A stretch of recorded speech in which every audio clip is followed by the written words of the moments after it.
morning. Good morning, colleagues. Good morning, good morning.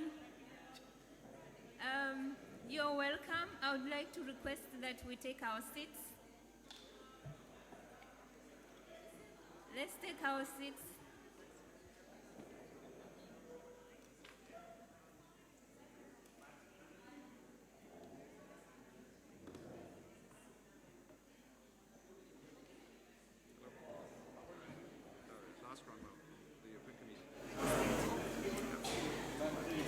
Okay, so colleagues, let's take our seats.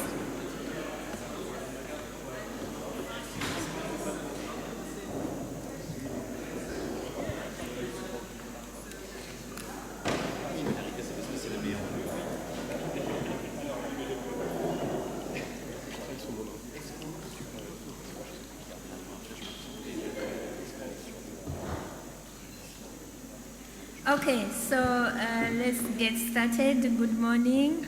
I would like to welcome all of you to this conference, the High-Level Policy Dialogue of the Málaga Global Coalition for Municipal Finance. And the theme is Accelerating Progress Towards a Financial Ecosystem that Works for Cities, Local and Regional Governments. You are all welcome, and let me take this opportunity to invite Mr. David Jackson, the Director, Local Transformative Finance Practice of the UN Capital Development Fund, to take us through the morning session, the welcome session.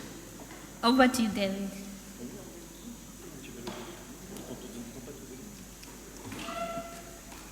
Thank you, Jennifer. And I'm going to pass the floor directly to His Excellency Dr. Francisco de la Torre to open the conference.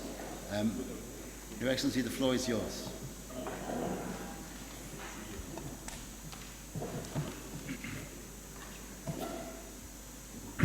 Thank you, David. Mr. David Jackson, Director Oficial Capital Transformation Local in United Nations Capital Development Fund. This is Emilia Says, Secretary General, United Cities and Local Government. Once again, it is a great honor to welcome to many friends of the United Nations Capital Development Fund and United Cities local government to Málaga. It is your house. It is where the Málaga Global Coalition for Municipal Finance was born, and here we are going to continue advancing these days to seek solutions to the challenge that this time with economic, social, and geopolitical uncertainty present us with. In my opinion, we need to advance in three simultaneous transformations. First, a new urban vision that guarantees inclusive and sustainable territory for all. Second, an ecological and social transition towards the global sustainability of our territories. Third, a productive transition based on a redefinition of prosperity to distribute wealth more equitably. This free transformation can generate contradictory pressures for policymakers. More than half of the world population currently lives in urban areas. That number is expected to reach more than 2/3 by 2050. Growing urbanization is accompanied by growing inequalities, social exclusion, and marginalization, with important repercussions on the peripheries of cities and marginal areas. Cities, local and regional government are essential institutions to drive this transition, which require significant investment in infrastructure. However, many cities in developing countries will not be able to raise the necessary financing. This situation has been aggravated due to the repercussions that the COVID-19 pandemic had throughout the world. In fact, achieving the Sustainable Development Goal is more difficult today due among other factors, to this effect of the pandemic. Therefore, I believe that this meeting is important to highlight that the Sustainable Development Goals will be achieved locally, and we will not achieve them in 2030 unless we have a financial ecosystem that allows municipalities to face the challenge. Mobilizing investment to support sustainable development has been a critical challenge for municipalities in developing countries. We simply do not have a financial ecosystem that allows municipalities unlimited access to international capital market due to the debt status of the national government under which they exist. The official importance of the challenge is the reason why we created the Málaga Global Coalition 5 years ago, our effort to position the municipality as a development actor and implementation agent of the Sustainable Development Goals. I think it is necessary that we continue working and advancing along this path. It is up to us to make the world an increasingly better and more sustainable place in all areas. I am convinced that this meeting will bear enormous fruit that will allow us to improve. It is necessary, dear friend, to advance also in the capacity of municipality to have a good answer to the challenge we have our citizens. No? I think in the world it's necessary to continue in this way, but with a strong effort, because in general, many countries have decision and the budget in the central of the country, in the capital of the country, on the capital or region, but not enough in the municipality, in the local level. Local level is the more important level in institution to be a good democracy, a strong democracy, because the people is able to control, to know exactly what we made with the money of the people. With transparency, it's very easy to continue, because it's more easy to control the budget of the municipality. It's difficult to control the budget, the effort of the one country and big state. No?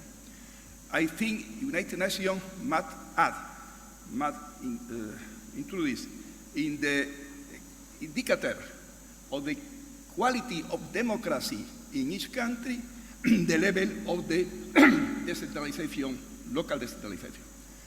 How is possible to have this statistic?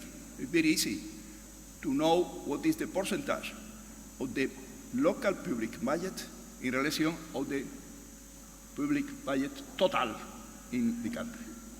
You have in the 50, in the half, wonderful. That is a good level. If you have in the 10%, that is no good. It's very low. It's necessary to change that. It's necessary that the United Nations understand that is essential to advance humanity, to advance in sustainable development goals. It's necessary to have in all the world the principle of the subsidiarity. All the thing is possible to have answer in local level is that, the government. It's not in regional or national. See, you have able in the regional, that, and not in central government, etc. Approach, always, the government to the people. That is our fortress, our capacity. It's necessary, don't forget. And in other hand, it's necessary to be always in the local level very good governance, to have the good command by goal, our goal, to have the government that the people can be proud of the capacity of our city, of our government. No more, dear friend. I hope you very good meeting here, very good meeting for advance in our objective, our challenge to find the good answer at our challenge. good memory about Málaga. Málaga is very hospitable for you always. That is your city. I hope you can time to enjoy a little or less the city, the gastronomy, the heritage, the culture of the city. Thank you very much for your attention. Thank you very much.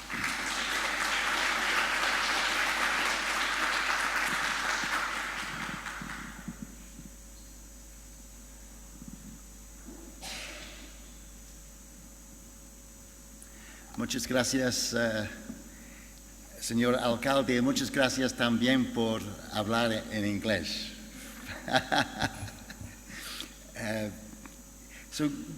Welcome everybody, and I'd like to make a couple of introductory remarks, really partly representing the head of UNCDF, Murad Waba, who cannot be here today, but also partly to frame the overall conference. So I'm going to merge a little bit what I'll say later with what to say now. So firstly, welcome to Malaga. Thank you so much, Honourable Mayor, for welcoming us again. And I think Carlos de Freitas, from the Executive Director of FMDV, when he makes his intervention shortly, he will describe what we've achieved since the first time you brought us here. So thank you for that, and we look forward to hearing from Carlos what we've achieved since the first Málaga conference. But I'd like to maybe take a step back and think about what we've also learned, I think partly through the COVID pandemic, partly through other elements of recent experience, and that is that cities and local governments are essential institutions.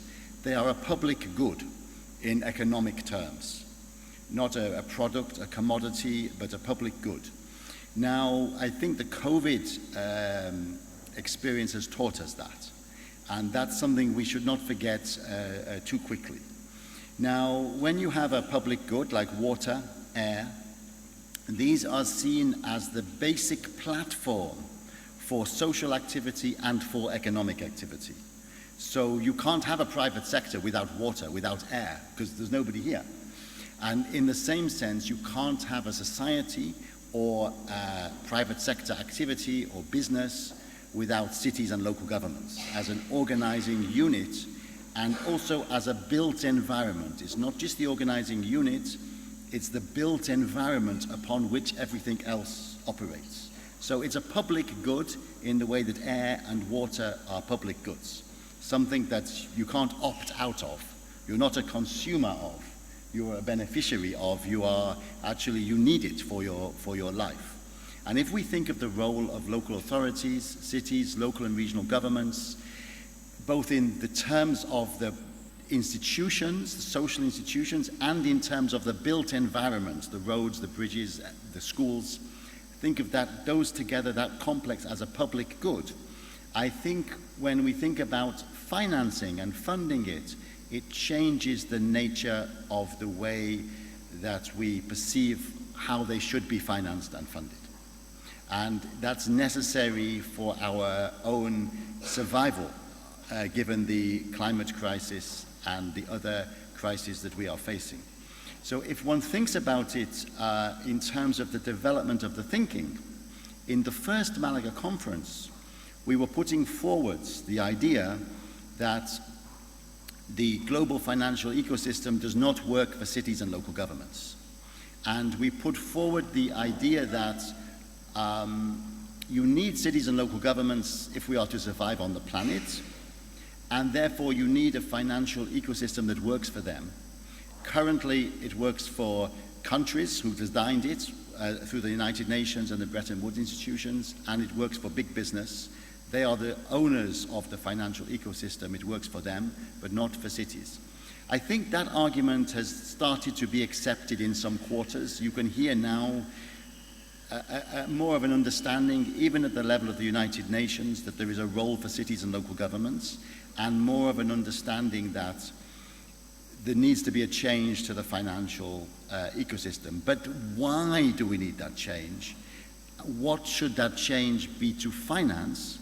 And what is the function of cities? I think if we come to looking at cities as a public good, we will start to understand that the nature of the finance for cities is different than the nature of the finance at the sovereign level and at the private level as well. And that city finance cannot be made to fit the sovereign finance or the private sector finance. And that is a little bit where we are right now. There is an understanding cities need financing, but we are still trying to put that either into bankable projects under the terms of the banks or sovereign loans under the terms of the central governments. But in fact, the dimension of city financing is different. And what we have in the Málaga Coalition, I think, is a coalition, I hope, a coalition of people who understand that. So what unites us in the Málaga Coalition is that we understand that there is an interrelationship between the different elements of local government finance, and that you need to view the whole thing as a financing ecosystem with policy reforms to make it work. And that's what we'll be discussing today, and that's what I'll be talking about in the second intervention that, to be made soon regarding this policy agenda. But I thought to open the conference and welcome those online. There are 49 and number increasing of participants online. We're really sorry you couldn't join us here. To welcome those around the room, but to kind of frame it in what has brought us here. Why are we here?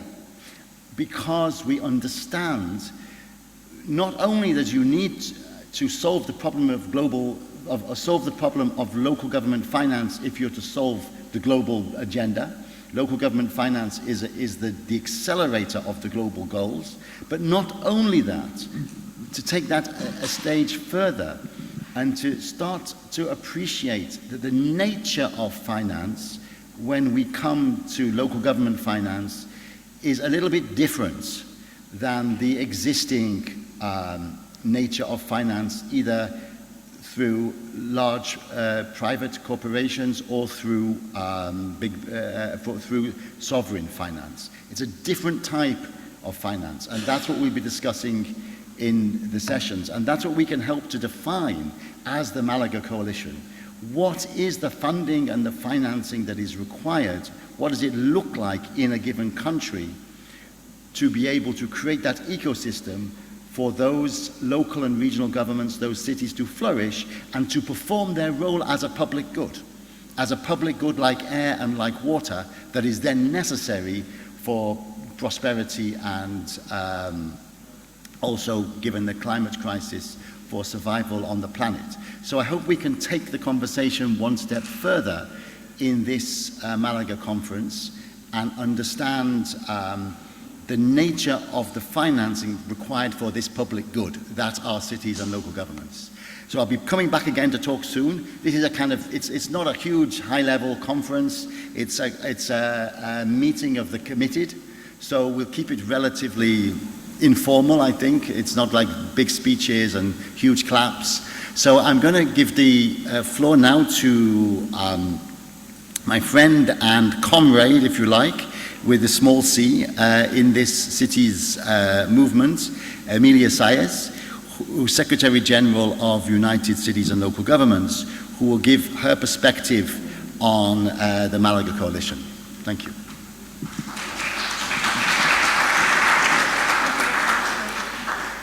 Good morning. Thank you very much, Mayor, for having us once again. As I was greeting the Mayor this morning, I was saying that we have gone through a pandemic together but separated.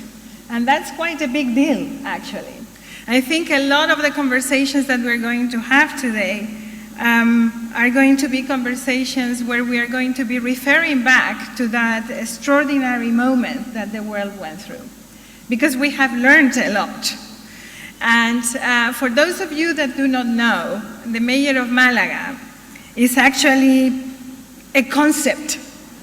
Is one of those mayors of the world by definition, not only because of the time that he has spent in his post, but also because of that proximity vision that he brings about. When the mayor says the only way to promote democracy and the only way to measure progress and development is by ensuring that we allow local governments to do their job, because it is the only way that citizens have to actually control what is happening, know where the resources are going, he really means it. And he has been leading by example and getting the backup of the population of Malaga for many, many years now. So thank you once again, Mayor, for welcoming us.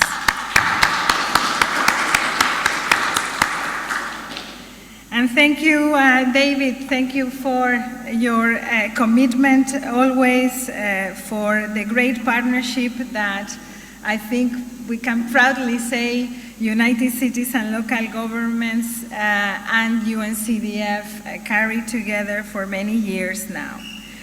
I would also like to thank all the other partners in change that we have around the table. There are many, and I'm going to forget some, but I would like to highlight our own consultation mechanism and Global Fund for the Development of Cities, FMDV, a part of the United Cities and Local Government family.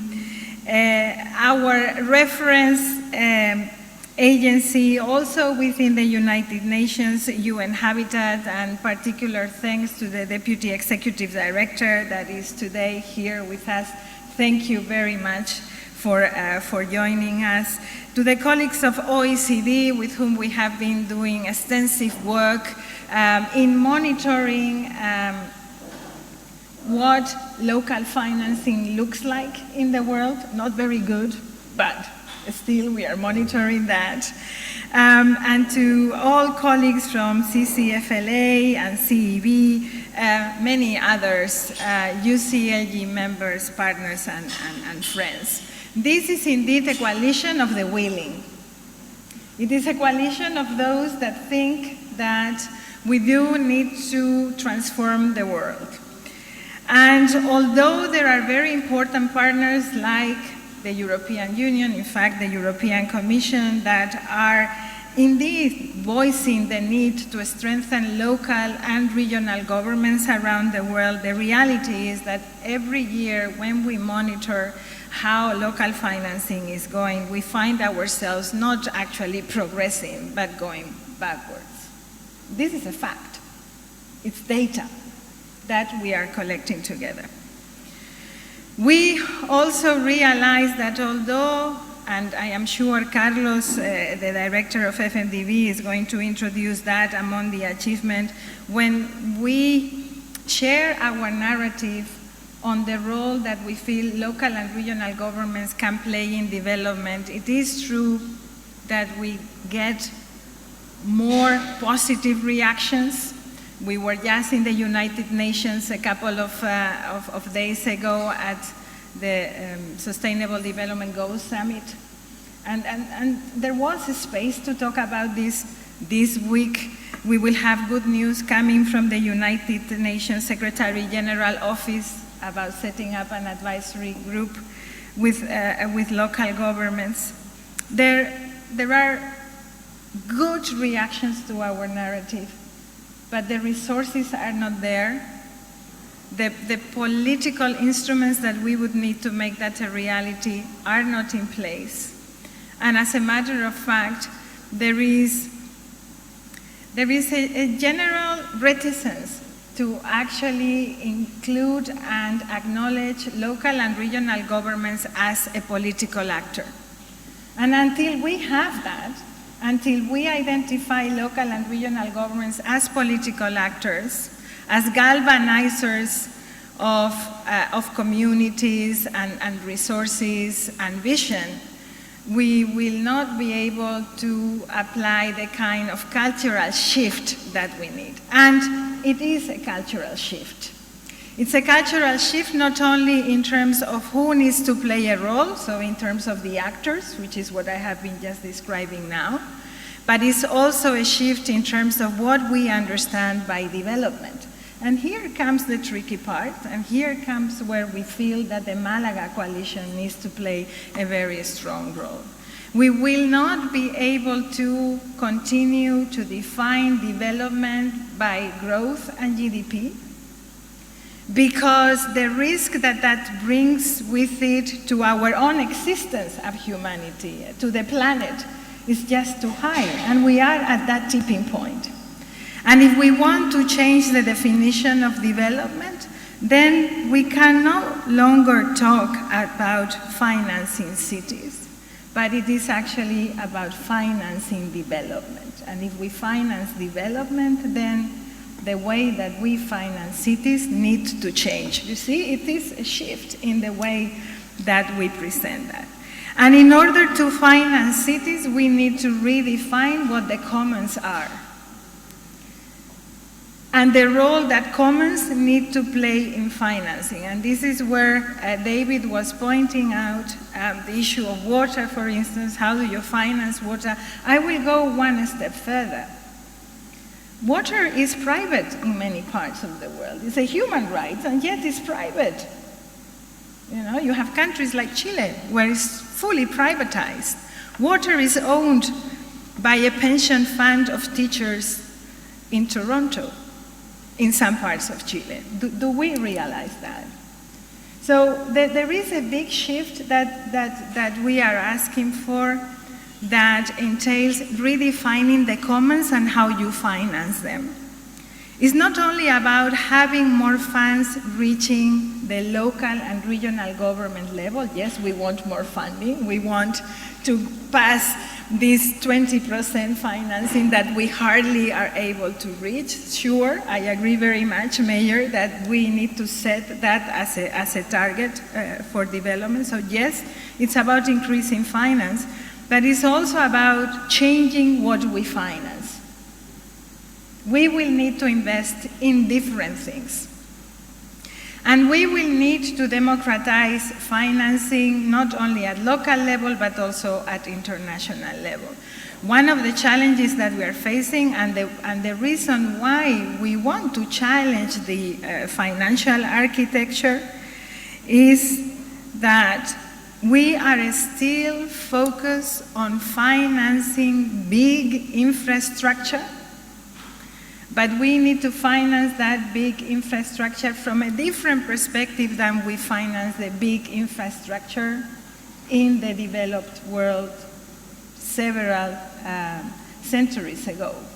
We are asking the Global South to finance their public infrastructure from a perspective of a market-driven interest and return.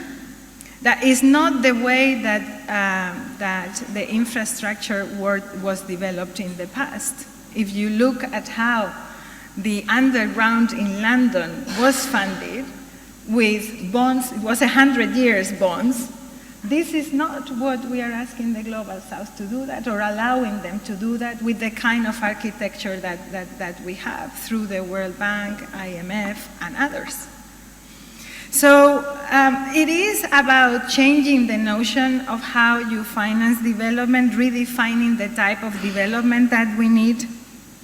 And we feel that this coalition can play a very important role in that. And this is why the actions of this coalition, and this is the role of United Cities and local governments in the coalition, is not asked to be done in a void and with the usual vision. But what we are proposing to you is to think about the pact for the future of humanity that we need. We have drafted one. We have been agreeing that pact for 2 years. It's our inputs to the Summit for the Future. And with that in mind, we would like to explore with you some of the key questions that are important and that we know we might not be tackled all at the same time, but we need to do this in parallel. There are different conversations that we need to have. We need to crack the issue of on-source revenue and the legal frameworks that we need to actually change the kind of income that local and regional governments have. And in our wording, very pragmatic, we call that decentralization. We need to open up the discussion about centralization. I know the D word is difficult in many places, but we need to crack that nut. We need to also talk about the access mechanisms. Certainly, we cannot avoid that. And as I talk, I am sure that you are recognizing the different segments of this conference. We need to talk about the role of market. Where can the market go? The relation with the private sector is very important, but no, not every local service provision is one that can generate return. No. Because they need to be universal, and there is investment that you need to make for everyone. And so it cannot be just bankable. It cannot be.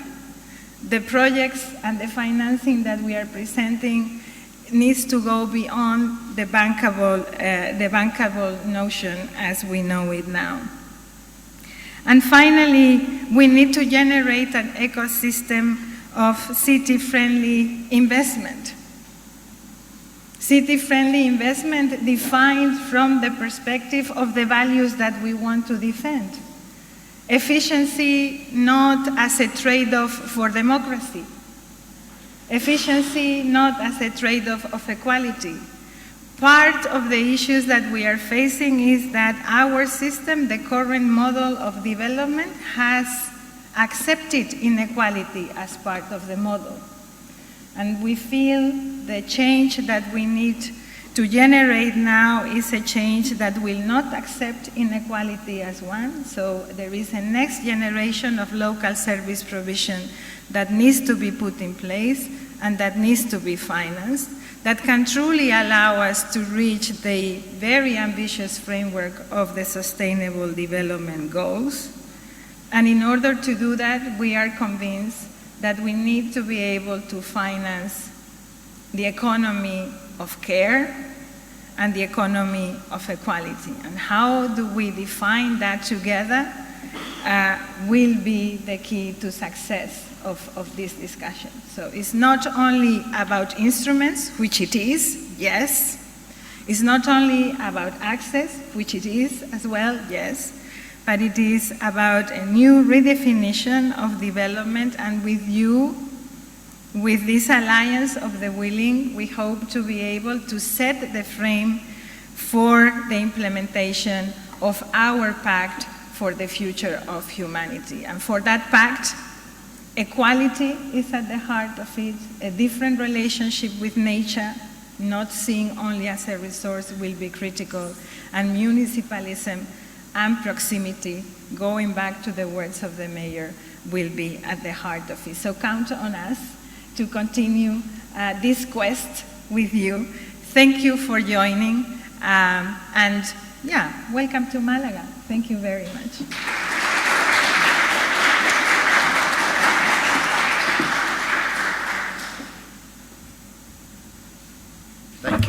Thank you very much indeed, Amelia. Really clear way of setting the scene. And so there'll be a couple more interventions before we get into the main meat of the conference. But I think coalition, let's remind ourselves, this is a coalition for a global financial ecosystem that works for cities and local governments. That's what the Málaga Coalition is, for a global financial ecosystem that works for cities and local governments. So I hope this will be unlike many other meetings that you've been to. And those of you that are watching online as well, this is a group of people that are trying to change the way things work for cities and local and regional governments. So let's come at the meeting with that perspective. You might be thinking it's not possible. So our next speaker is going to show what has already happened since we started the coalition. So it's basically a UN agency, the UN Supranational Finance Hub, that's UNCDF. It's United Cities and Local Governments, and it's also the Fond Mondial de Ville, which is FMDV, if you want to use that acronym. And I'm going to invite Carlos de Freitas, who is the Executive Director of FMDV, to share with us how we have already changed the financial ecosystem to make it work a little bit better for cities, local and regional governments since the first conference. So over to you, Carlos. Please, you're welcome to speak from here or from there, depending on...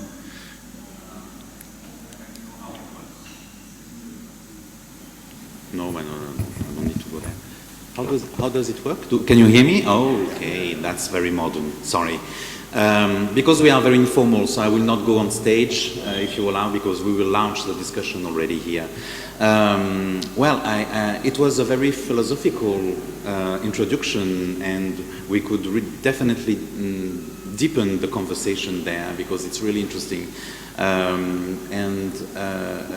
David will present and introduce the sections, the spaces that will be discussed during the 2 days. But yes, I'm here to remind us a little bit more on what it took for the Málaga Coalition partners to make sure that somehow the space for financing subnational governments, financing urban infrastructure, how long it took to gain attention, to gain understanding from the development partners, maybe multilateral development banks, UN agencies even, the ministries of finance, which are still an ivory tower that we need to conquest in the different countries. But basically, it goes way back to 2015 and the beginning of the negotiations for the pool of international agreement texts that are very that are excellent documents, and we are still working under these agreements.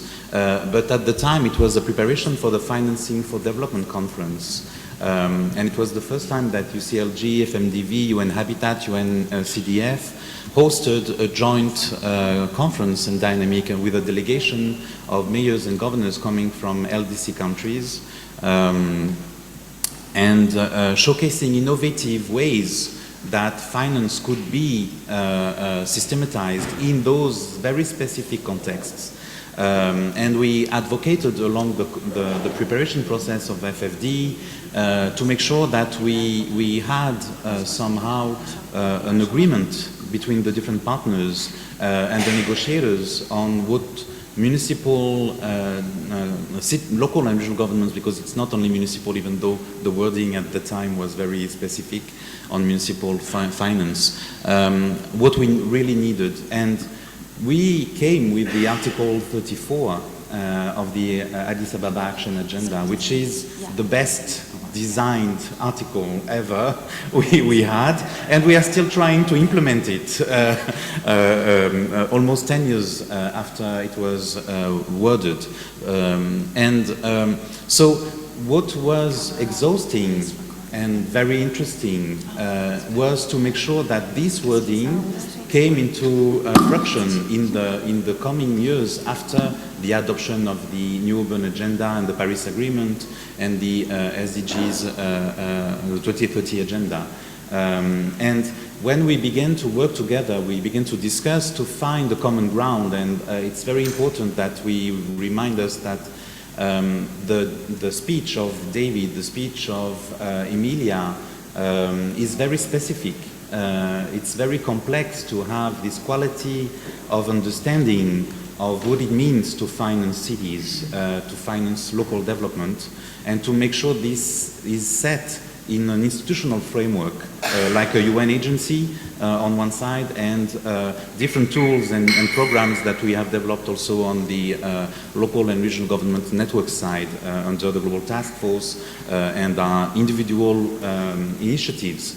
And we are still not there, even though we have made a lot of progress. And the understanding of, one, the relevance of financing cities and regions and their utilities, the instruments, the different chapters that you will introduce just after me, the instruments that we need, but the spirit of it is still something that we need to make sure the narrative fits with the institutional framework of our partners. And it will take time, and this financing for care that Emilia was referring to, it is a very complex topic to make sure that the private sector framework, the public sector framework, and I'm talking about the international one, the multilateral development banks, because they are the ones discussing at the high level conferences and setting the framework, but you will never meet with local development banks in international conferences to advocate for what they are doing daily to work with cities and the kind of instruments, very innovative instruments, very innovative technical assistance, project preparation that they are doing on the ground. And that should be the basis of the conversation to replicate and systematize and build this architecture we need for subnational finance. So we have a lot of progress too to bring those people in these international settings to make sure their voice is heard, because they are the ones working daily with us, and that they are the ones who actually built the infrastructure for developed countries to make sure that they got the capabilities to create bond emissions and all the financial engineering that we know today. So just to go back to what I was supposed to say and present, which is the achievements that we did jointly and with individual initiatives, but always under the Málaga Coalition, basically to set the example and keep the pressure on our partners to join and replicate and duplicate, and because we need duplication, we need replication, we need competition, we need cooperation. Mostly we need more cooperation than competition, but that's another topic. So we decided that we would launch an International Municipal Investment Fund, the IMIF, and the Technical Assistance Facility, and we would call for projects to fit in a pipeline of projects that would require equity investment, not only grant financing or funding and concessional financing, but to go really on the hard part of getting the projects done in the Global South. We launched training, matchmaking, coaching sessions, peer-to-peer learning programs to make sure that we would build the capacity in the municipal governments that we supported along the years.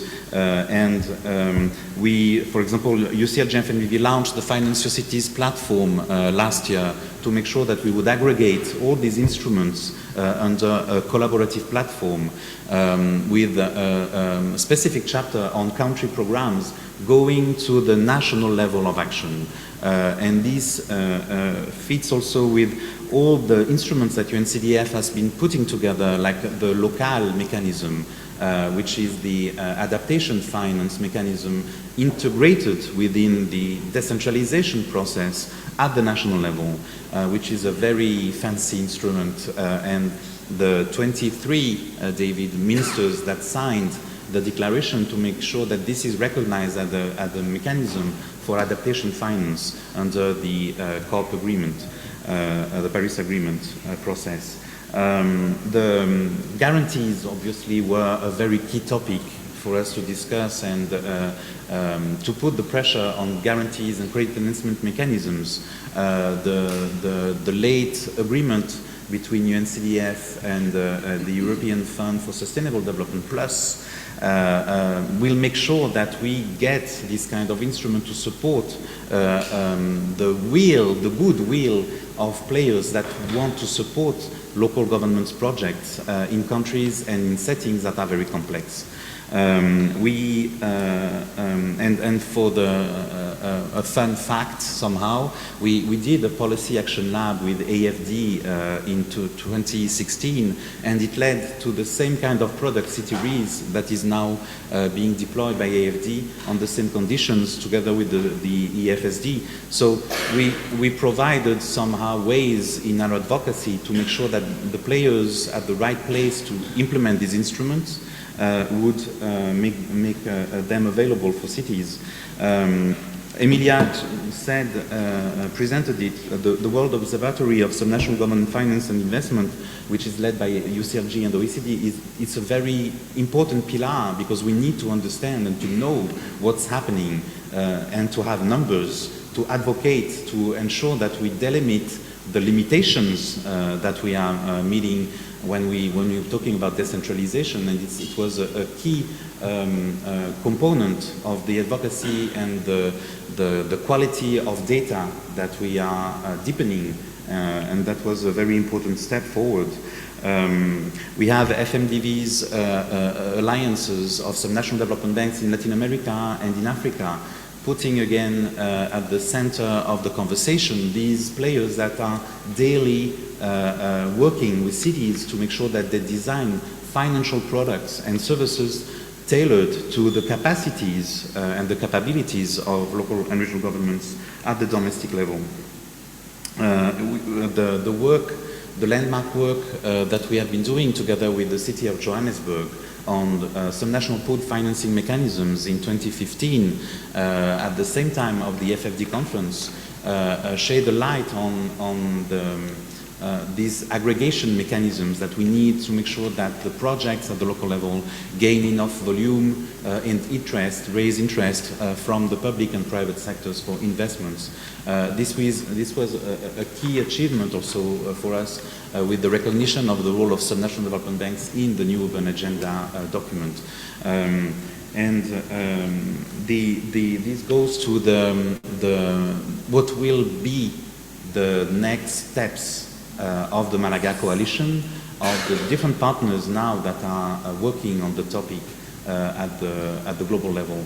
At COP this year, there will be a very game-changing moment when the COP presidency decided with Bloomberg Philanthropies to make sure that we would have a local climate action summit within the World Leaders Summit, making another step in the recognition, global recognition of the importance of local players, of local and regional governments in the discussion on designing the future of humanity. And probably between this COP and COP30 with Brazil, we will have 2 years to demonstrate that we are part of the conversation and we have very strong innovative propositions, and that we want to orientate the tools and the financial architecture that is being reformed towards this kind of new settings for financing the projects at the local level. So it's a challenge, and David will now list you all the topics and all the results we want from you from these 2 days of hard work in the 5 spaces that we designed. Thank you.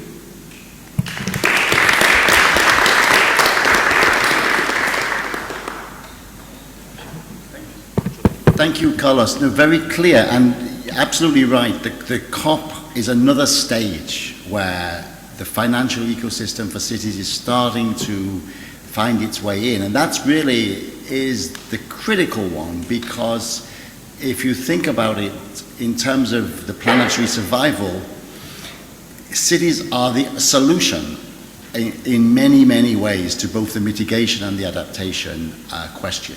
And it's very important that we really drive that message home. And again, this is a coalition of those that will look at the technical details of how we can do that. Now, in a moment, we're going to go through the agenda and look at what we expect from each session and how we can draw out a couple of very key policy points that we will, as a coalition, argue for, and then some aspirational issues as well from each of the sessions. Prior to that, though, I understand that the mayor has to leave soon, and we'd like to have a group photograph. So it's just if we could stretch our legs and maybe come towards the stage. There'll be a group photograph, and then, Honourable Mayor, thank you so much, and then we'll get straight into the meat of the sessions. So thank you.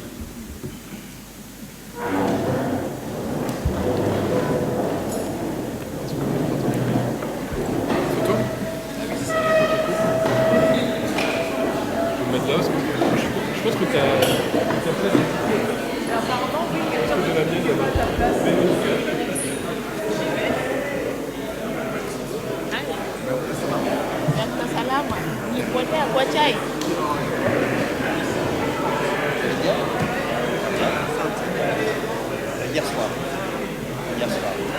Par Francfort, parce que charge de Lyon et le retour c'est quand même pas trop fort. Je suis dans les comme ça, pas pareil. Voilà.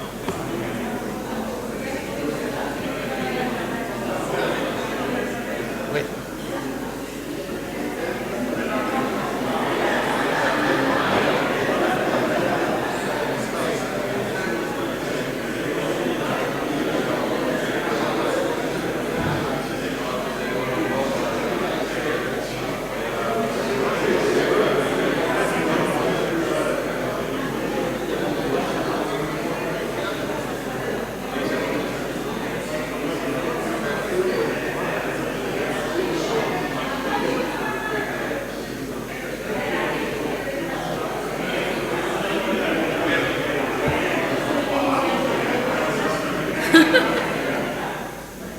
Okay, please. Hello. No. Oh, yes. Everybody, feel free to step into the stage to go towards the stage. We want everyone to be on the stage. We want to take a group photo with everybody in the room, please. Thank you so much.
Okay, colleagues.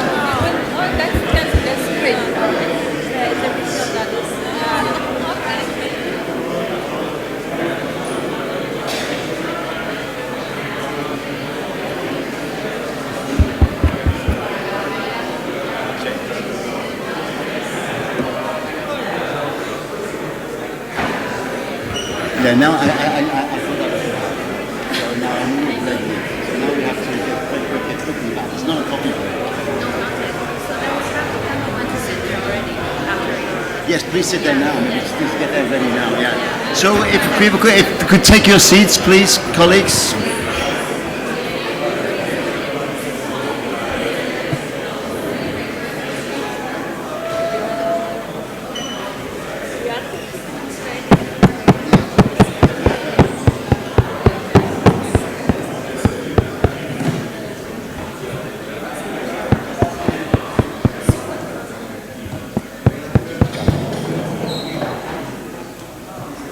Hey, how are you? Yeah, sure. How are you? Just arrived? Well, we had dinner last night. It was a little, okay.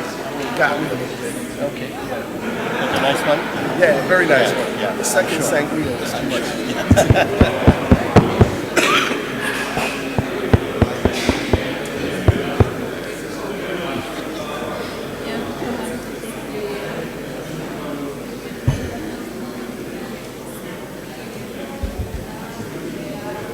Okay, so we'll start the first session as soon as people are back.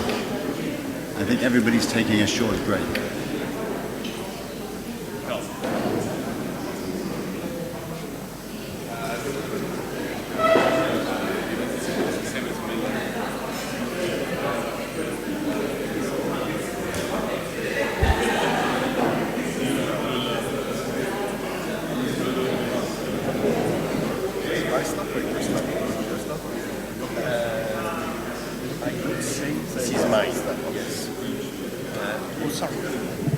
Oh, there's two.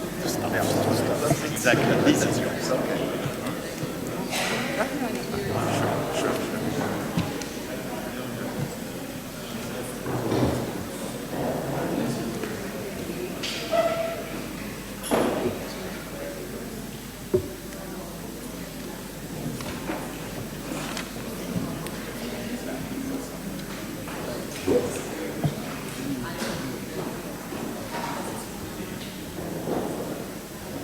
Okay, I think we will start the next session, and just before doing that, can I just double check how many people, Amadou, how many people are online right now?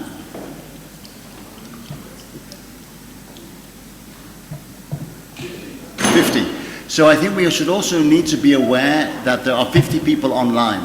So hello everybody online, and let's organize this in a way that we're aware that there are people online, and that we make sure that we have opportunities when it comes to the participant sessions for them to intervene. So Amadou, maybe you could collect comments in the chat. Are people able to put comments in the chat the way it's structured? So Q&A. So please do that, and we'll find a way to bring that in as and when we can. So now moving on to the sessions themselves of the conference, and what we want from each of them. So I think the critical points to establish are, firstly, that these 5 policy areas of the Malaga agenda: intergovernmental fiscal transfers as a vehicle for development finance, the need for city-friendly investment funds, own source revenue and the need for cities to be able to boost their own source revenue, guarantee funds for cities and why they are so important, and subnational capital markets. Those 5 elements of the Málaga Policy Coalition were developed over the years since the first conference. They haven't fallen from the sky. I think that's the first point to be made. And secondly, and this is what Professor Smoke and myself will be trying to kind of remind us of during the next 2 days, they are all interconnected. So it's not like if only we had city-friendly investment funds, we would solve the problem of the world. Or if only we had a pipeline of bankable projects, everything would be solved. Or if only cities could raise more tax revenue, everything will be solved. It's not like that at all. And I think the agenda that we're trying to put across with the Málaga Coalition is that you need these 5 interconnected elements of the financial ecosystem to be reformed if you are to be able to make it fit for purpose for financing cities and local and regional governments. This interconnected policy elements need to be reformed. And then to finance what?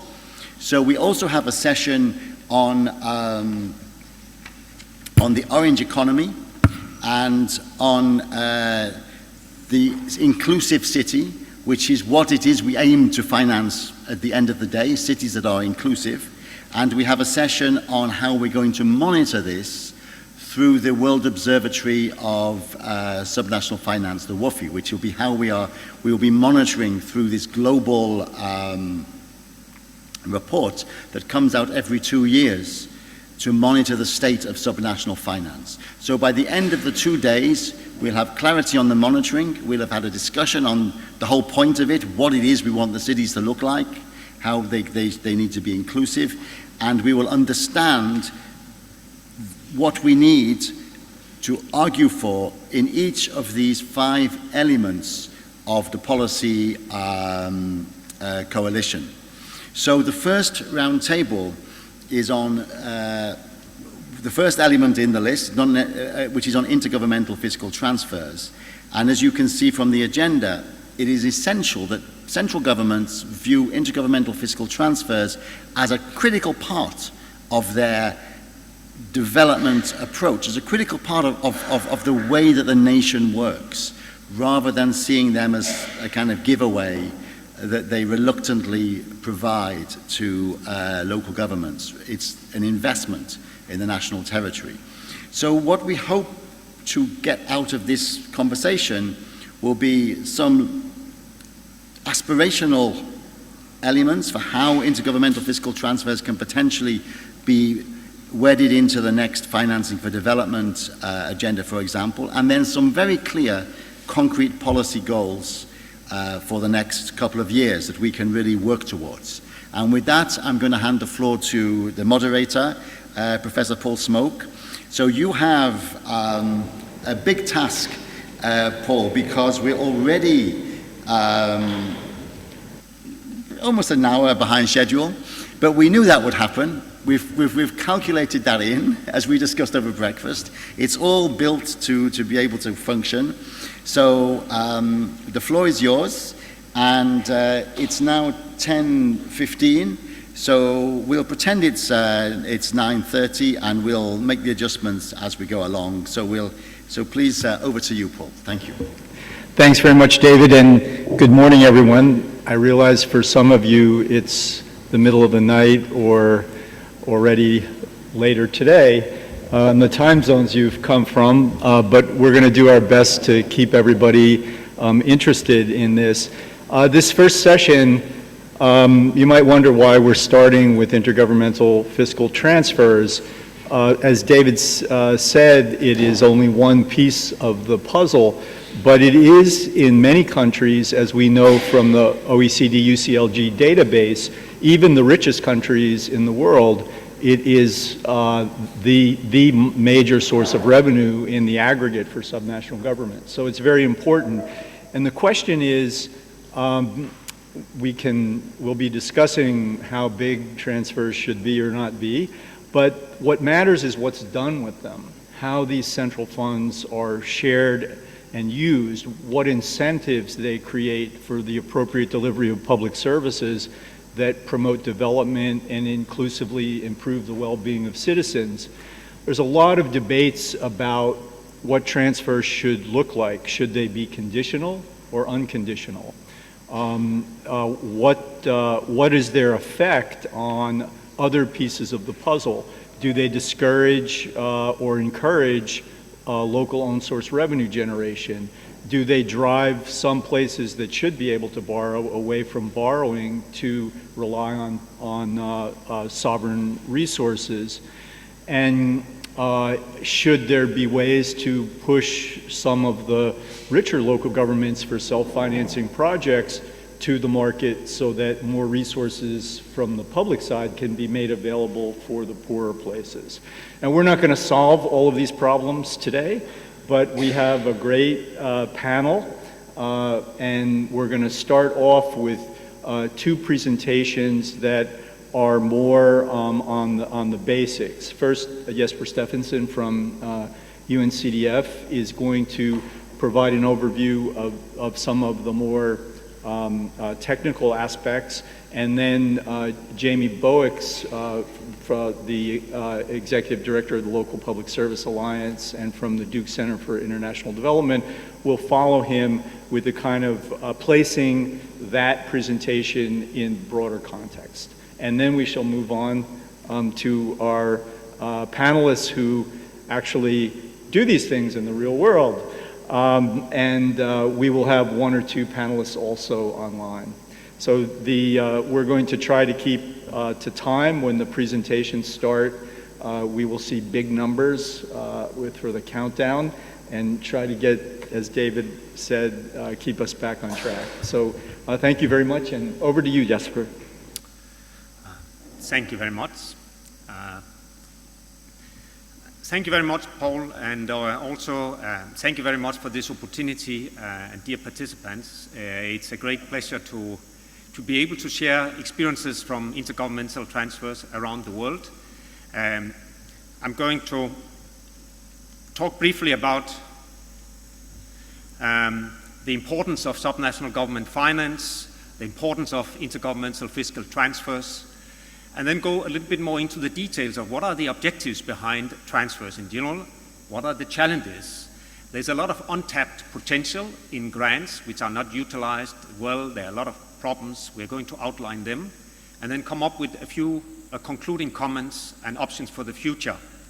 I think the next presentation will then go more into the details in some of these challenges and what to do about them, and particularly when we come to the country experiences and the panel, there will be more specific experiences and recommendations and good opportunities, piloting and so on, which will provide some lessons for the future. So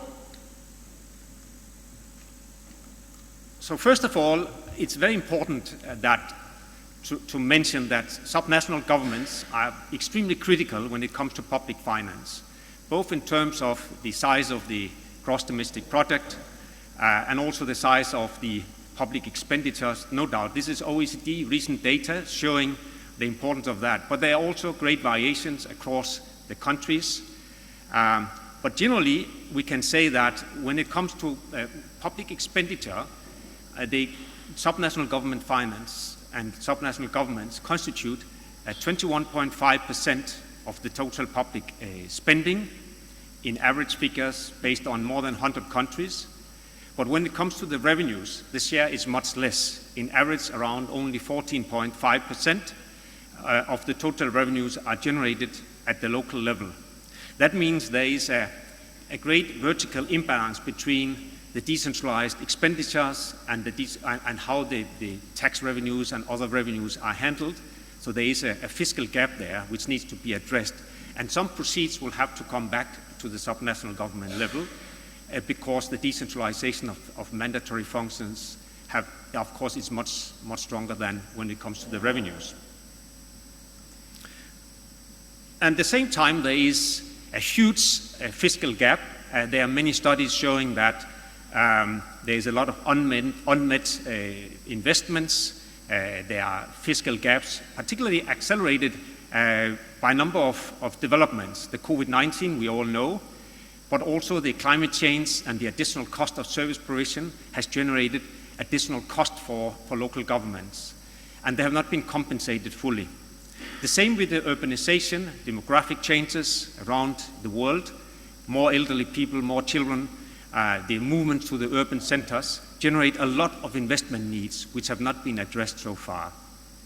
And as also the introduction said, the intergovernmental fiscal transfer is really the cornerstone of that, is one of the elements, but not the only one.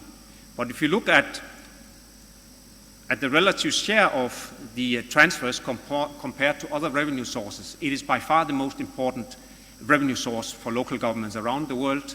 Whether we go to the wealthy or to the poor countries, it is number one revenue source. Of course, there are few places, few urban authorities which have more tax revenues, but in general, the grants is the most and number one revenue source for subnational governments. Therefore, it's important to design them with the right objective and with the right technical grant design. And if you look around the world, there are typically 6 main objectives of transfers. I think the first one is the most important and what we talked about in the beginning, to cover the fiscal gap, the vertical imbalances between the expenditure needs and the revenues, as we mentioned. Here, most countries are using tax-based sharing or unconditional grants, but we see a lot of challenges. When we look around the world, there are many challenges. Often they are insufficient. There is no cost calculations about what is the proper size of that, and there's no fair share, as was mentioned in the introduction. But also there is often lack of predictability, transfers are delayed, and so on. There are many problems for local governments when it comes to that objective. The second objective, typically, if you look around the world, is equalization grants, to try to level out the differences in the fiscal potential of local governments and the expenditure needs across local governments. Here there are also many challenges around the world in terms of the criteria used to allocate funding. They might not be transparent, they might be too complex. There are countries which have 20 criteria which are moving in opposite directions.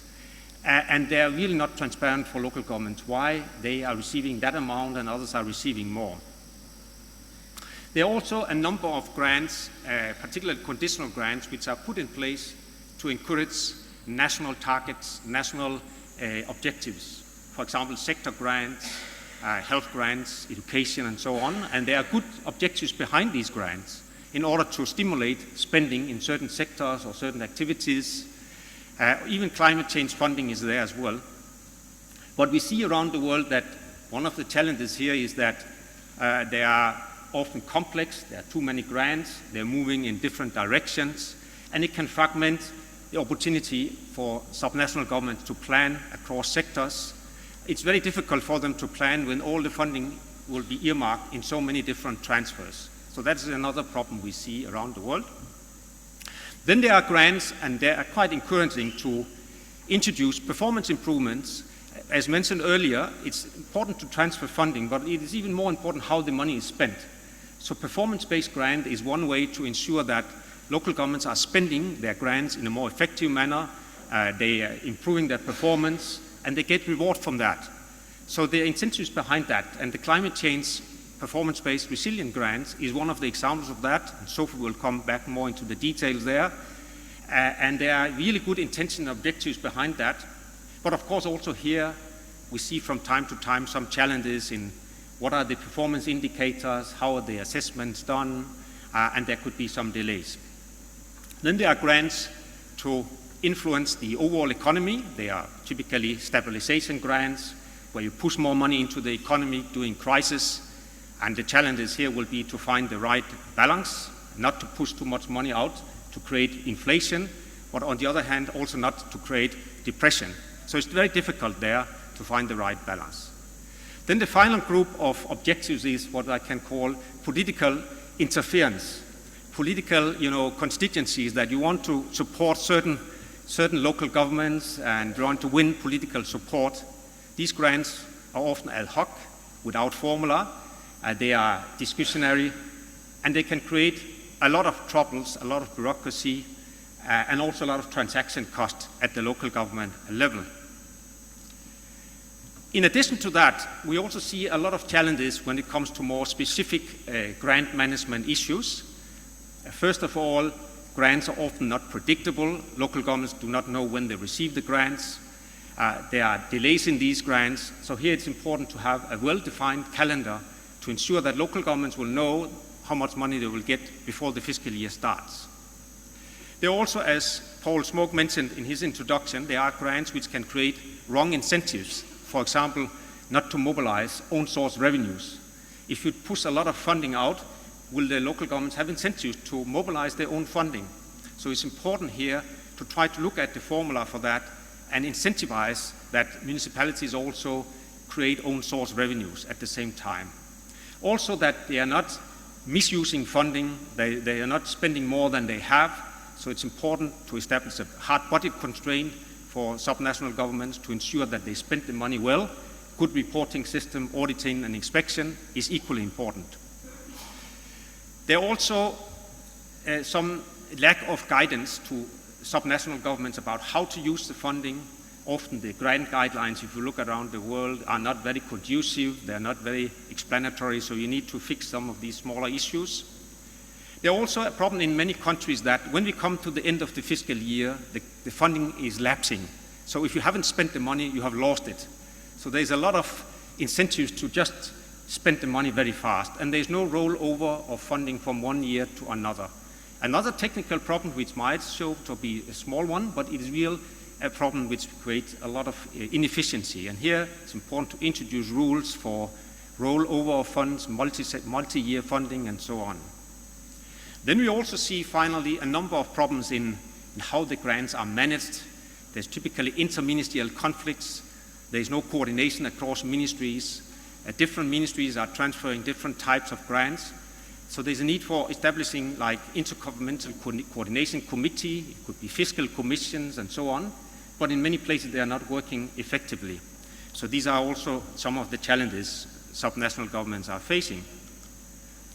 So I think some of the good practices to look at the more positive hand is to try to focus on very clear objectives in the grants, and then design them accordingly and execute them accordingly.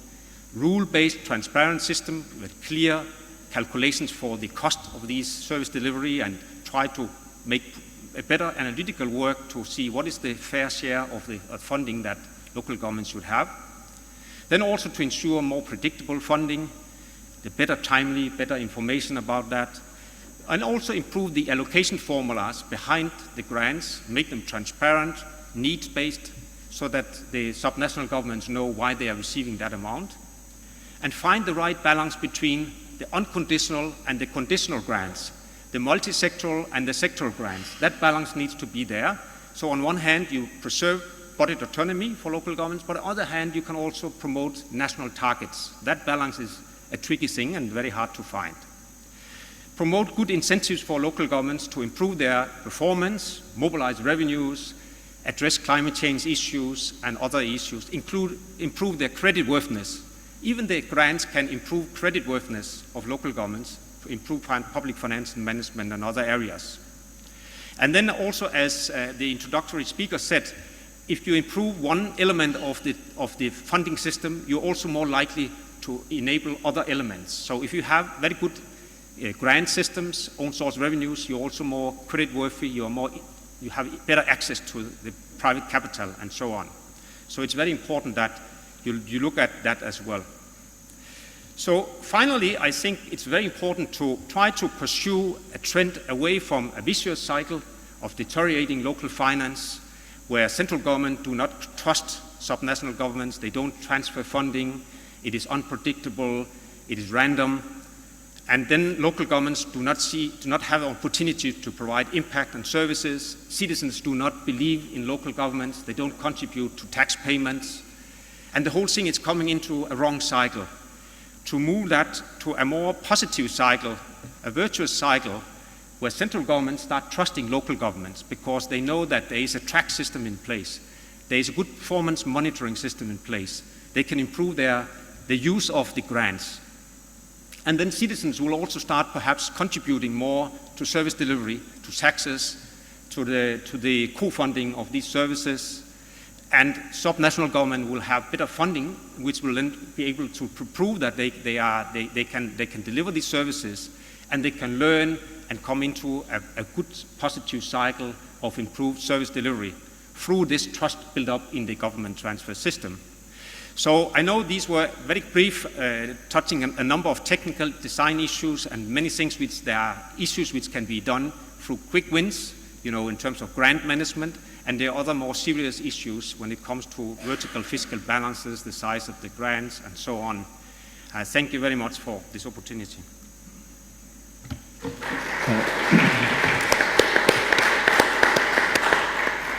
Thanks very much, Jesper. Jamie, we're ready to hear from you now. You can figure these problems out for us quickly.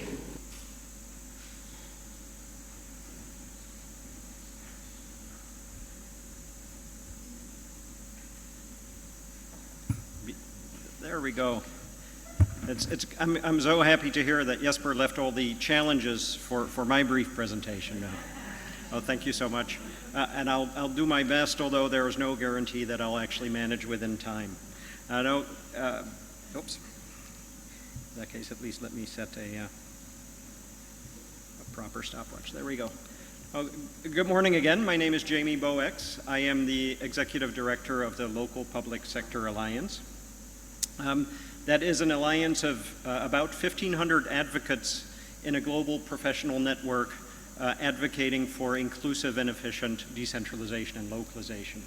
And LPSA is a co-organizer of this session. We're very happy to be part of it, and as part of that, speak about intergovernmental transfers as development finance, both the opportunities which Jesper alluded to and really the challenges.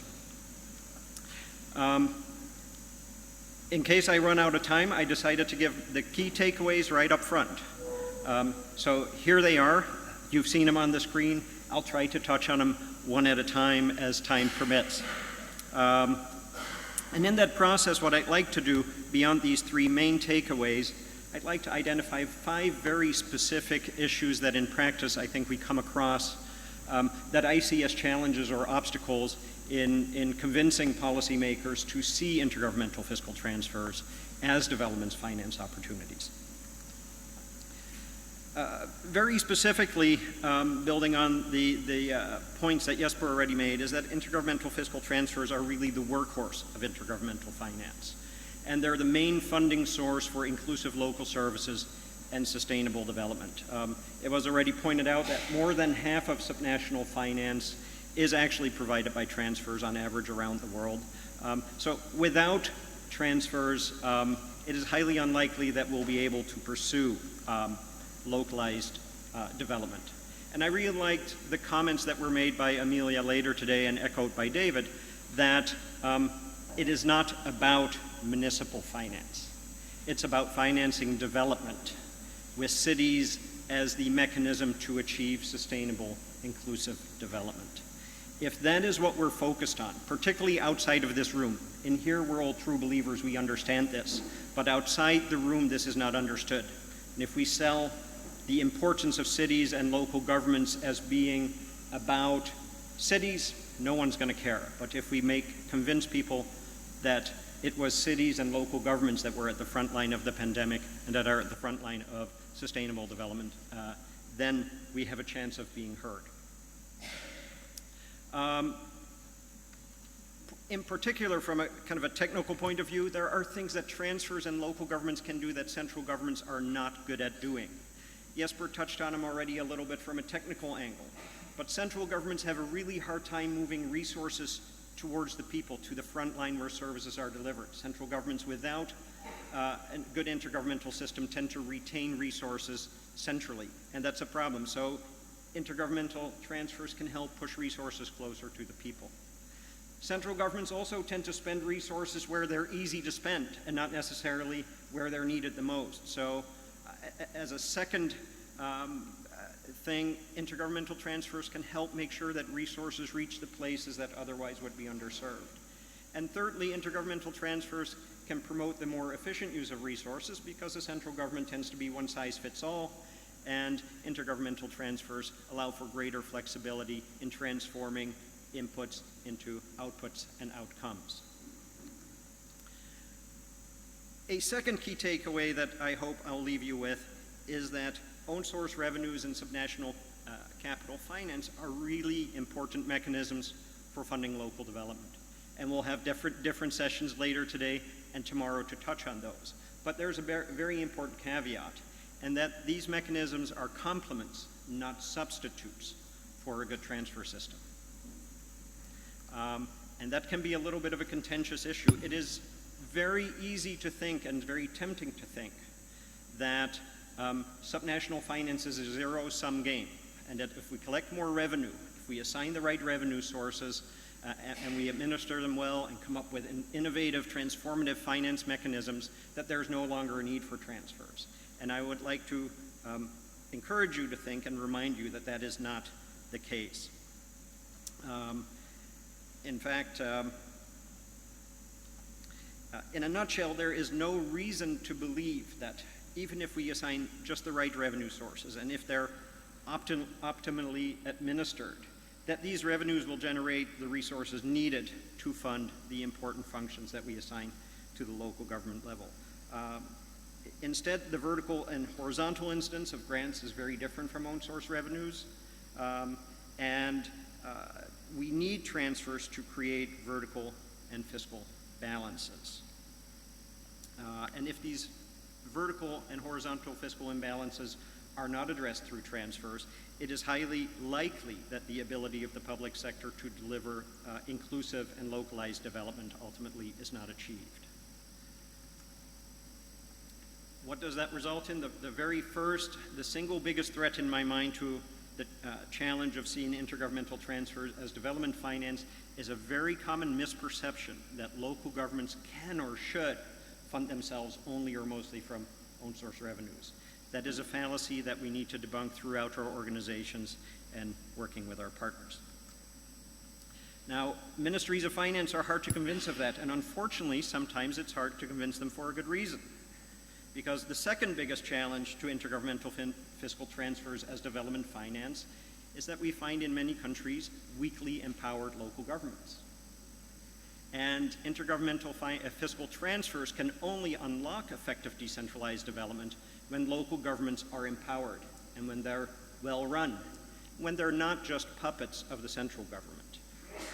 And unfortunately, that is not the case in many countries. Jesper already talked a little bit about capacity and moving from a vicious cycle to a virtuous cycle. And hopefully intergovernmental transfers can play a role in that. But it's not always the case that capacity is the root cause of the problem. Although some countries face genuine institutional capacity issues, often the root cause of weak local capacity is the lack of political will, not at the local level, but at the central level, to empower local governments and to properly empower them and backstop them. Some research that the Local Public Sector Alliance has been doing in this regard, together with UNCDF and others, finds that particularly in the Global South, local governments are incredibly weakly empowered. And the relationship between local empowerment, local finance, and localized development is something we need to learn more about. The third key takeaway, not bad.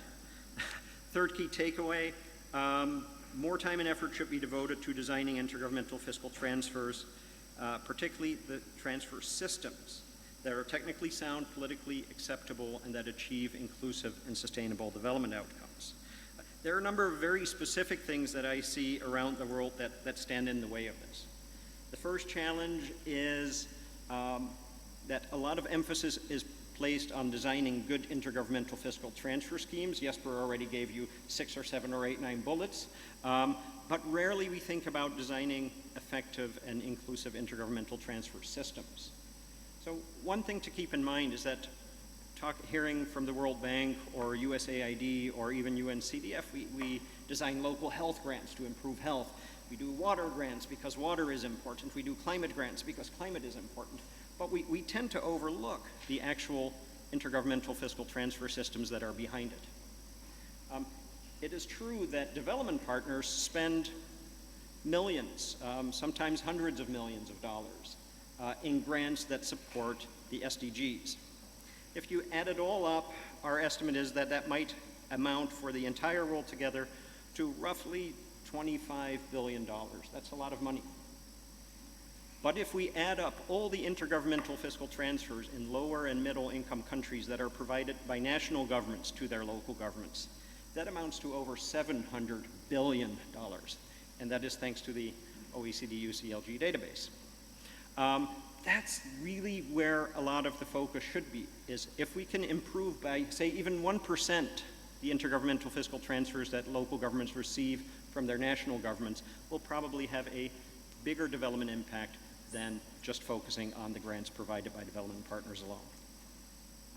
Fourth major challenge that I see as an obstacle to seeing intergovernmental fiscal transfers as development finance are political economy issues. Central governments habitually, I would say, prefer not to adopt formula-based, well-designed grants if that reduces their own ability to move resources where they are, and Jesper already mentioned, often we see political interference because politicians like to allocate resources.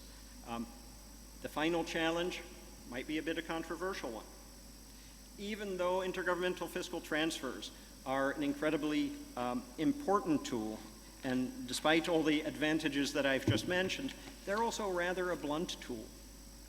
And it is, I would encourage you to have realistic expectations that intergovernmental fiscal transfers are often part of the solution, but they're not the solution to all problems. And I would argue that even the best designed transfers may have unintended consequences. It's very hard to give large-scale transfers without lowering the incentive for local governments to reduce own source revenue collection. It's a fact. We should accept it.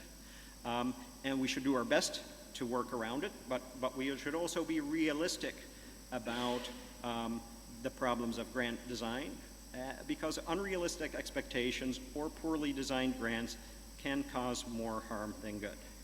And with that, I'm 1 minute over. I apologize for that, but I thank you for your time. Back to the panel.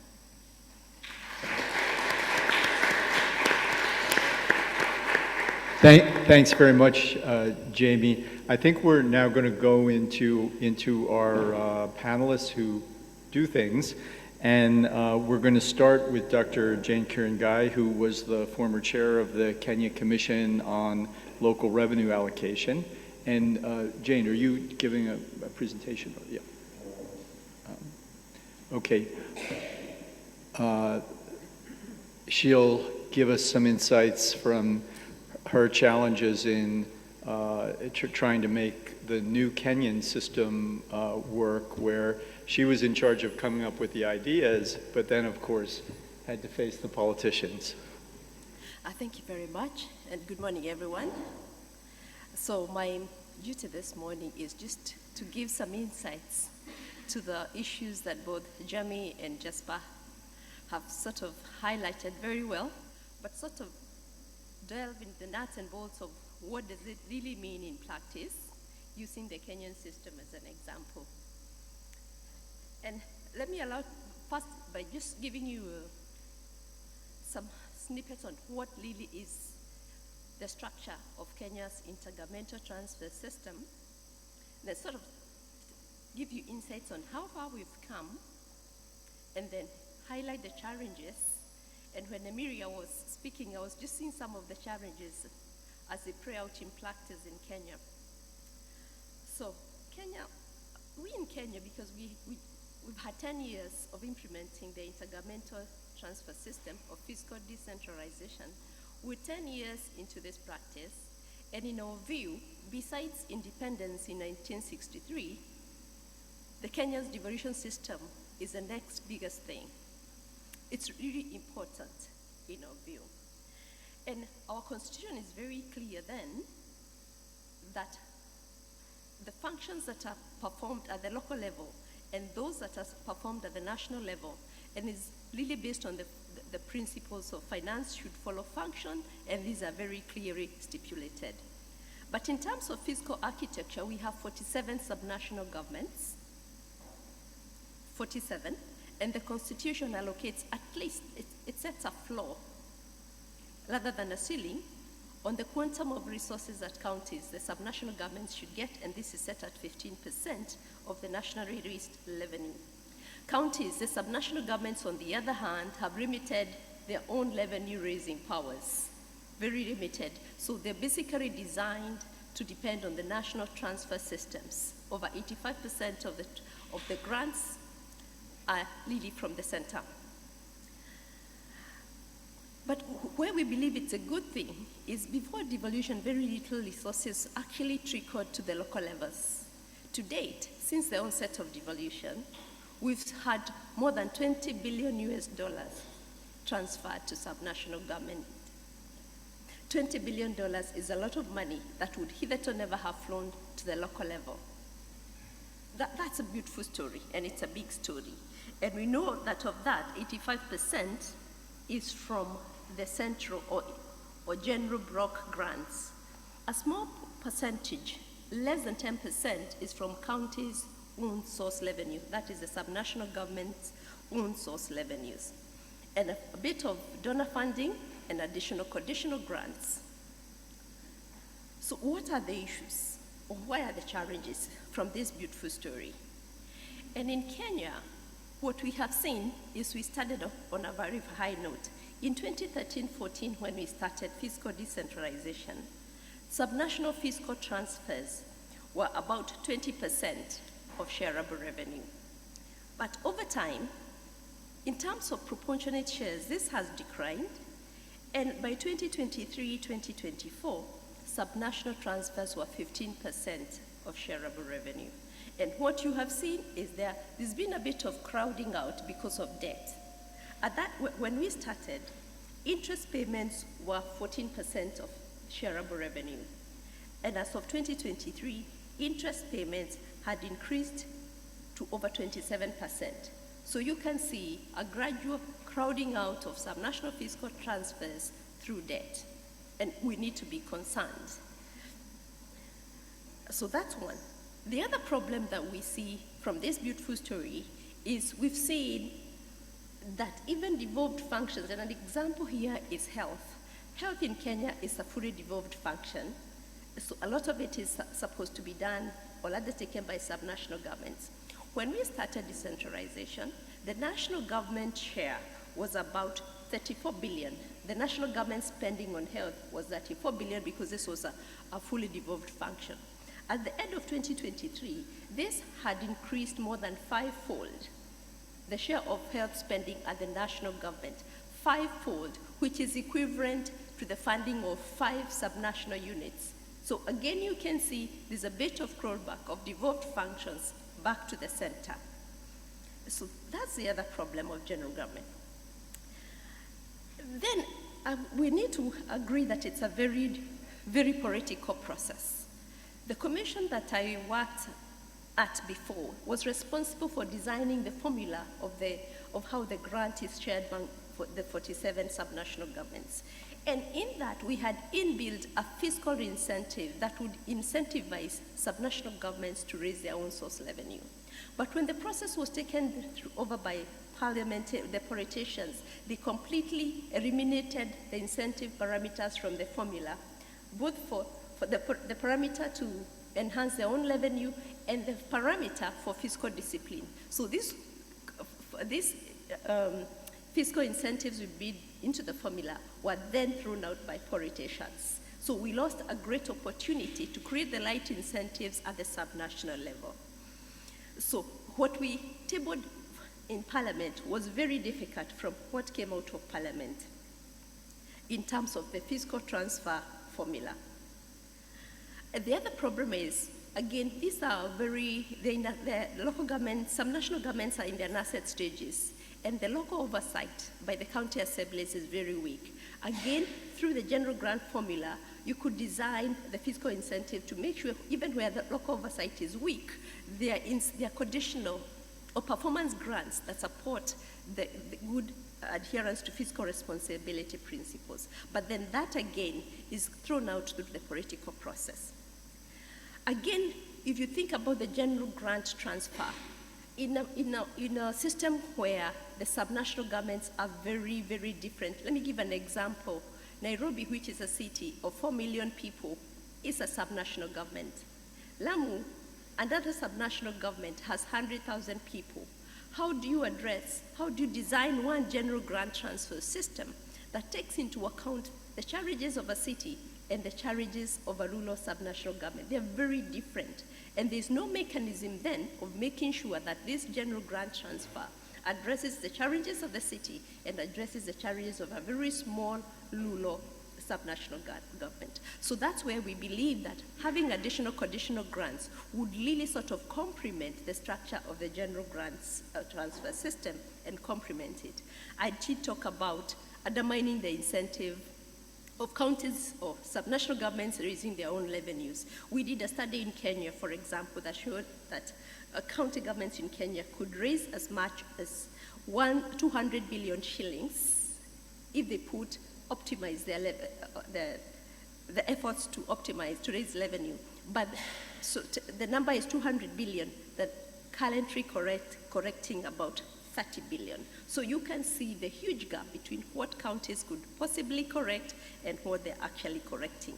The third challenge, and I know I'm running out of time, is that generally designed grants, it's very difficult to address inter-county or intra-county challenges, because then once you give to a county, then there is no mechanism for allocating equally within the local government or within the subnational entity. That we saw as a big challenge.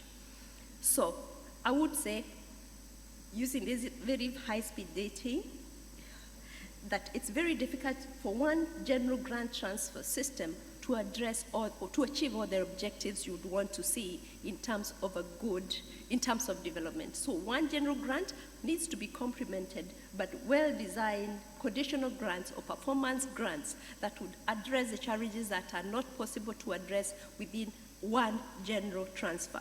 The other second, and the last one, and I think Emilia talked about this, the definition of development in the general grant transfer system sort of looks very critical human development challenges. And a good example, in Kenya, human development or paying an ECD teacher, which is very, very important, is not considered development. And it's the development of a road is considered development, but not the payment of an ECD teacher, which is considered a recurrent expenditure.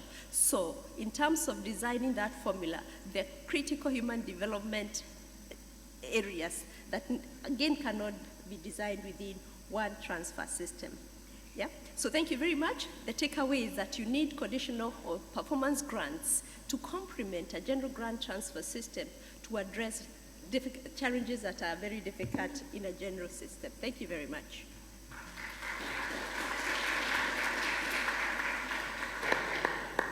Thank you, Jane. That's a very interesting presentation, and I think it's indicative of the challenges that a lot of countries have faced, where they start off with one size fits all general and conditional transfer and realize that that would be great if everything else was perfect. But many places are now moving in the direction of having a more nuanced transfer system. And our next guest speaker is online. Unfortunately, for logistical reasons, Dr. Kim Lal Devkota, who's an MP in Nepal, was not able to join us today, but I understand that he is available online. And welcome to you, sir. Sorry you could not be here with us, but we're looking forward to hearing what you have to say. Please.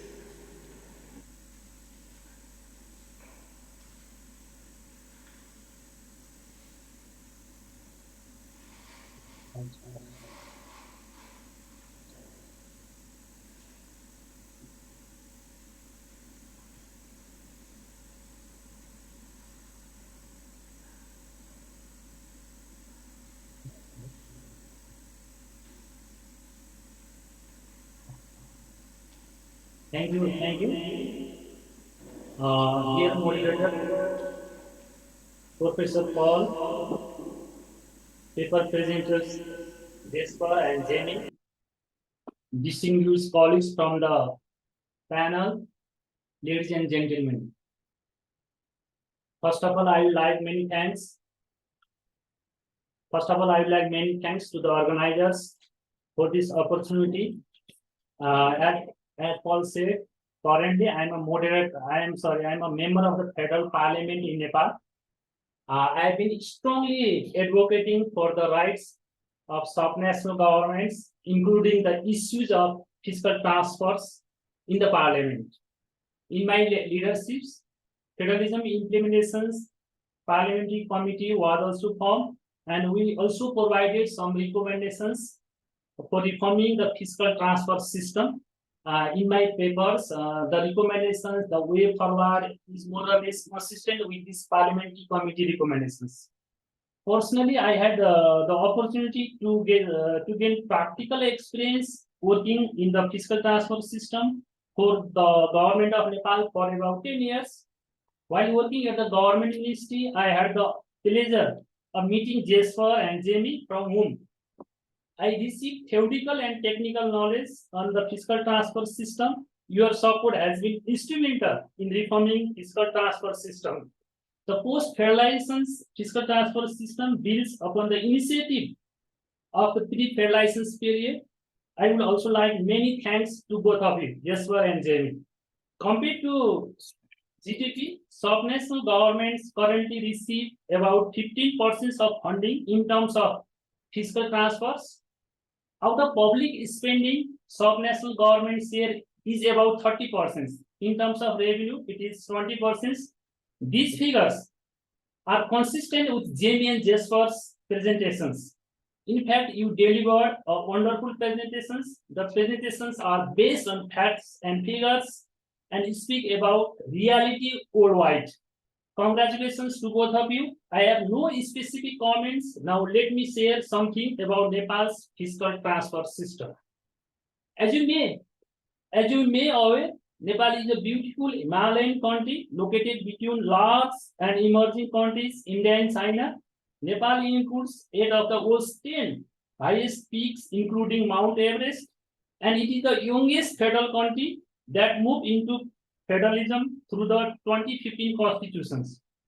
We have 3 tiers of government: federal, provincial, and local. We reduced the number of local government from about 4,000 to 753 through the local government restructuring commissions. The Constitution has provided the constitutional status to local governments. Sorry to interrupt, but your slide is not moving. Your slide presentation is not moving, and there's a bit of distortion in the speech. I'm not sure whether maybe you could move a little further from the microphone or something. But I think people are having trouble following, and the presentation is also not moving. Apologies, but I just wanted to let you know.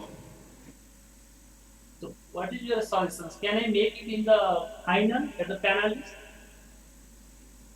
At the final at the panelist?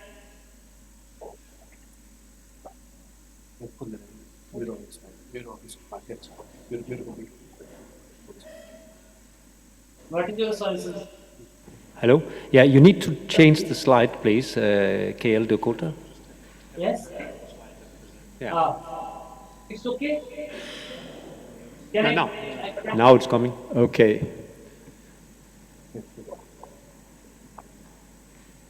Yes, so it's on the first slide right now, a brief country background. Yeah, 20 background. Okay. Just a moment. Sorry.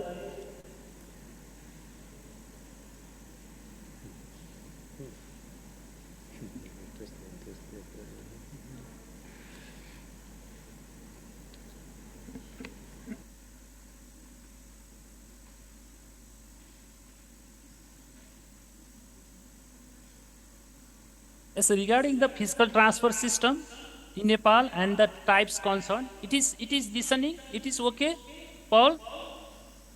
Yeah, we can hear you better, but you're back to the first slide. So perhaps you want, unless you need the slides, perhaps you could just turn the presentation off, and you can send it to us, and we can share it with the participants, and then you can make your points. Okay, now you're on the back on a brief country background.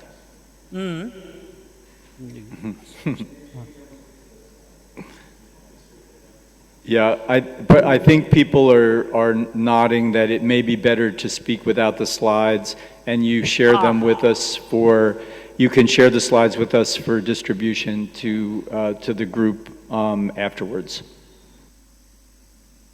So maybe turn off the screen sharing, and we'll see you and hear your voice.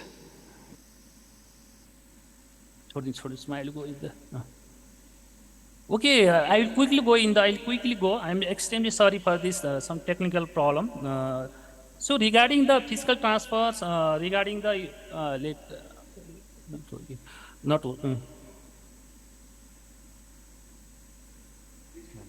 first one. Escape. You escape this. You escape. Yeah, we see you. You can just continue giving your presentation. Yeah. Regarding the fiscal transfer system in Nepal, and the types concerned, we have vertical elevations system from the federal to the provincial and local levels, as well as from the province to the local. There are 3 types of fiscal transfers in Nepal. They include grant allocations, revenue sharing, and natural resource sharing. Regarding the types of grants, there are 4 types: fiscal equalizations, special, matching, and conditional. In terms of revenue and the natural resource sharing, local governments receive 15% share from the VAT and excise duty, and 25% royalties from the natural resources. Both are formula-based. The fiscal equalizations grant comprises minimum grants, formula-based grants, and performance-based grants. The total pool grants is determined on an ad hoc basis by the government, and for the horizontal allocation, there is a formula decided by National Natural Resources and Fiscal Commission, which is constitutionally formed independent entity. In terms of conditional grant allocations, mostly it is on an ad hoc basis. Allocations of revenue sharing and royalty sharing are based. These are the derivations principles decided by the fiscal commissions. Regarding the positive sides of the fiscal transfers system in Nepal is concerned, it is constitutionally mandated. We have an independent fiscal commissions working on the fiscal transfer system.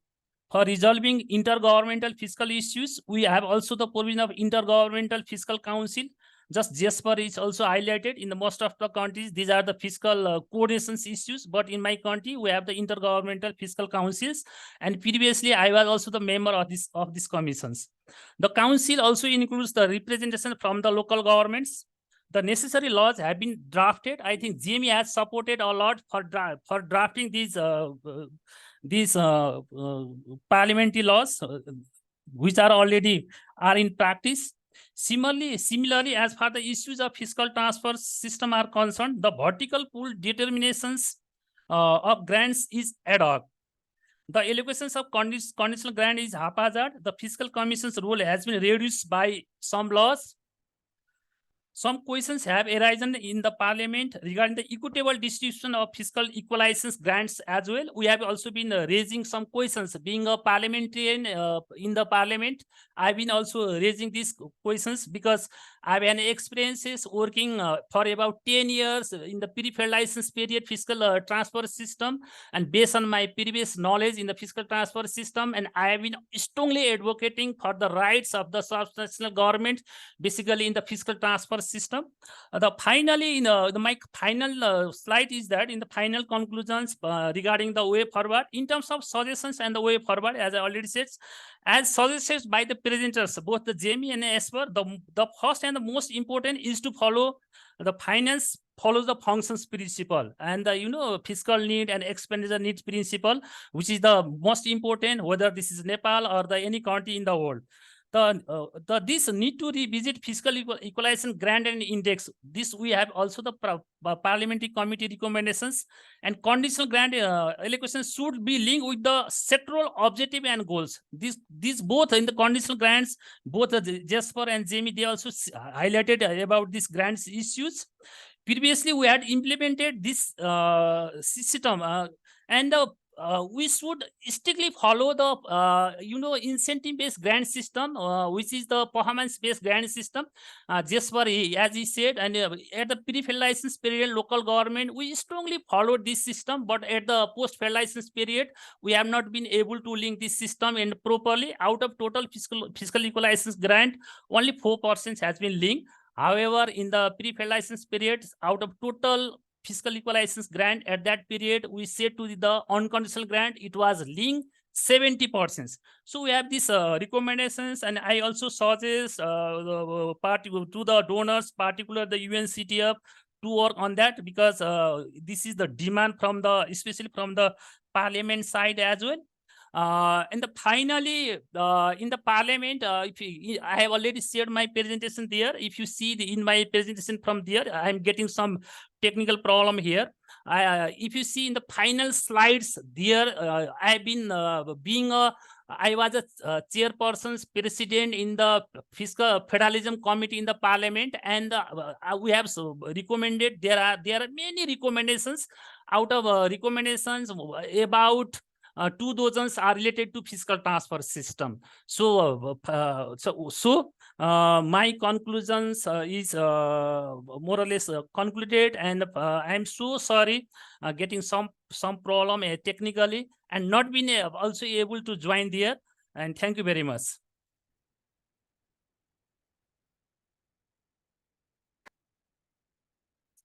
Difficulties, but thank you for your contribution. And now we're moving on to Juan Cristobal Lloret, the Prefect of Azuay Province, representative of the Consortium of Provincial Governments of Ecuador. Thank you, sir.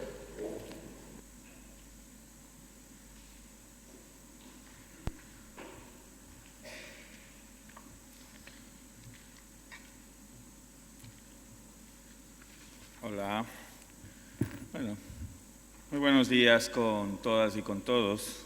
Es un gusto poder compartir con ustedes en esta jornada. Agradecerles y felicitarles a la CGLU, al Ayuntamiento de Málaga y a todos quienes se encuentran reunidos acá. Gracias por la gentil invitación.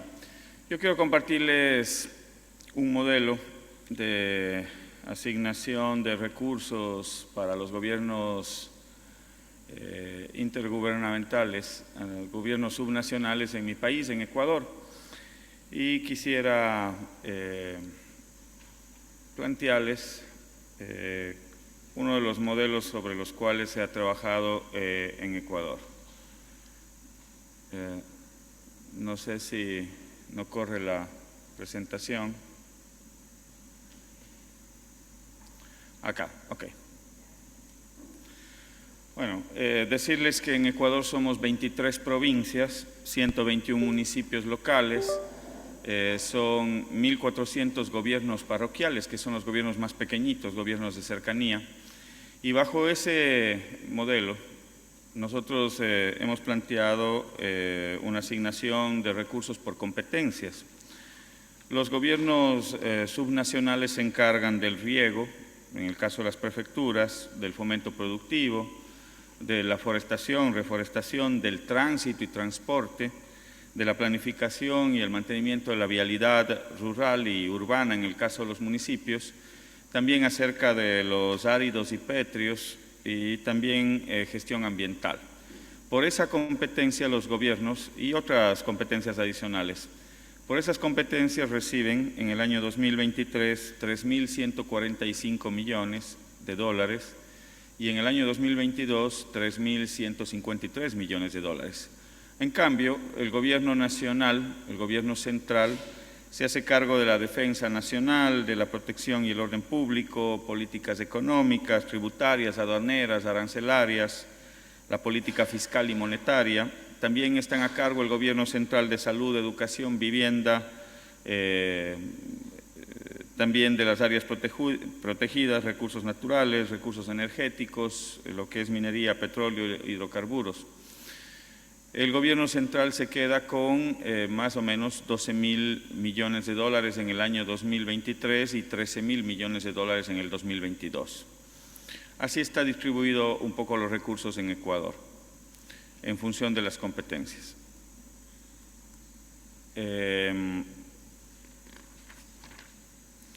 ¿Cuáles son los hitos de la descentralización?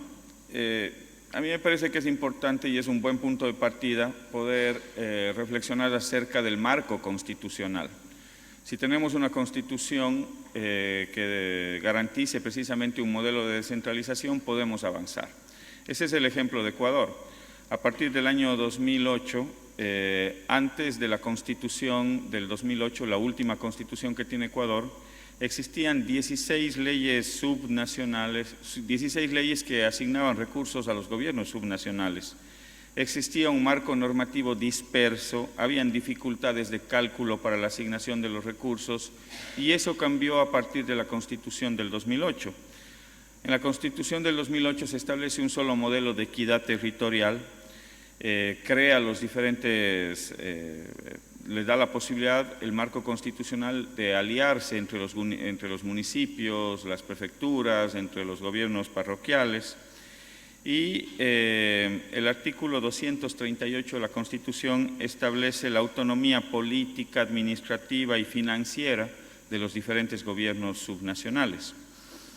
Y a partir de eso, de la Constitución del 2008, se crean dos leyes que son importantísimas: el Código Orgánico de Ordenamiento Territorial, Autonomía y Descentralización, y el Código de Planificación y Finanzas Públicas. Se organiza de mejor manera la distribución de los recursos. El modelo que teníamos antes de la Constitución del 2008, habían 16 leyes que daban recursos a los gobiernos subnacionales. Todo eso cambió a partir de la Constitución y ahora solo tenemos el COTAD, que es una ley, y lo que se mantiene dentro del COTAD y de este modelo de equidad territorial plantea que los recursos son predecibles, que las asignaciones son directas, que las asignaciones son oportunas y son automáticas. Eso garantiza la movilidad de recursos independientemente de de cualquier otro factor de orden político o económico. Me parece que es importante relevar que en el Ecuador, que es un país exportador de petróleo, generador de energía, generador de minería, hay recursos que se entregan a los gobiernos subnacionales en función de la extracción de esos recursos naturales, para que los gobiernos locales puedan hacerle frente a algunos procesos de mitigación y sobre todo al desarrollo local. Me parece que esa es una garantía importante. En función de los recursos que se extraen, se entregan recursos a los gobiernos subnacionales. Creo que es una experiencia que no se debería dejar a un lado, más aún cuando nosotros estamos pensando en pasar a ser el Ecuador y la idea es poder trabajar en una economía extractivista o una economía del conocimiento. Entonces, para eso se necesita invertir esos recursos en el desarrollo local. Dentro de este modelo de equidad territorial, que ya está más organizado, se entrega el 21% de los ingresos permanentes del Estado, es decir, de todos los impuestos, los tributos nacionales, se entregan a los gobiernos subnacionales. Y el 10% de los ingresos no permanentes, aquí está el petróleo, aquí está la venta de activos, algunas líneas de crédito. De esos recursos, el 67% van a los municipios, el 27% van a las prefecturas y a los gobiernos parroquiales, que son los gobiernos más pequeños, apenas el 6%. Se establece esta fórmula, que es una fórmula que nos da un monto fijo, que no puede ser menor a 2.136 millones, que es lo que establece una ley en el Ecuador, y un monto variable. Este monto variable se da en función de la población, en función de la densidad poblacional, en función de las necesidades básicas insatisfechas, en función de los mejoramientos de los niveles de vida, en función también de los esfuerzos fiscales que hacen los gobiernos locales y también en función de la vialidad, del número de kilómetros que se mantienen por parte de los gobiernos subnacionales. Así funciona el modelo de equidad territorial. Creo que es un modelo práctico que nos da los recursos de manera predecible. Quiero resaltar acerca de los recursos naturales que se explotan en Ecuador. Aquí yo quiero rescatar dos láminas que son importantes, tanto a través de la ley de minería como a través de la ley 047, que es una ley especial para la entrega de recursos a los gobiernos subnacionales por la venta de energía eléctrica, y también en función de una ley de desarrollo amazónico, porque gran parte del petróleo y la riqueza mineral es de nuestra Amazonía. Entonces, este modelo lo que hace es garantizar recursos todos los años para los gobiernos locales, en función precisamente de los recursos que se extraen de los recursos naturales. Con eso se trabaja muy fuertemente en los temas de remediación, de prevención, de adaptación al cambio climático a través de los gobiernos locales. Y por último, quería presentarles la dependencia de los recursos fiscales en Ecuador. En el caso de las prefecturas, y a nombre del CONGOPE, del Consorcio de Gobiernos Provinciales del país, yo hago esta presentación. Ustedes pueden darse cuenta cómo el nivel de dependencia de del gobierno central es muy fuerte en el caso de las prefecturas. Y el reto es lograr cambiar estas asignaciones de recursos en función de la capacidad que tienen los gobiernos subnacionales de generar recursos propios. Sobre el 80%, 86, 87% de los 9.000 millones de dólares en estos últimos 4 años han sido del gobierno central. Entonces ahí hay un reto enorme. Y termino con unas dos conclusiones que me parece que son importantes. Creo que solo a partir de reformas constitucionales se pueden generar modelos efectivos de descentralización. Ese es el ejemplo del Ecuador. En el año 2008 se da una constitución y se logra generar todo el marco jurídico para poder avanzar. Y los modelos de asignación de recursos de los gobiernos subnacionales no son suficientes. Es necesario garantizar una autonomía financiera, que es la principal autonomía que deberíamos tener los gobiernos locales para la generación de ingresos a través de tasas, impuestos, contribuciones. Y quizás hay una reflexión más global planetaria con respecto a las líneas de crédito para poder acceder al desarrollo nacional, al desarrollo de los gobiernos locales. Fíjense las tasas de interés que tenemos en el mundo de organismos multilaterales y bilaterales. Están en alrededor del 3 al 5% para el desarrollo. Pero resulta que cuando llegan al Banco de los Gobiernos subnacionales en Ecuador, esas tasas de interés se incrementan al 8% en dólares. Entonces, creo que el reto es poder lograr un modelo de financiación del desarrollo local de manera directa, desde los organismos multilaterales o bilaterales, con esas tasas de interés que puedan llegar directamente a los gobiernos locales del 3 al 5%. Y, por supuesto, una serie de incentivos económicos en función de los proyectos que se realizan, en función de los impactos positivos en cambio climático, de la conservación, preservación medioambiental, proyectos de enfoque de género, de energía renovable, que atiendan a población vulnerable, etcétera. Quizás esas algunas de las reflexiones, perdónenme, se me fue el tiempo, pero les comparto la experiencia de Ecuador. Es un gusto compartir con ustedes a nombre del Consorcio de Gobiernos Provinciales de Ecuador la experiencia. Muchas gracias.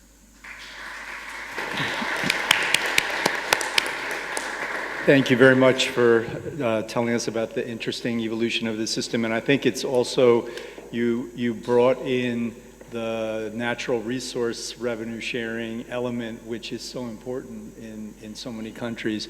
So thank you very, very much. And unfortunately, Mayor Omar isn't able to join us, so we're going to go to our last contribution from Sofia de Honig.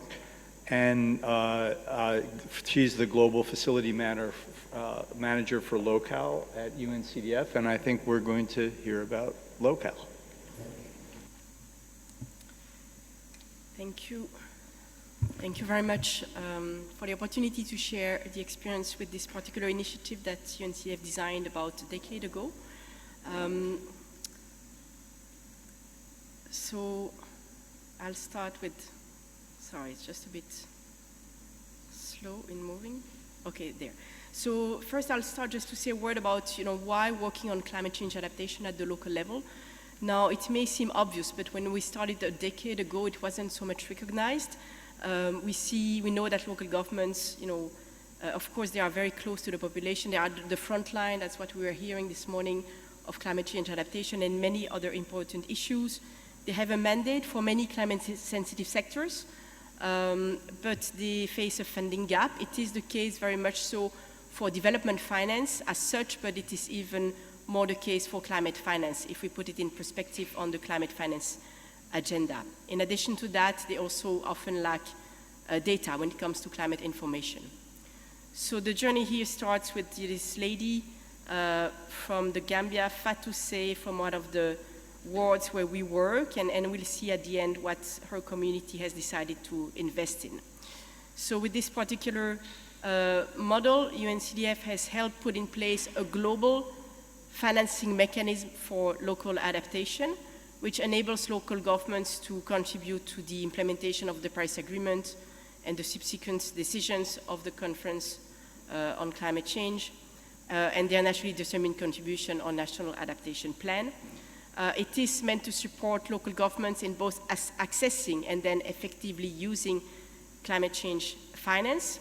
And in doing so, it is not creating new structures or systems. It is actually using the national systems for intergovernmental fiscal transfers. However, creating a dedicated window, and we'll see why it is important, and also using rather the local government planning and budgeting systems instead of, again, creating parallel approaches. Now, sorry. So we're looking here at this performance-based grant system, this little blue box that you see there. It is crafted in each country together with the government. So we do work with the central government, both with ministries in charge of local governments, of course also ministries in charge of finance, but ministries in charge of climate change as well.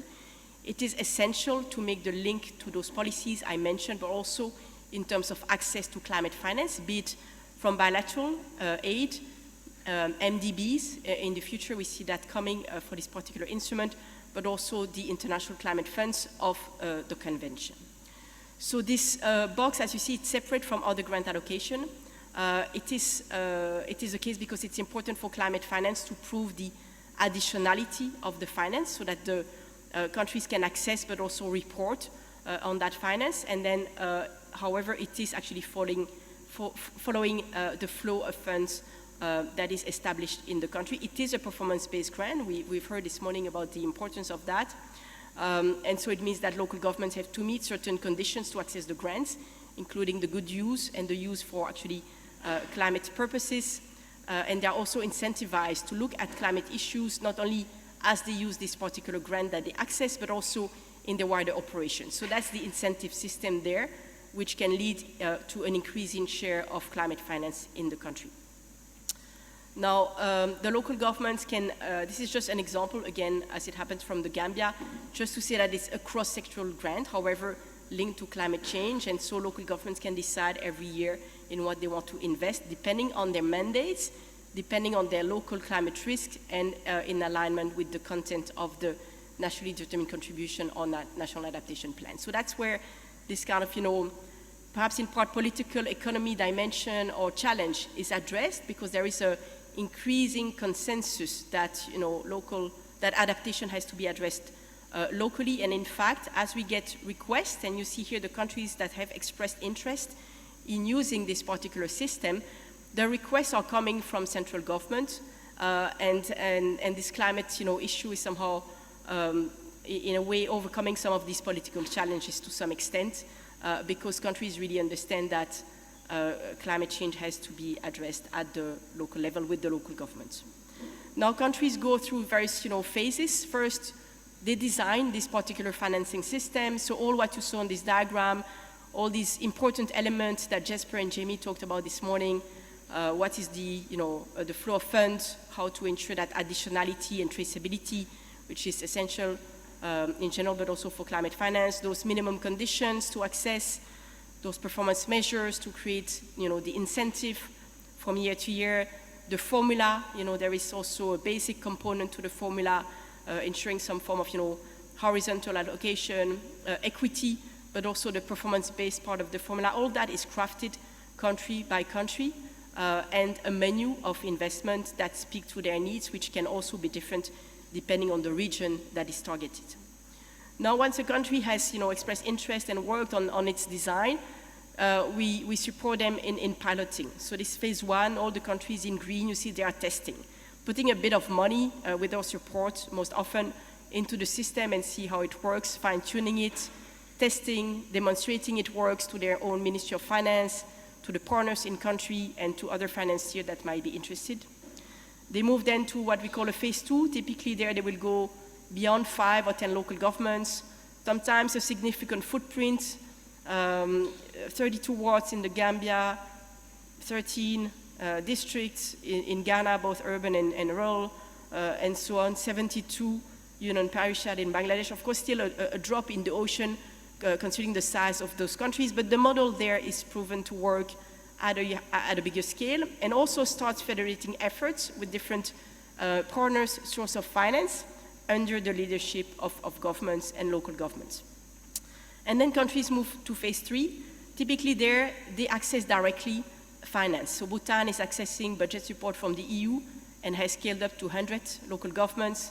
Cambodia has used different sources of finance, at some point a concessional loan from IFAD, and they're also working towards direct access to climate funds, or MDBs. Mozambique also has federated efforts with 5 different partners, all grant finance, and is covering 40 districts, so a significant footprint in quite a large country. And Benin as well is about to access Green Climate Fund, being the first one to go that route and make it effective.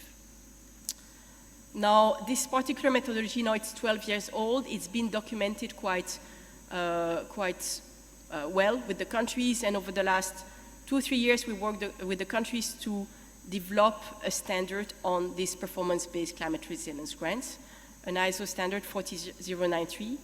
Now, the reason for that is that as different countries and local governments somehow try and access the same development partners or the same climate funds, it is a way to actually give confidence to those climate financiers that the instrument that is being proposed is following certain quality standards and that the funds will be used for the intended purposes.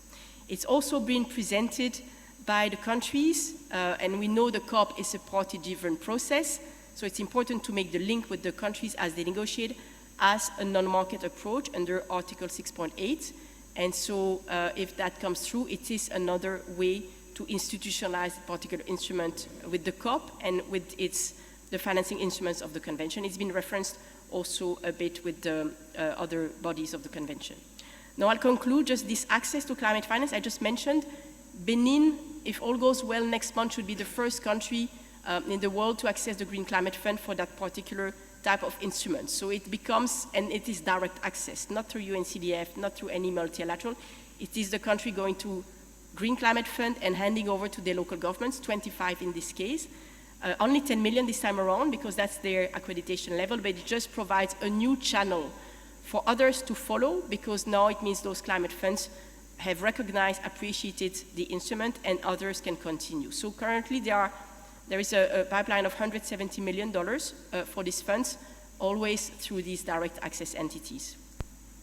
And just to sum up, just to say for now we've supported 350 local governments. We hope that it can go really to scale and perhaps double over the next years, at least with this pipeline I mentioned.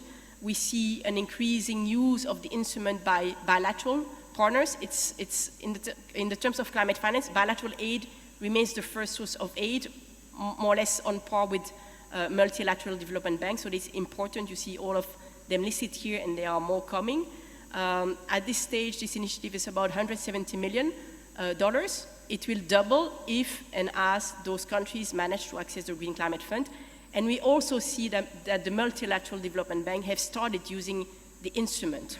So it's becoming slowly, a way to access and deliver climate finance to the local governments with the model that can go to scale. So I'll pause here. I had a short video from Gambia, but I'll stop here. Thank you very much.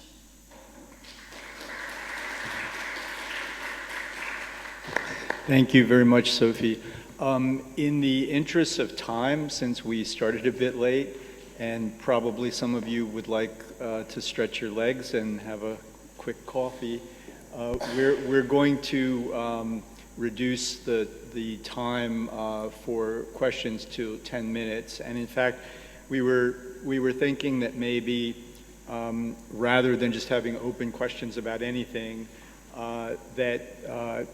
based on your own experience and what you've heard, we had the overview from Jesper and Jamie, and then some contributions from colleagues working on particular countries. Many of you have your own experiences, and Local as an illustration of an innovative mechanism that can serve an important purpose in this area. What are your thoughts about the kinds of key policy issues that you think that we ought to be focusing on? And of course, this is partly, some of you are coming from places where one or more of these things are an issue, but some of the things we talked about were lack of stability of the transfers because of lack of institutionalization in constitution or laws, fragmentation of transfers in terms of purpose and how they're managed, imbalances between conditional and unconditional and the implications of that, thinking about how to better institutionalize the linkages across the elements of finance, which came up in all the presentations. So I think why don't we open the floor, and if people would like to make comments or ask a question of the panelists, we'll have to do it rather quickly.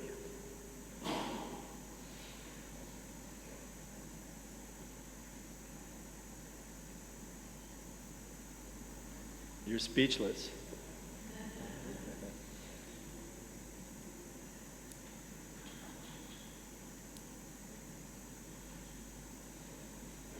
Okay, please. My name is Peter Malika from UNCDF. My question, it's more of an observation, is that grants can be highly leveraged to access additional capital at the local level. So whether leverage additional capital and bring private sector to bring in either debt, equity, or other forms of financing. So maybe if you can you can talk a little bit about how this is looked at, because this is a good starting point in terms of grants. Over. Okay, thank you. Ben.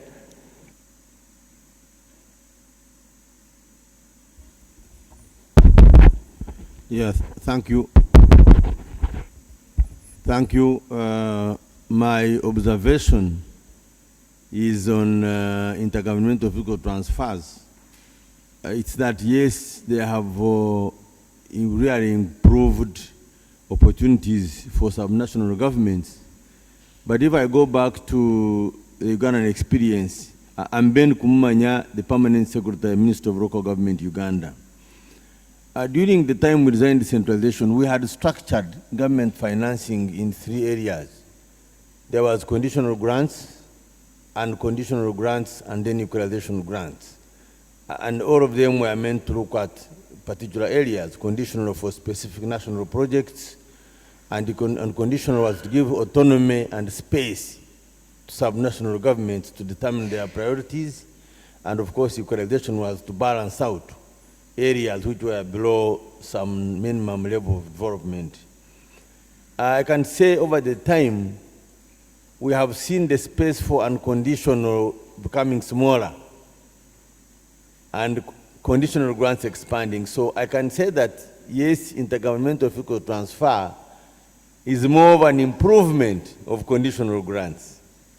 So there is a challenge there. Yes, it's better, but it's only improving conditional grants, but it's not helping a lot in unconditional grants.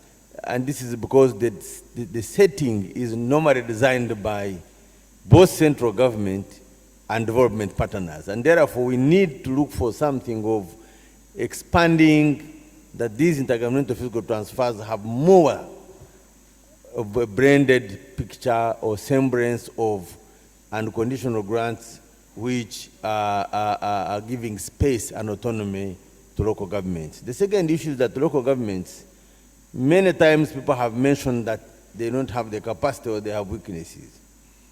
They have weaknesses because those with means to address weaknesses have tended to look the other side. Those with capacity to organize local governments, which was the intent of decentralization. And therefore, my proposal would be that if we want grants which really build up decentralization, we need to do 3 things. One, we need to build the capacity of local governments to take up that space, because in any case, they are nearer to the issues we are talking about, the needs of society. They are nearer. Secondly, they benefit from investments, or they miss out, they lack if there are no investments. And then thirdly, of course, they are voices of the people, they are agents of development. So we need to design something that makes sure that, especially the political elites, the political groups at the local government levels, are given space to actively, in real terms, participate in the setting of these grants. But otherwise, yes, we welcome the improvements, but they tend more to better one area, but they don't do much in strengthening the capacity of subnational governments.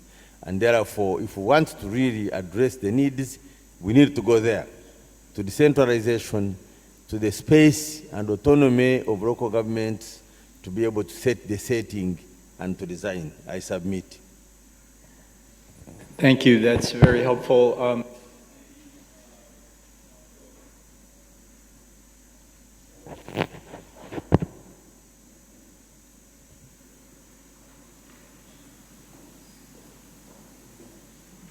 Great, thank you. Very quickly, and if time allows, allows, this is just a question to Ms. Kirangai from Kenya. I found it interesting. You mentioned that when the new system of fiscal transfers was established in Kenya, initially it was established with mechanisms in place to encourage counties to also maximize their own source revenue collection, but that was subsequently eliminated. I mean, I'd be curious to know a bit more about, first, what was the mechanism to incentivize them to collect more?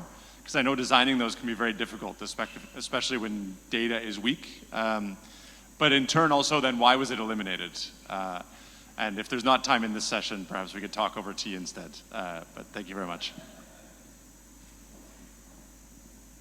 Okay, thanks. I think we can maybe move on with this because I think we already have some good points on the table. I mean, it seems to me that your question about leverage is who has the power to leverage? Who is when we're dealing in these fragmented issues like the PS just stated, where there are different donors putting money in with different conditions and money is flowing to the same sector and so forth. I think that in an ideal world, when fiscal decentralization is being designed, you would start at a place that's more modest and build on it. But that's often not possible in reality. So you end up with a situation in which you have to fix things. And your point, yes, maybe you did need more conditional transfers. You were maybe a country that had too many unconditional transfers, but conditional transfers can be for a sector with some guidelines or a budget template that works for some places but not for others. And I think so thinking about how you do this is really important. So I'm going to turn it over to you guys first, and then Jane, if there's time, you can answer the question. Otherwise, you can have coffee with Will.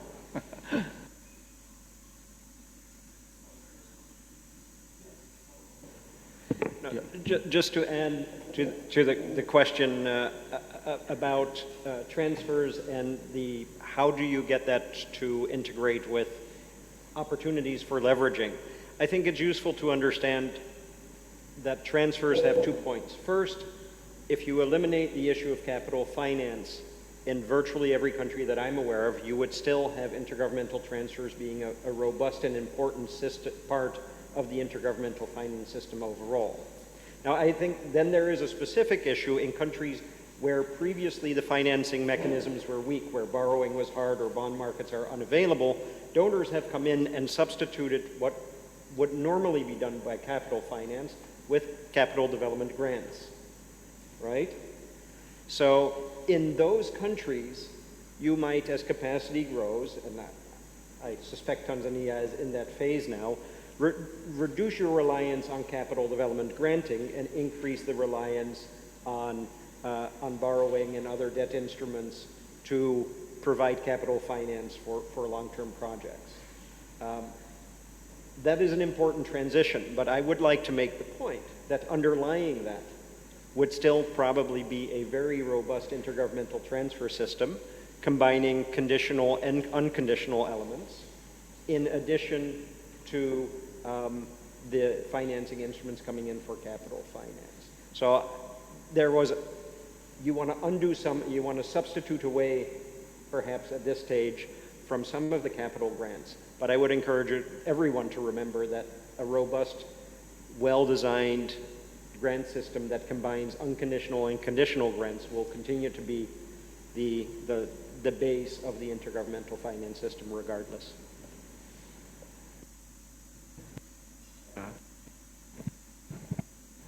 Thank you very much. Some of the questions were dealing with this balance between conditional and unconditional grants. And I fully support there needs to be a balance. As also Jane said, there could also be too much going towards unconditional, equitable grants without any monitoring, without any effectiveness, without any performance.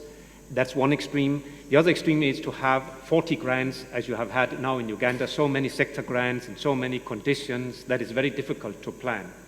So I think there is a need for that balance. and to build up gradually, and also as the PS from Ministry of Local Government in Uganda said, to build up the capacity of local government and gradually building up the trust that they can handle fund properly, combined with good monitoring systems, good auditing systems, and even good incentive systems to ensure that they perform. Because if you have that, you don't need so many conditional input-oriented grants. You can reduce how much you fragment the input side. So it's a question of, and I think that's where the performance grants can come in, ideally, that if you look at the general performance in terms of accountability, in terms of how they spend the money, and you reward that and you build up the capacity, you don't need all this input control.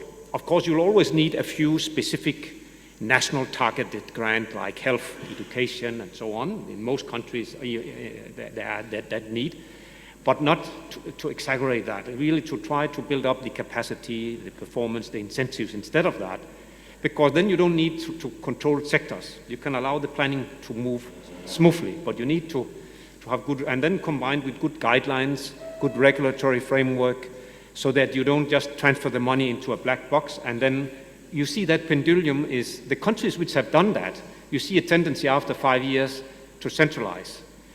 Nepal was one example we just heard about. Other countries like I've seen in Indonesia with the Big Bang, where money was transferred.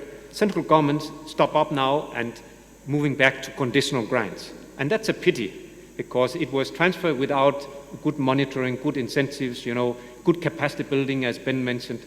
But so you need really to combine it. And then you don't need this nitty-gritty control if you can get the systems up and running into the positive cycle instead of the negative cycle where you control more and more, you withdraw money, nothing is happening. Thank you. Thanks. Unfortunately, we're going to have to wrap it up. I would just say one thing, though. I think that what I hear a lot of people saying, although they're not using the word, is what is the strategy?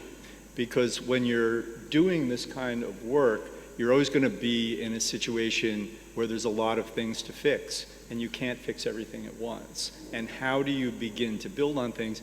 And two big things that I've heard a lot coming up in recent meetings at the big international agencies, it's asymmetry, that local governments in countries are very different, as you were saying, Jane, and how do you treat them differentially and in a way that doesn't let the weaker ones stay weak?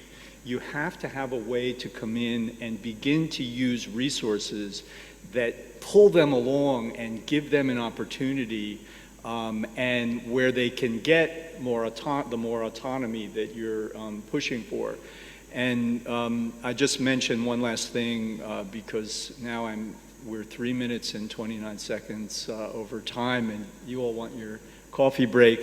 But I was just at a seminar with the Indonesian Ministry of Finance the other night, and one of the things they're thinking of trying to do to get the big cities that are getting grants off of this, and to get the smaller places which are not creditworthy to be able to begin to establish creditworthiness, is grant loan linkages. So you don't just have a project that's financed by a loan or a grant, but the one you set up the system to push the ones that can go to the market for self-financing projects to go there and leave the subsidized resources for the poor local governments. And if you mix this in a way and you make a weaker local government take even a small bit as a loan, they have to raise the resources to repay the loan. It's going to begin to build the, history for them. And that's just an example of how to think about this strategically and in an evolutionary way, so that you're not just designing a system that stays and then you react and mess around with it when it doesn't work. So I think strategy.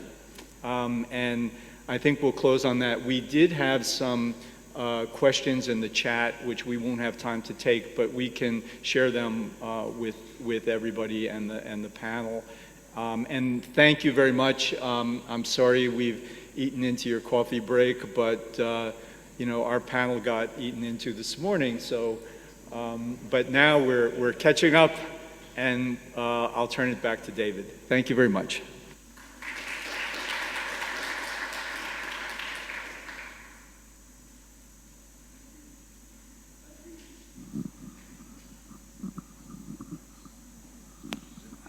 Oh, thank you very much, Paul, and thank you for the whole panel. And I think it was a very deep and rich discussion. And what might be useful now is to kind of make the linkages between the different topics on the agenda and also what we want to get out of this. And again, referring to the people online as well as those in the room. So and I was looking around the room as people were speaking, and we have people here from Moody's, for example, a credit rating agency. We have session on domestic capital markets for cities. We have a session on guarantees for cities, on city-friendly investment funds, and there'll be somebody joining us from Meridian that is an asset manager that's managing an investment fund. And then this session on intergovernmental fiscal transfers, and then of course another one on own source revenue. So what is quite unique about this Málaga setting, I think, this Málaga Coalition, is it brings together people from different fields of finance and funding. This was very much the intergovernmental fiscal transfers, the local government public finance session. Now, quite often, people involved in domestic capital markets and bonds don't connect with this thinking, and vice versa. And that's not helpful, because as we heard from Amelia this morning, and as we're trying to put across in this coalition, that we believe that local government finance is development finance. And that really local governments are the lenses to achieve the pact for the future, to achieve the goals we want to achieve. And in that sense, it's the interrelationship between these different elements of local government finance that is as important as each element on its own. And it's not enough to say, let's just have a whole lot of bankable projects and solve the problem of the world that way. Nor is it enough just to say, let's divide all the national cake and distribute it to local governments and have local governments manage all of public expenditure. No, we're not saying that either.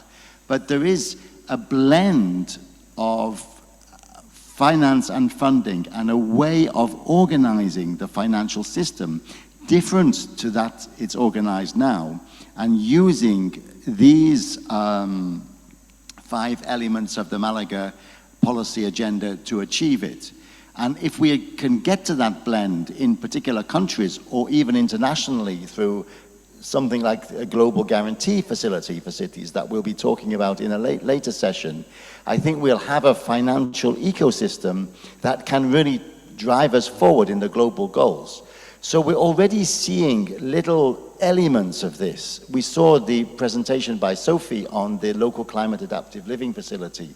That's already starting to show that even the Green Climate Fund can fund local adaptation through local governments, and we know that adaptation is local. And as you mentioned, Sophie, when we started that, it was not seen as a way of doing climate finance. And then Amelia, you mentioned about the CARE agenda.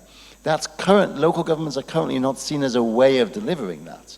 But through the Pact for the Future, it's been possible to build a consensus on the CARE agenda that we need. And then it can be now a way of financing that, of bringing that into being through the local lens. And I think we saw from Ecuador and Nepal, and then in the summaries from Jamie and Jesper, some really good examples, and also Kenya, some really good examples of how intergovernmental fiscal transfers can be constitutionally enshrined or placed in legislation so that there is this predictability. And there are these elements there of predictability and purpose in the transfers, that they're part of the national development agenda. They're not just something that's given to local governments at the end of the day when all the big blocks of money have been decided. No, they're key parts of the way the government is organized in some of the countries we saw in the proposals.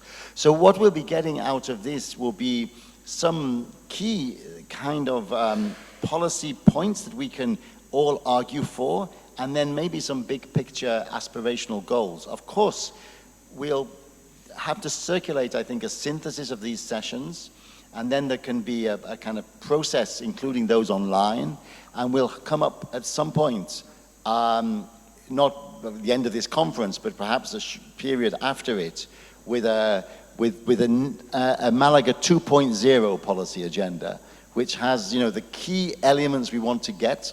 For example, should locale be a part of global climate finance, period? Should it be a main part of the way global climate finance is delivered? Maybe that's something we want to argue for. So that's where we'll be going. And I'm imploring those colleagues that are from different walks of life or different elements of the financing system to think about these interlinkages as you're listening to the speakers, and break out of these silos. So whether you're from, I don't know if you want to add anything to that, Amelia, before we go to the break? Yeah, I think so too. Coffee break, and we'll see you back here at 10 past 12. Thank you.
Could you speak so that we test your audio?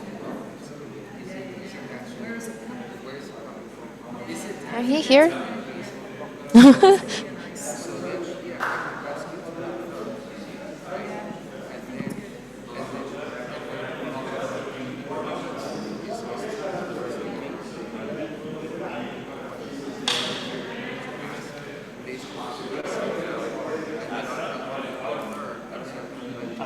Yeah. Hello, hello, Modest. Hello, can you hear us? Please speak. Hello, hello, I can hear you. Ah, great. Yeah, we can see you. Okay. Can you But hear me? we don't hear you. I'm unmuted. You can't hear me? Hello?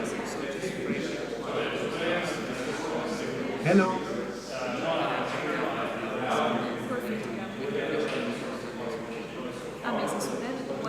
Hi, start talk. Okay. Hi, Modest. Could you try to speak so that we see if we Yes, hear you?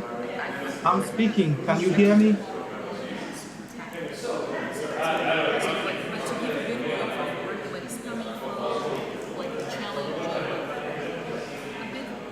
Okay, we're trying to figure out the sound.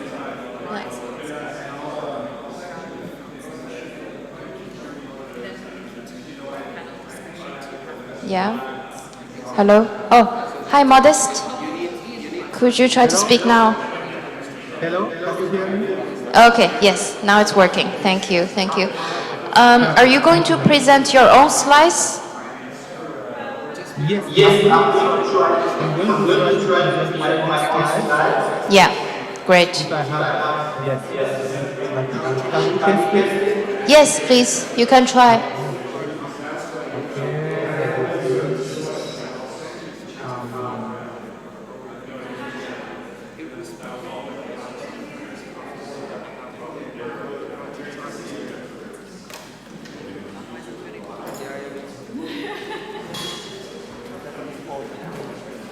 Yeah. But it's not full screen. That's okay. Now it's full screen? Okay. So we'll be able to see, right? Okay. Yes, it works. Thank you. Yeah. Perfect. Yeah. Thank you. And then. Oh, so the technician asked you to leave it on for full screen so that we can just project immediately when you start. Yeah. Thank you. Okay. Perfect. Okay. Now we are prepared. Yeah. Thank you. Okay. Thank you. Yeah. Great. Michael, are you there? We can also test with you for your sound. Yeah, good morning. Michael is here. How are you doing? Perfect. 1 second. Can you hear me? It's not very clear. Is that okay? Yeah, we can hear you, but the sound is not very clear. The sound is not clear. Yeah. Is it from your end or from our end here? Yes.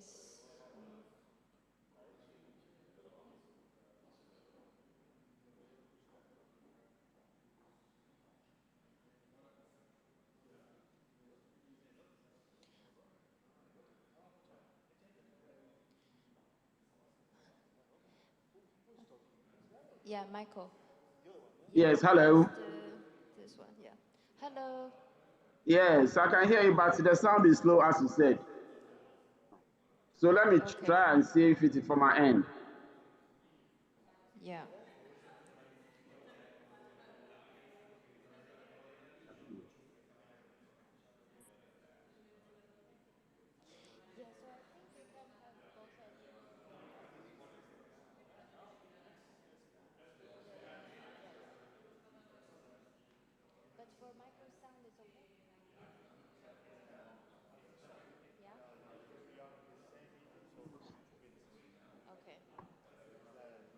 Okay, yeah, Michael, it's okay. We can hear. You can hear me now. Yes, we can hear you. Thank you. Oh, and Michael, we're not going to use slides. I think you can just make your remarks. Yes, so that I'll we can do that. see you. Hope that's okay. That's fine. That's okay with me. Perfect. Thank you. Welcome. I think it's not.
Hola.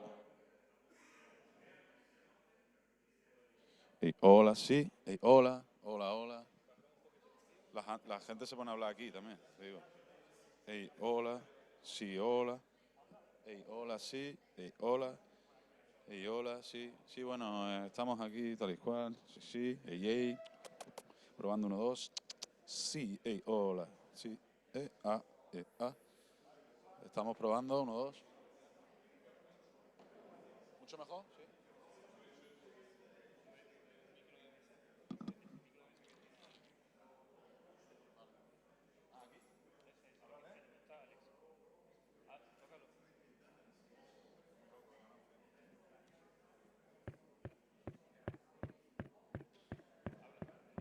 Pero que no salga fuera. Hello, hello, 1, 2, testing mic table. 1, 2, check, check, check. This test is for the interpreters. Testing sound from the microphone on the table. 1, 2, 1, 2. Is it working well? Perfect.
Good afternoon, colleagues, and welcome to this roundtable discussion, which will focus on own source revenues. As we heard during the previous roundtable and the previous discussions also clearly indicated it, we need to view the ecosystem of local government finance as one whole. And various parts of it, intergovernmental fiscal transfers, own source revenues, access to capital markets, are complementary, and they may strengthen or they may weaken each other in case they're not properly designed. So the design and the approaches are extremely important to have that holistic outcome of local government finance. Allow me to welcome our participants. We have two presenters today. One of those is online, and as you can see, we have five participants here in person and one online as well. I will introduce them later as we move on. But allow me first to continue where the previous roundtable left. And I would like to agree and disagree with some of the conclusions of that roundtable. I would agree in principle with what Jamie said, that intergovernmental transfers will remain the major source of revenue for many, in fact for most local governments. In many local governments, simply the tax base is so low that hoping for the own source revenues to become the major source of finance is not realistic. At the same time, I would not ignore the importance of own source revenues for three major reasons. The first reason, and can you please display that chart that I asked for? Colleagues over there, can you please display the chart?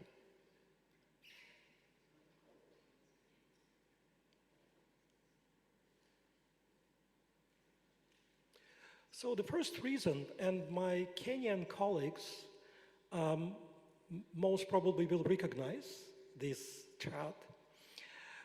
This chart comes from a comprehensive own source revenue gap assessment that was done in Kenya, and it was commissioned last year while Dr. Jain was the chairperson of the Commission on Revenue Allocation. As you can see, it demonstrates the gap between the actual revenue collection at the county level and their potential. Now, the median county has a gap of 95%.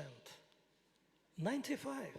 It means they're collecting only 5% of what is potentially available in that county. It may not be that much in monetary terms, but simply the gap itself is a testimony to the potential that can be achieved in terms of own source revenues. The second important reason why we should be talking about own source revenues is that it is a very strong indicator of the local government financial health. And together with the other elements of public expenditure management and public investment management, it underlies the fiscal capacity of local governments.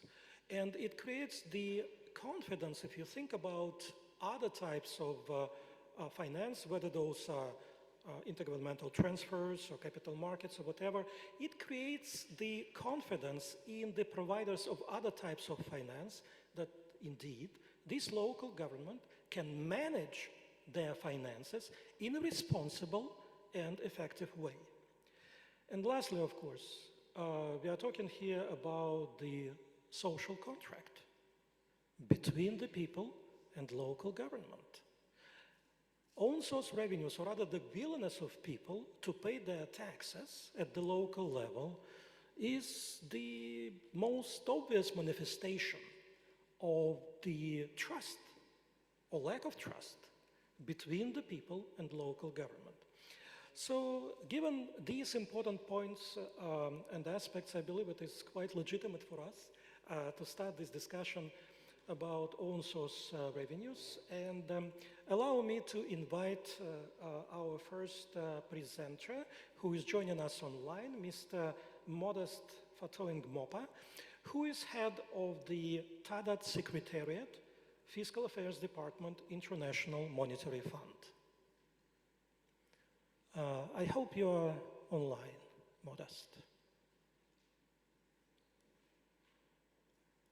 Can you hear me? Yes, yes, we can hear you. Thank you very much, Dimitri. Thank you to all the participants. Good afternoon, everyone out there. Thank you to the organizers. So I'm very happy to join and share with you my presentation on enhancing local government own source revenue with TADAT. I will quickly share with you the outline since we have 8 minutes for that. I'm going to go straight forward. I'm going to share with you what is TADAT and then how TADAT has been used to advance the agenda of local governments in generating own source revenue. First of all, TADAT, what is TADAT? TADAT is an international public good, namely tax assessment tool, which is hosted at the level of the International Monetary Fund, as Dimitri mentioned it. And you can see here on the table the different partners and donors of the TADAT fund. The objective of TADAT is to contribute to strengthen tax administration systems and domestic revenue mobilization efforts globally. How TADAT does it? Number one, by providing an objective and standardized performance assessment of a country or a local entity system of tax administration, and in the process, by identifying the relative strengths and weaknesses of that system. Number two, by facilitating a shared view of the tax administration's health among stakeholders. And number three, by impacting the design of the tax administration reform initiatives that countries will use TADAT results as a baseline when setting reform objectives and prioritizing, sequencing, implementing, and coordinating reform activities. So TADAT is about assessment. How is the assessment of the various systems of tax administration done? You can see the wagon wheel here. It is about 9 performance outcome areas that are being assessed. The assessment focuses on those 9 performance outcome areas, namely the taxpayer base, the risk management within the tax system, the compliance, the tax declarations, like filing of the tax declarations, the payment of taxes, the reporting in declarations, the dispute resolution within the tax system, the revenue management, and accountability and transparency. These are the areas on which the assessment focuses. For the rating, because it's an assessment diagnostic tool, for the rating, the TADAT has 32, as you can see it, 32 high-level indicators under the 9 critical performance outcome areas that I mentioned before. And it is those 32 high-level indicators that which are rated during the assessment process. And the ratings range, the scores range from A to B, C, and D. A, when an indicator is rated A, it means that the tax administration on that area meets the international good practices. A B is when the system is just sound, but not up to the good international practices.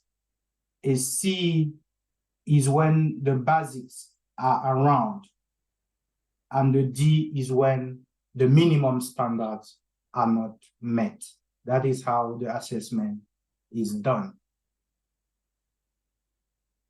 Now, the TADAT results normally are designed to, are meant to fuel the reform interventions of the various stakeholders.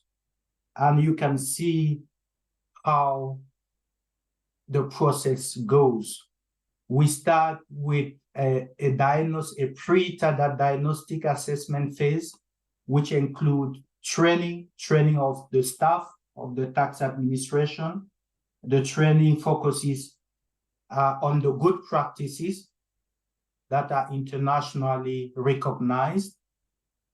After the training, we go to the assessment itself, in-country TADAT assessment. It's a diagnostic which results into a PAR, performance assessment report.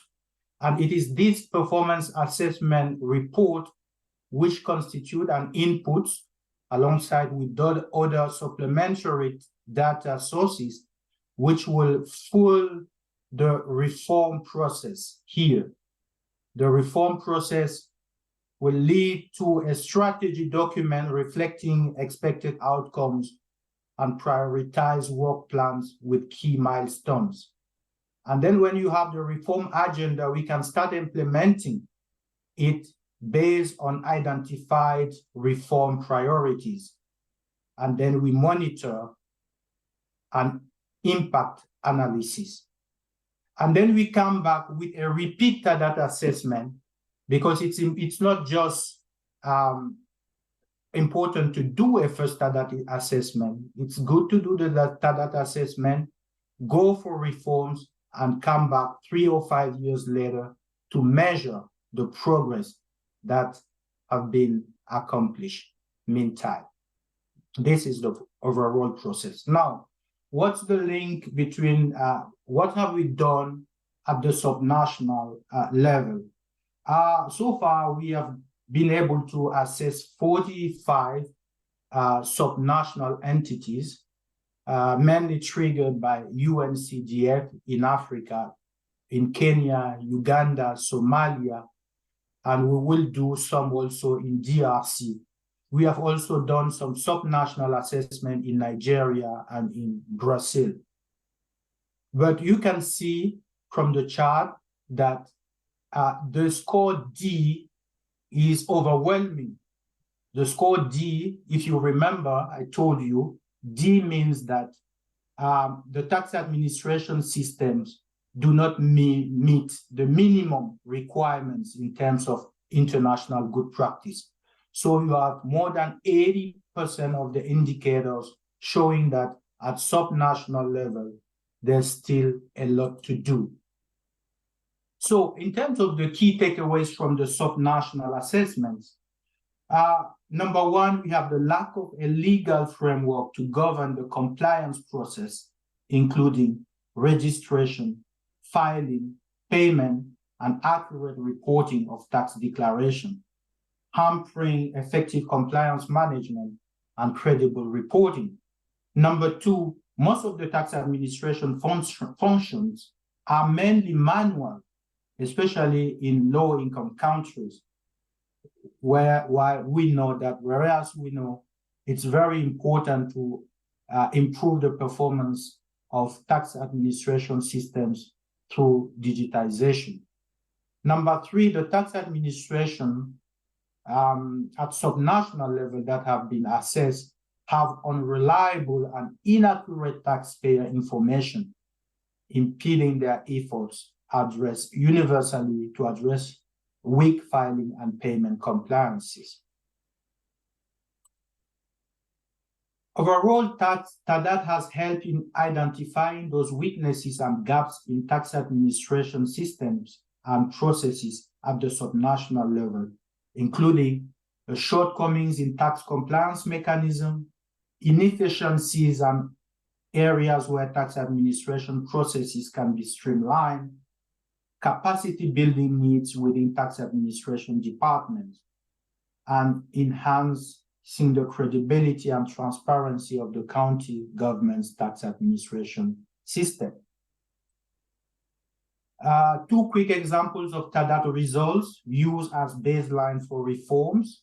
First, in Kenya, it has been already mentioned, the Controller of Budget and Commission on Revenue Allocation have embarked on an initiative with the Ministry of Finance to implement a centralized government revenue reporting system in line with one of the performance outcome area, number 8, which is about enhancing revenue reporting and forecasting at subnational levels. Number 2, in Kenya, Somalia, and Uganda, the UNCDF held strategy to prepare revenue enhancement action plans to address the subnationals' own source revenue impediments. The revenue enhancement action plans development confirmed unrealized revenue potential, as Dimitri just showed it with the chart he shared, and provide forecast for the 5-year plan. So the revenue enhancement action plans will address the challenges of design, assessment, compliance, and accounting in revenue administration. Thank you very much for your kind attention. Thank you so much, Modeste, for this comprehensive and very helpful presentation of the TADAT tool and its potential.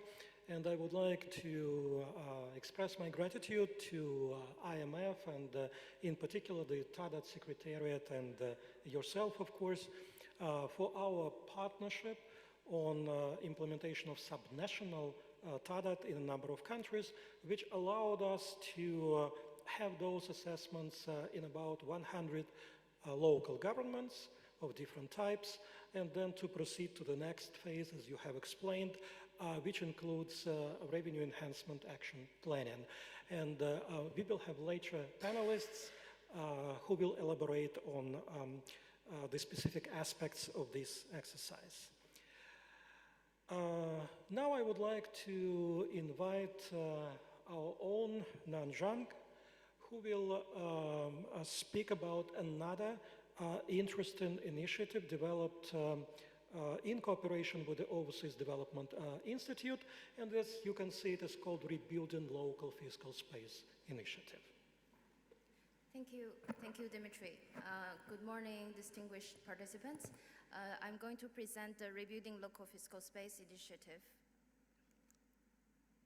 So, as we all know, the COVID-19 pandemic has created the largest reduction of subnational government revenue probably ever recorded. So, in response to this critical situation, UNCDF designed this initiative, Rebuilding Local Fiscal Space, in 2020 to try to understand the impact of the pandemic on local government finance and try to provide support in local government's efforts in recovery. And there were 7 subnational governments participating in this initiative at different stages, including Chandpur, Gulu, Kumasi, Telita, Chiapas, Chefchaouen, and Harare.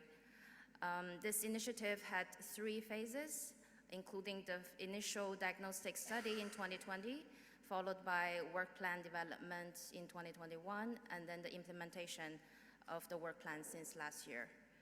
And the key partner of this initiative is ODI. They are the technical implementing partner of this initiative. Unfortunately, they are not here today to join us, but I'm presenting also on their behalf, and we want to thank them for their great partnership. So now zooming into the 3 phases. In phase 1, the diagnostic assessment, we look at the impact of COVID-19 on local government revenue. So we look at the 3 aspects, including the intergovernmental fiscal transfers, own source revenues, and local economic development. But for relevance to this session, I will focus on the own source revenues. As you can see from this graph, in pre-COVID times, 3 of the 5 participating local governments had a relatively low share of own source revenues in their total revenue. Chandpur and Kumasi had relatively high own-source revenues, the share of the own-source revenues in total revenue. Chandpur had around 59%, mostly from local taxes, and Kumasi around 50% from the fees, business taxes, and property rates. Then here is another overview about pre-COVID times, the trends in per capita own-source revenue yields. You can see like across the 5 different local governments, the situation varies, but the one common theme is that we found there is a big untapped potential in own-source revenue mobilization. Then due to COVID-19, you can see all 4 local governments are facing challenges in own-source revenue collection and mobilization. And the biggest one, the biggest reduction was in Gulu, probably around 87% if we compare it to the same period in the past 3 years average. This was because first, the routine revenue tax revenue collection has been impacted, and also the most impacted source of revenue included the local business-related activities, for example, the market fees, hotel taxes, and the property rates. So in this case, we also asked the subnational governments about their responses to these challenges. And on the one hand, there are measures to relax the tax efforts to, provide relief for struggling taxpayers. You can see there were, deferred payments and the delayed due date. But on the other hand, there were also efforts to increase tax revenues as much as possible for the local governments to deal with the health emergency, as well as to provide basic services for their citizens. So here we have Gulu and Kumasi. They provided media campaign to enhance compliance. Also, Kumasi had volunteers to support the tax collection, etc. But clearly, from these 2 aspects, you can see that the focus was more on the providing relief for individual taxpayers. And also in this case, we noticed that even in time of fiscal stresses, the subnational government revenue from taxes and fees and intergovernmental fiscal transfers are most critical. Then in phase 2, we held individual bilateral workshops with each local government and to identify 3 priority areas for support. And we developed a detailed work plan with the support measures covering 3 pillars, including policy, practice, and learning. This was mostly supported by ODI, as well as technology and municipal investment finance. Now here is a snapshot of work plans for each local government. And most of the requests for support is focusing on taxpayer registration, the compliance, as well as the tax communication. So here I want to highlight Kumasi as an example because they have been the most active participating government, and also they have achieved the most advanced results. So for Kumasi, there were 3 areas identified. One is to maximize the existing tax revenue by addressing the data gaps and trying to build an integrated tax administration system. Then second is to enhance taxpayer communication and use digital tools for tax revenue collection. Then lastly, on PPP strategies development to attract investment. So in the current phase, which is on implementation, we have already seen huge progress and results from Kumasi. They have updated their business taxpayer registry, making it more accurate and complete, which leads to a potential of increase of revenue by 29%, which is very significant. And of course, also there is automation of their tax administration processes to make it more sufficient. So in this case, I want to highlight that the revenue potential resulted from this initiative is very significant, which can be reinvested into local economic development and the productive infrastructure financing. So this can create a virtuous cycle of local government revenue generation and to enhance the local fiscal resilience. So in the panel, there is Michael from Kumasi. You'll probably hear more details from him, but I want to mention that this has been a very positive result from one city, and we want to replicate in many cities. So we call for the partners' interest and support in this initiative so that we can provide more support to more subnational governments to rebuild their local fiscal space and to accelerate their fiscal recovery. Thank you.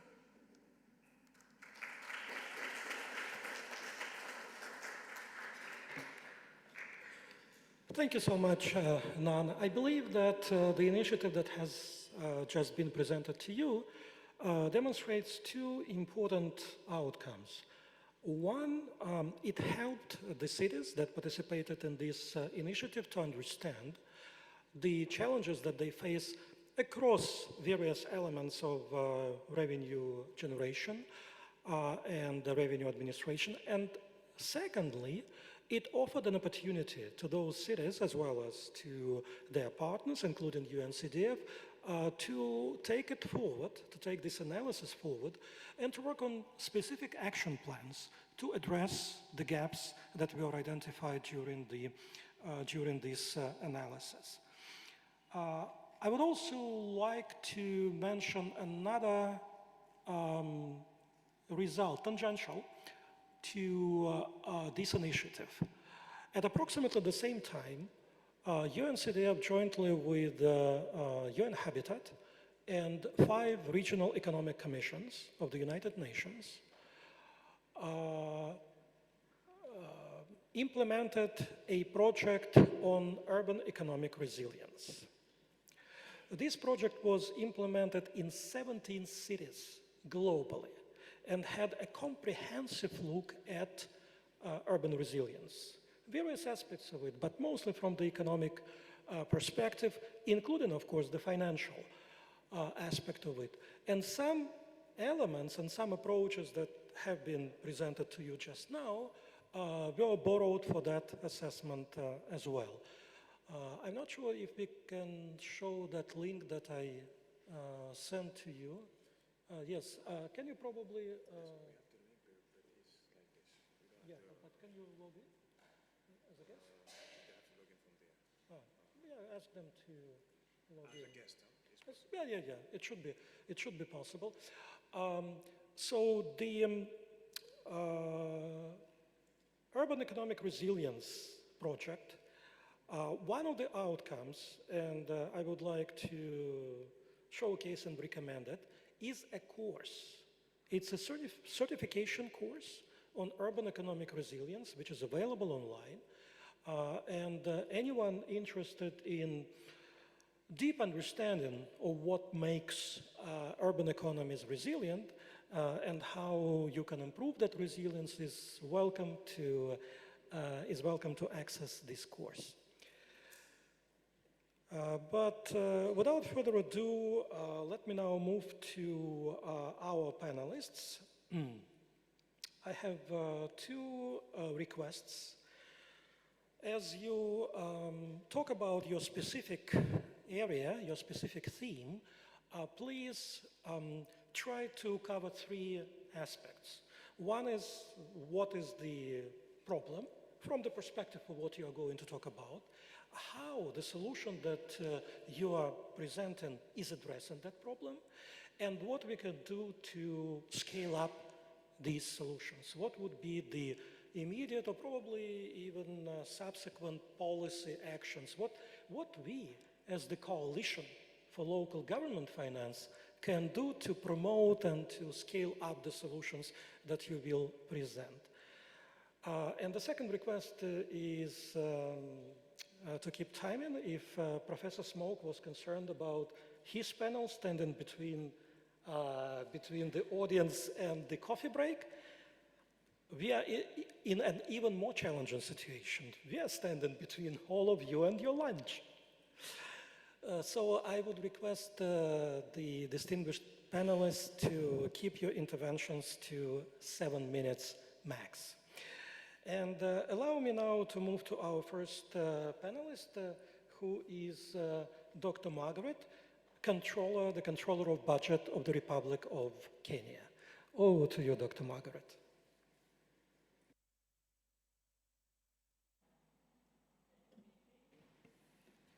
I was hoping to project something. That's why I look a little confused.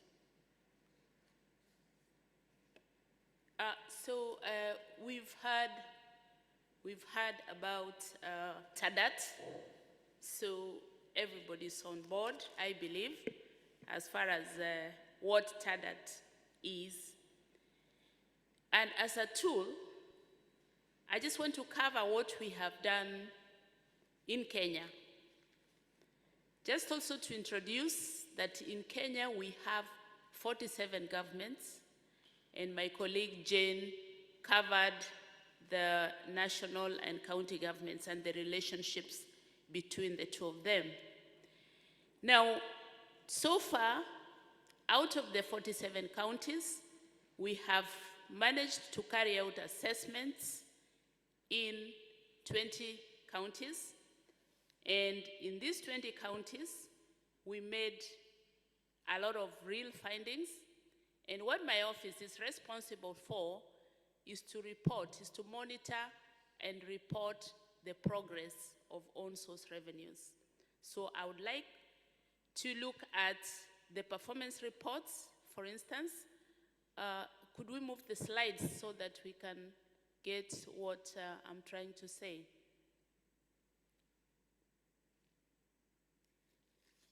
Okay, so because we have been monitoring the 20 counties that were assessed under TADAT, okay, we have also trained many officers in those counties to learn about the best practice in own-source revenue collection. But my concern is more on how the tool can help us to monitor the progress of what is happening in these counties. We were told that there are these gradings of A to D, and our concern is not so much what the grade is, but that grade gives us a baseline from which to monitor the progress of these counties. So what we have been doing, and that is what I'm going to show you in just a little bit, is to monitor the 20 counties that were assessed. And if you look at that graph, I have superimposed a red and blue, where the blue is the annual collection for 2021, and the red is for 22-23. So here we were trying to see whether just by being assessed, these counties are rising to the occasion. And indeed, what we found is that the counties had improved by an average of 10%, and that is what I'm covering there. However, we did realize that there were 4 counties who, instead of improving, actually went down, and those are the statistics. So when you go to that next graph, that shows us the rates of improvement in own-source revenues over the 2 years since we started the TADAT assessments. So what does that tell us? This standard methodology, of course, is based on best practice.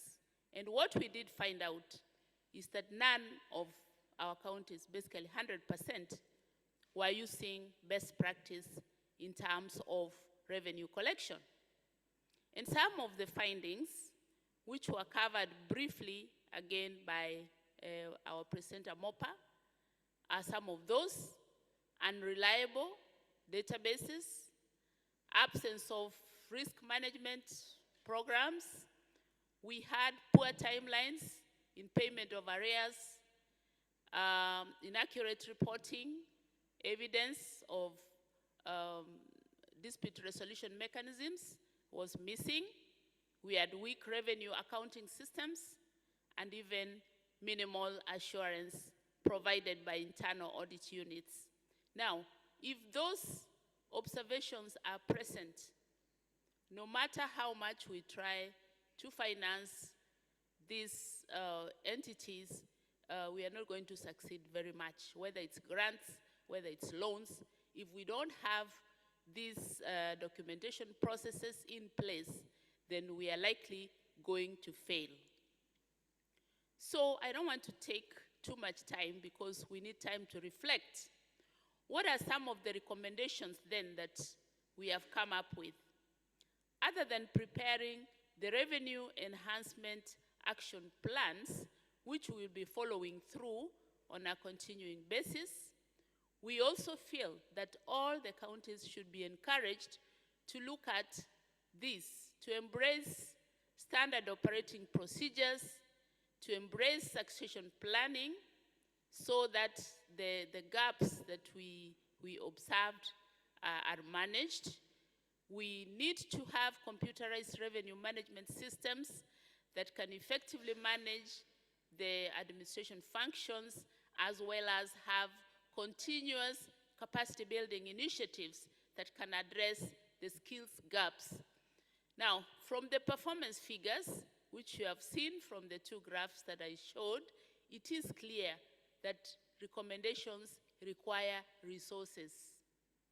Number two, we also saw that the results will not be instant. What we have seen is that this is a journey, but it is a journey that needs to be walked with all of us. Thank you very much. I've made a saving.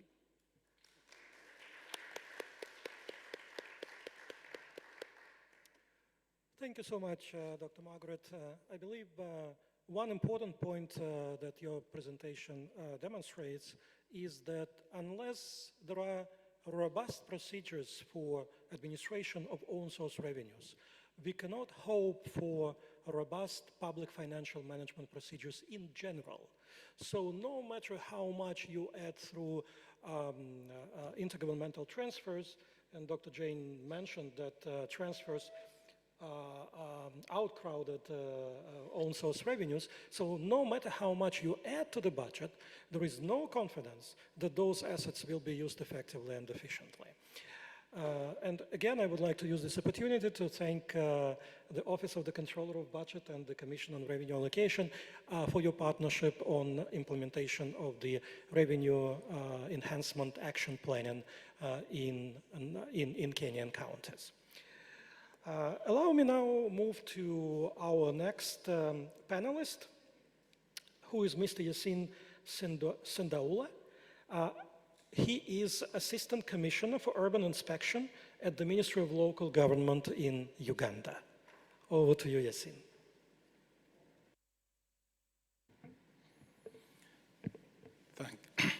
Thank you, Dr.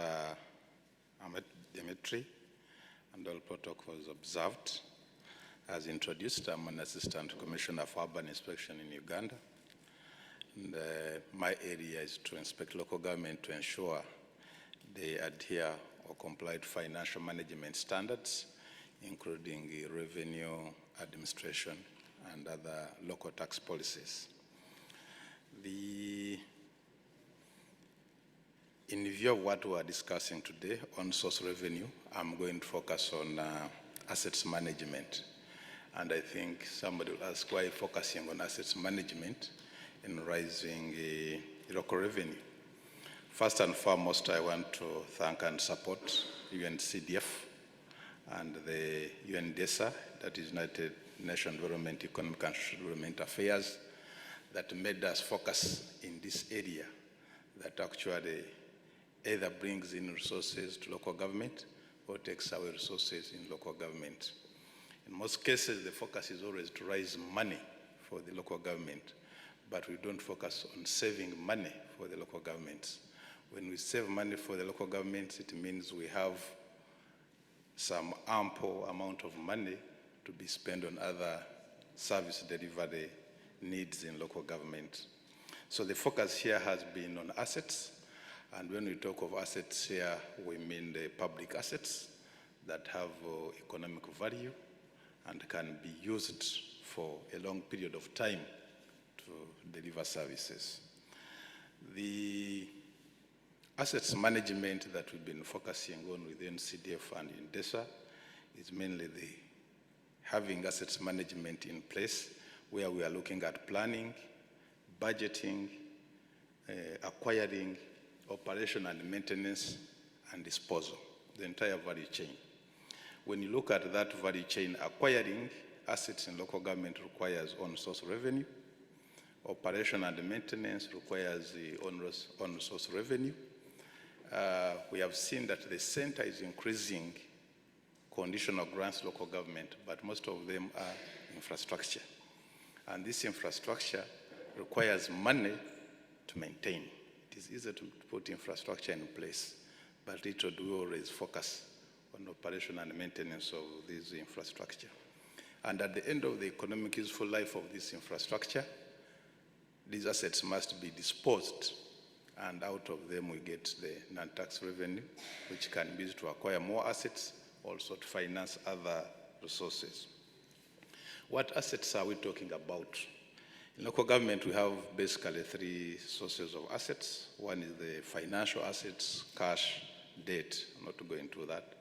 Then we have the tangible assets, land, buildings.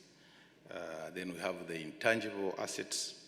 On the recent past, we've been acquiring a lot of solutions and software to manage revenues and other accounting systems, but hardly do we always recognize them as assets, and yet we spend substantial amount of money in them, and we have to incur a lot of money also to maintain them. Similarly, we also have the issue of goodwill. If we are to borrow, I think the next session is going to talk about the municipal bonds, and but the perceptions around local governments and whatever. It's also an intangible asset that accrues to local governments. In Uganda, we will have the policy reforms. We have done quite a number. We are started since 1995, soon, when we had our constitution, which looks at control and management of public funds. We look at the Public Financial Management Act, which looks at real management of these assets and resources. We have the PPDA, that's the Public Procurement and Disposal Act, which looks at acquiring assets and also disposing assets. Then we have others like regulations, which looks at putting in place assets registers, safe custody of these assets, other administrative measures like instructions, circulars, and standing orders, all of them looking at the management of assets. But we do all this to ensure that the assets we have, we get some efficiency gains to free some resources for other service delivery. We have the National Development Plan in Uganda, which is a 5-year, and our financing gap is around 383 billion Ugandan shillings. In that plan, 70% goes to local governments. Is a financial need for local government. So why do we need to focus on assets management as a way of having more resources for local government? One, we need the optimal use of these assets, and also we need I think somebody in the morning talked about the debt management, the Jen from Kenya. He said that the fiscal space for payment of interest is reducing the conditional grants to the local governments. And what he did not know that what he did not say that most of these assets, actually loans, they are used for acquisition of assets. And they are creating financial responsibilities to local governments so that they can be operated and maintained. The other aspect is the issue of when you look at the assets, it's like the epicenter for the issues of climate change, for the issues where we can ascertain value for money, how we acquire them economically, are they being used effectively, are they using equity, it's all around the assets, and also environmental issues. So it's very, very paramount that we focus on how we manage our assets in local governments. Quickly, in the interest of time, what are the solutions that we can do to ensure effective management of assets in local government? One is that with the support of UNCDF, as I said before, we've been having asset management action plans. We still have a long way. There are still baby steps, but in local governments where we've been, the footsteps are visible. So we need to scale out these ones. Two, the other solution is public-private partnerships. We need to attract private capital into the fiscal space in local governments. But to do this, we need local government to have the special purpose vehicles where they sign with the private sector to bring in money. Now, of recent in Uganda, we received over 50 projects from local governments which wanted to be put on the market to attract to attract private investment. But out of 50, only 10 projects could be said to be bankable. But again, most of them you'd see that they have developmental needs in them. We are saying, okay, those ones can be financed by the public sector. Only 10 can be financed by the private sector. But even this one, which are supposed to be financed by the private sector, we need to have some guarantee to the private sector in kind of the facility to de-risk them, which is lacking. Secondly, we need also to, I'm glad that the next session is going to talk about this one, the municipal bonds. I think in Uganda, we have never been successful in the issuance of the municipal bonds. I will leave that to the next sector, but we need to make they are bankable, improve of the goodwill of the local governments, and also to move away the perception of local governments as they are looked at as bad areas of bad governance, whereas some of them are not. Then most importantly is that we need all these to attract the private capital into the fiscal space of the local government. We need detailed feasibility studies. Of course, local governments they have already noted that the finances are not enough. They don't want to spend money, and at the end of that, you come with a conclusion, say this is not feasible when you have collected money. So we need somebody to focus in that area. In view of time, I want to thank you for listening to me. That's what I had to share with you. Thank you very much.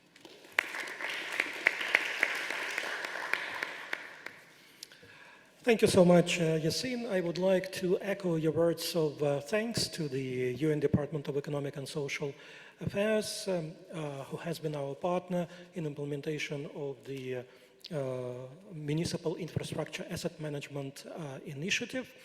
For your information, and this can probably count as one of the achievements of the work of this coalition. Jointly with UNDESA, we prepared and published a handbook on municipal infrastructure asset management. It is available online, and it also has an associated course in infrastructure asset management, which is recommended to our colleagues who work in municipalities or in other local governments. Allow me now to move to our next panelist, who is online. He is Mr. Michael Ajemang, Director of Planning in the city of Kumasi in Ghana. Welcome to the panel, and over to you, Mr. Ajemang. Hey, Doc, thank you very much. And then David Justin, thank you very much for the opportunity. So I'll speak on the topic, how can local governments leverage private finance for large infrastructure projects using PPP. As we are aware, with the adoption of SDGs, districts, municipalities, and cities are expected to enhance provision of infrastructure and delivery and service delivery to ensure improvement in living conditions of their people. However, if you look at it, these tremendous responsibilities does not match with the resource available. For instance, on the average, sub-nationals in Africa receive less than 16% of the total government revenue, as compared to about 25 globally. Most governments, especially in Africa, lack the capacity in terms of technical know-how and legislations to raise funds from the private sector to provide infrastructure that will generate additional economic growth and improve social outcomes. Insufficient infrastructure and public services are holding back the socio-economic development in most local government entities, especially in Africa. Due to rapid urbanization, especially in Africa, major investments are needed at sub-national level to maintain and increase the current state of infrastructure and service provision. It is therefore imperative that local governments leverage on private finance for large infrastructure projects using PPP and other means. So how can this be done? First, there's the need for capacity building of the local government entities. Because as I mentioned earlier, before we can go into the private sector to raise revenue, there's the need for you to be able to prepare the projects in such a way that they will become physical, they will be financially and economically viable. So most local entities do not have the capacity to be able to prepare the project in such a way that they will be able to become financially and then economically viable. Again, there's this kind of a legal limitation in most of the local government entities to be able to raise funding from the international market and then the private sector. Let me use Kumasi as an example. Kumasi, the second largest city in Ghana with a population of about 1.7 million, is centrally located in Ghana and therefore very accessible to almost every part of the country, as well as other neighboring African countries, making the city a comfortable home for mixed migration with various characteristics. With a large and increasing informal urban economy, most of the economic interaction takes place within the central business district, causing traffic jam, congestion, pollution, and then the developing of slums and other challenges. So with this, the city sat down. How do we solve this the problem holistically? So the city came out with a three-pronged approach by first introducing bus traffic transport, construction of multi-story car parks, and provision of satellite markets to be able to address the problem holistically. The city, through the UNCDF, is applying to the International Municipal Investment Fund for funding support to execute the above projects. Under the Technical Assistance Facility, UNCDF is supporting the city to fund 2 feasibility studies for the development of the multi-story car park and the redevelopment of markets to create alternative shopping space for the traders who are applying on the streets, causing traffic. The financial analysis of the two feasibility studies has proven favorable, and as I speak now, the city, in collaboration with the UNCDF, we are preparing to go to international markets to raise revenue bond for construction of those two projects. Apart from these two projects that I've talked about, the city is also in collaboration with the UNCDF, is rigorously looking for PPP partner to support the city to implement the bus rapid transport system. With this particular project, the World Bank is also supporting us to provide the infrastructure, the fiscal infrastructure. But when it comes to the software aspects, the buses, and then the system for operating the bus rapid transport system, the UNCDF is supporting the city to identify and then go through the processes and then recruit efficient private partner through the PPP arrangement to partner with the city and the bank to be able to develop the bus rapid transport. I think when you're able to do these three projects that I talk about, the markets, the multi-car park, and then the BRT, the problem that we face at the city center, that's the congestion, will be the thing of the past. And then apart from this project that I've talked about, none already talk about the revenue improvement strategy that they are helping us to do.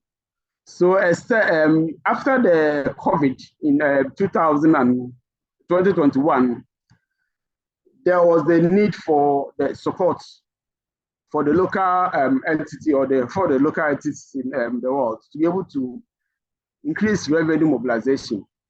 So in 2021, as I indicated earlier, UNCDF introduced Rebuilding Local Fiscal Space Initiative. And then KMA, or the Kumasi city, was lucky to be part of the city that was selected to benefit from this initiative. Through this initiative, the city is offering innovative approaches to increasing the domestic revenue mobilization, as well as other sources of funding for provision of infrastructure. Our key intervention under this initiative is the automation of revenue collection and management. Currently, as I speak with you, data collection on rateable items is ongoing, and projection indicates that the city is expected to increase internal revenue mobilization by 30% by the end of the year 2023. And in terms of currency forms, close to about 500,000 USD. So all that we are saying that apart from the support to go to the international market, apart from the support to seek for equity funding, the UNCDF is also supporting the city to be able to raise internal revenue. Because if you look at it, per the study that was done in Ghana, local revenue source is the most efficient way of financing a project. Because the central government transfer most of the time comes with conditionalities. And then even the international donor support projects also come to the conditionalities, parts which their own source revenue, when you're able to raise it, you have the capacity to be able to utilize the project in such a way that you're able to make much impact in the areas that affect the people within your community. So as I conclude, improve fiscal resource either through own source revenue, central government transfers, or private sector financing to the subnationals have the great potential to impact positively on the achievement of the SDGs. So this is my initial comment, and I thank you very much for the opportunity.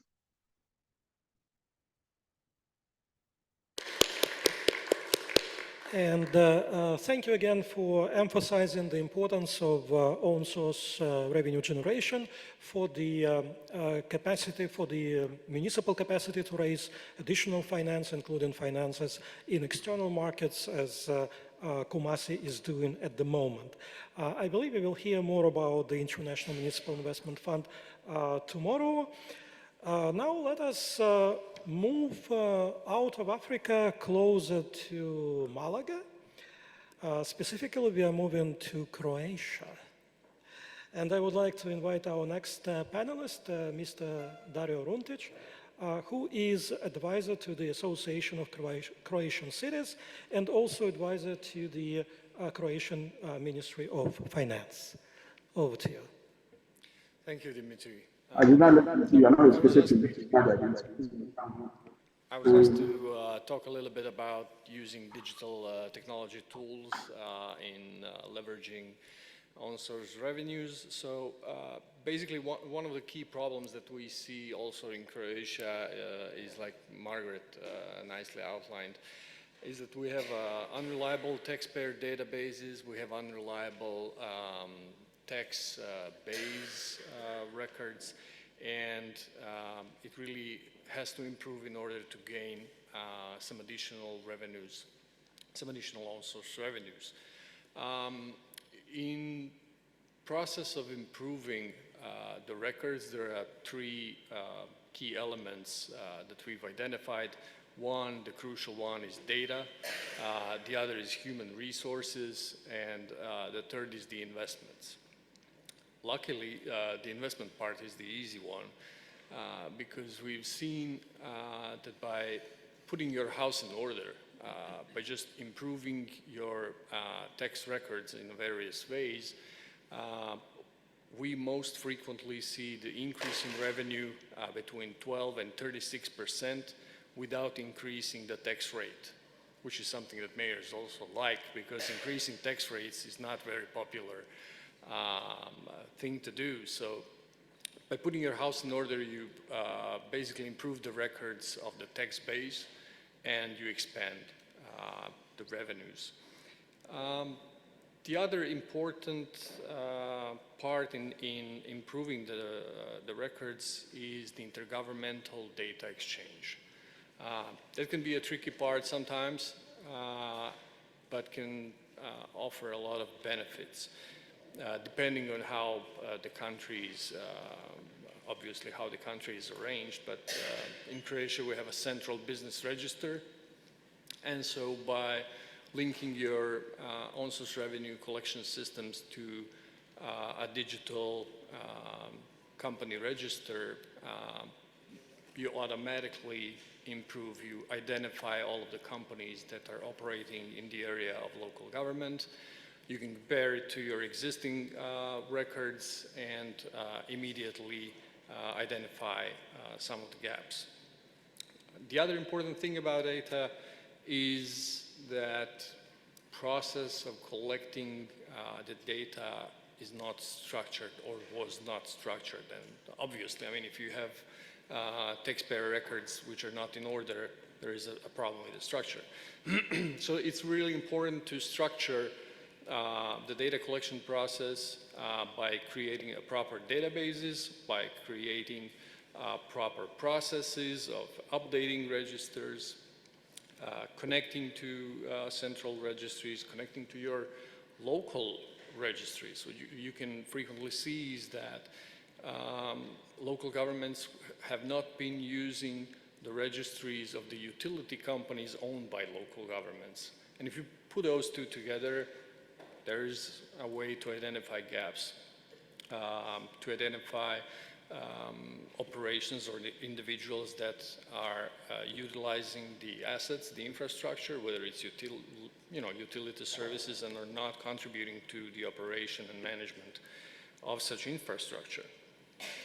So basically, when it comes to the technologies we're using, you obviously need some sort of tax collection system or fee charging system of your own, and pretty much you probably have that in place. But you need some additional database tools to store additional data that can help you in analyzing and identifying gaps. Oddly enough, I mean, in a fair share of gap identification processes, you don't really need to go with fancy tools. I mean, sometimes, even Excel or some spreadsheet tool will suffice to quickly identify some of the gaps and collect some of the low-hanging fruit. The important tool we've seen is GIS. When you link your databases, when you georeference some of the data from your databases and connect it to the GIS systems, you have the ability to visualize where you are collecting all those revenues, where you have trouble in collection, maybe where people are refusing to pay in specific zones. So that signals you should go into a zone and figure out what the problem is if the others are paying. And then you obviously, you can visualize areas that have not been identified and where you're not collecting the revenues. Because sometimes we see parts of the cities on the satellite imagery, you can clearly see buildings which are in space but are not registered in your database. Those are obviously areas you need to address. On a central level, it's also interesting to connect to the construction permitting databases, to electronic judicial systems, if you have those, to electronic forced collection systems, etc., which will help you in collection. And just to wrap it up with what you can do to improve or expedite the change, basically invest in people. I know it's hard to find them these days, especially with wages in local government units, but still, structure process, invest in technology, which is not a problem because of the immediate returns, start analysis, work on a collection, and if needed, leverage the private sector experience in setting up the systems. Thank you very much.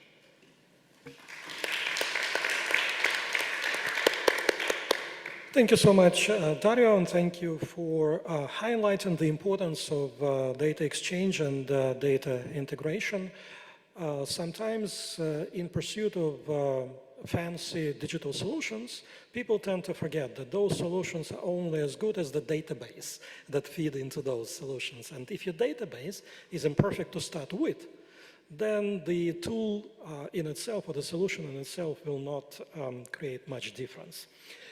So let us now move even further from Africa and further from Croatia and into Canada. We have with us Dr. Wilson Pritchard, who is Associate Professor of Global Affairs and Political Science at the University of Toronto, and also Chair of the Local Government Revenue Initiative. Over to you. Great. Thank you very much for the introduction. I'm from Canada, but I'm going to speak about Africa, so I guess we're doing a bit of both. I've been asked to speak about the question of where governments might focus in trying to strengthen own source revenues, and in turn, what we know from research and practice about some key aspects contributing to improved outcomes. And here I'll draw on the research we've done and our experience supporting reform programs through the Local Government Revenue Initiative. The answer to the first question to me about where government should focus seems an easy one. I think in the long term, if we think about how own source revenues will become more successful, it starts almost everywhere with strengthening recurrent property taxes. They're often not the dominant source of revenue today, in many low-income contexts in particular, but around the world, they are the foundation of sustainable, effective own source revenue raising.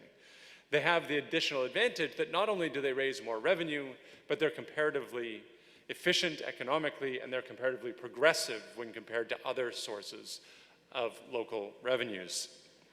But yet, while these are clearly the foundation for local revenue raising, we know that they are also the single least effectively collected major tax across the lower income world. Collection in many high-performing, richer countries exceeds 2% of GDP. In lower income countries, very few countries exceed 0.2% of GDP. That is to say, most low-income countries collect less than 10% as a share of GDP of what we see being collected in very successful, wealthier countries. That's a challenge. It's also an opportunity, because as we saw in some earlier graphs, there's a huge potential to expand revenue collection in this area by making strategic investments. The question then is, what do we know exactly about how to make those successful reforms in practice? The answer is not going to be the same everywhere. Every reform program starts from the particularities of particular places. But from our research and experience over the past decade, I would highlight 4 things that I think are very common challenges, particularly across lower income countries, and in turn, what I think we've learned about what are frequently effective approaches to reform. The first is the basic problem of incomplete maps to guide property registration. If you look across cities, you'll frequently find that less than half of the properties in a given city are actually registered for property tax purposes.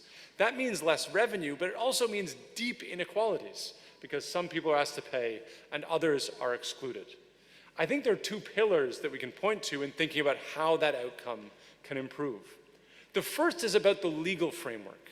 One reason properties are often not registered is because the law says you must have legal title or confirmed legal ownership before you can be taxed. And those are long-term processes. More and more countries are reversing the order and saying you can register any property you can see for tax purposes because you can tax the property even if it's not legally yet registered in the cadastre. That unleashes a range of possibilities. In turn, leverage technology, and particularly GIS technology, to quickly map and complete comprehensive maps of properties.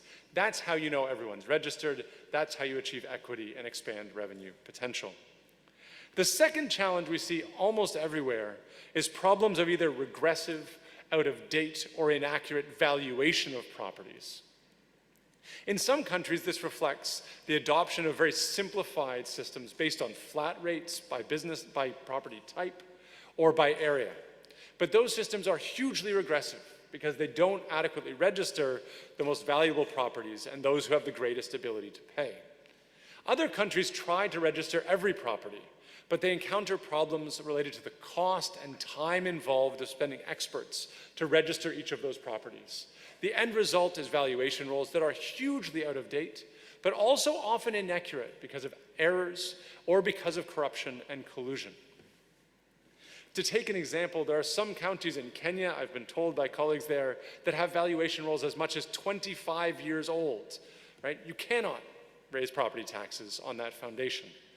More and more countries are responding to that by trying to build simplified but progressive approaches to valuation of properties. That's often meant the adoption of automated valuation methods. In short, building simple formulas to translate information about the size, the location, the key characteristics, and the public services attached to every individual property to quickly translate simple to collect information into an estimate of value. They may not be perfect, but they're consistent, they're universal, they're transparent, and it's administrable at manageable cost in practice.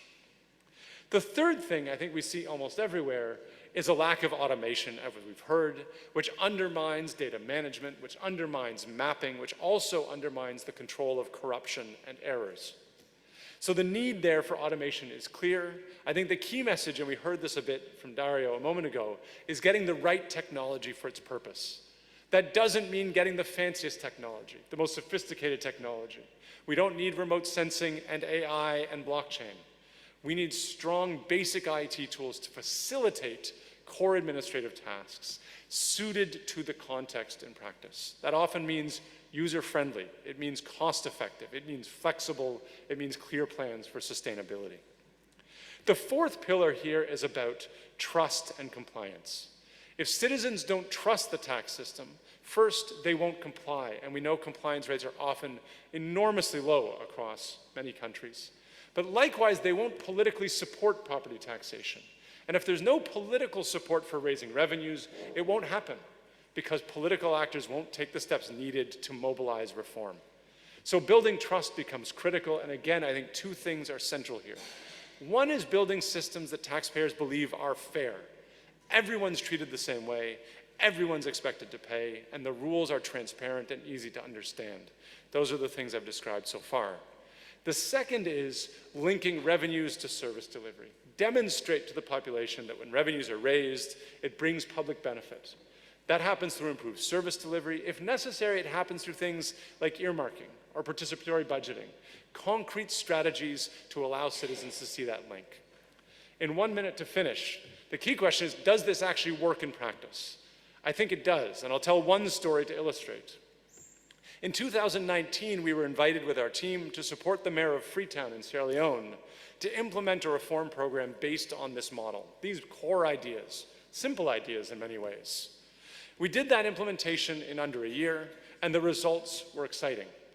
We more than doubled the number of registered properties through that GIS mapping exercise.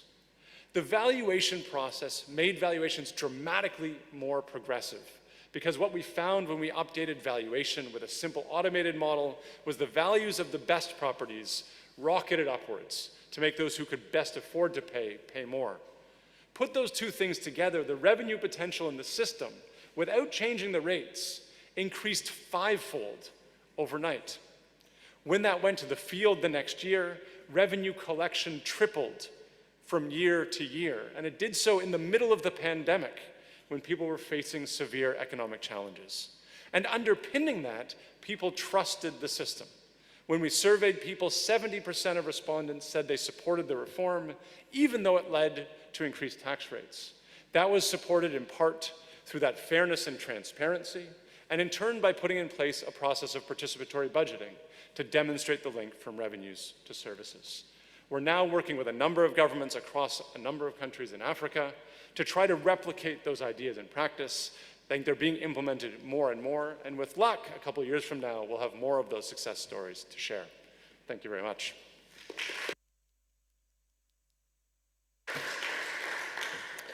Thank you so much, Wilson. I believe this is a good illustration of the saying, where there is a will, there is a way. Because the instruments and tools are there. They're open for anyone to use. We are not talking about some rocket science. Yes. Well, ladies and gentlemen, I'm very happy to announce our last panelist between now and your lunch. And this is Mr. Leonard Fleck, my colleague from UN Habitat. He is a Municipal Finance and Local Economic Development Officer. Over to you, Lenny. Thank you so much, Dimitri. I know we've had quite a few panelists already, and lunch is waiting, so I'll really try to stick to time. I was asked to speak about a concept that we're developing at UN Habitat, which is called the Local Finance Framework. And it's still a little bit in the conceptual phase, and I'll speak about it in a little bit. But I want to first speak about the problem that it tries to address. And in doing so, I want to just tell you a little bit about the work that we've done so far in the past almost decade on OSR. So back in 2013, in a county in Kenya, in Kiambu, we worked with the governor, and we were able to double OSR in the course of a year through a series of reforms. And based on that experience, we said, you know, why don't we try to replicate this technical advisory and provide similar assistance to other local governments around the world? Clearly, there's a lot of room for improvement, and it can be done. And so we worked with dozens of local governments, essentially, and we realized that, you know, we can't be everywhere.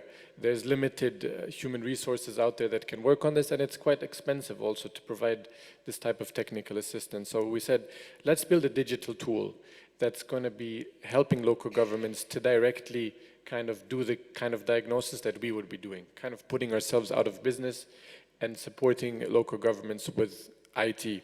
And we built a tool which is called the Rapid On-Source Revenue Analysis. Similar to the TADAT methodology, but it tries to quantify revenue gaps.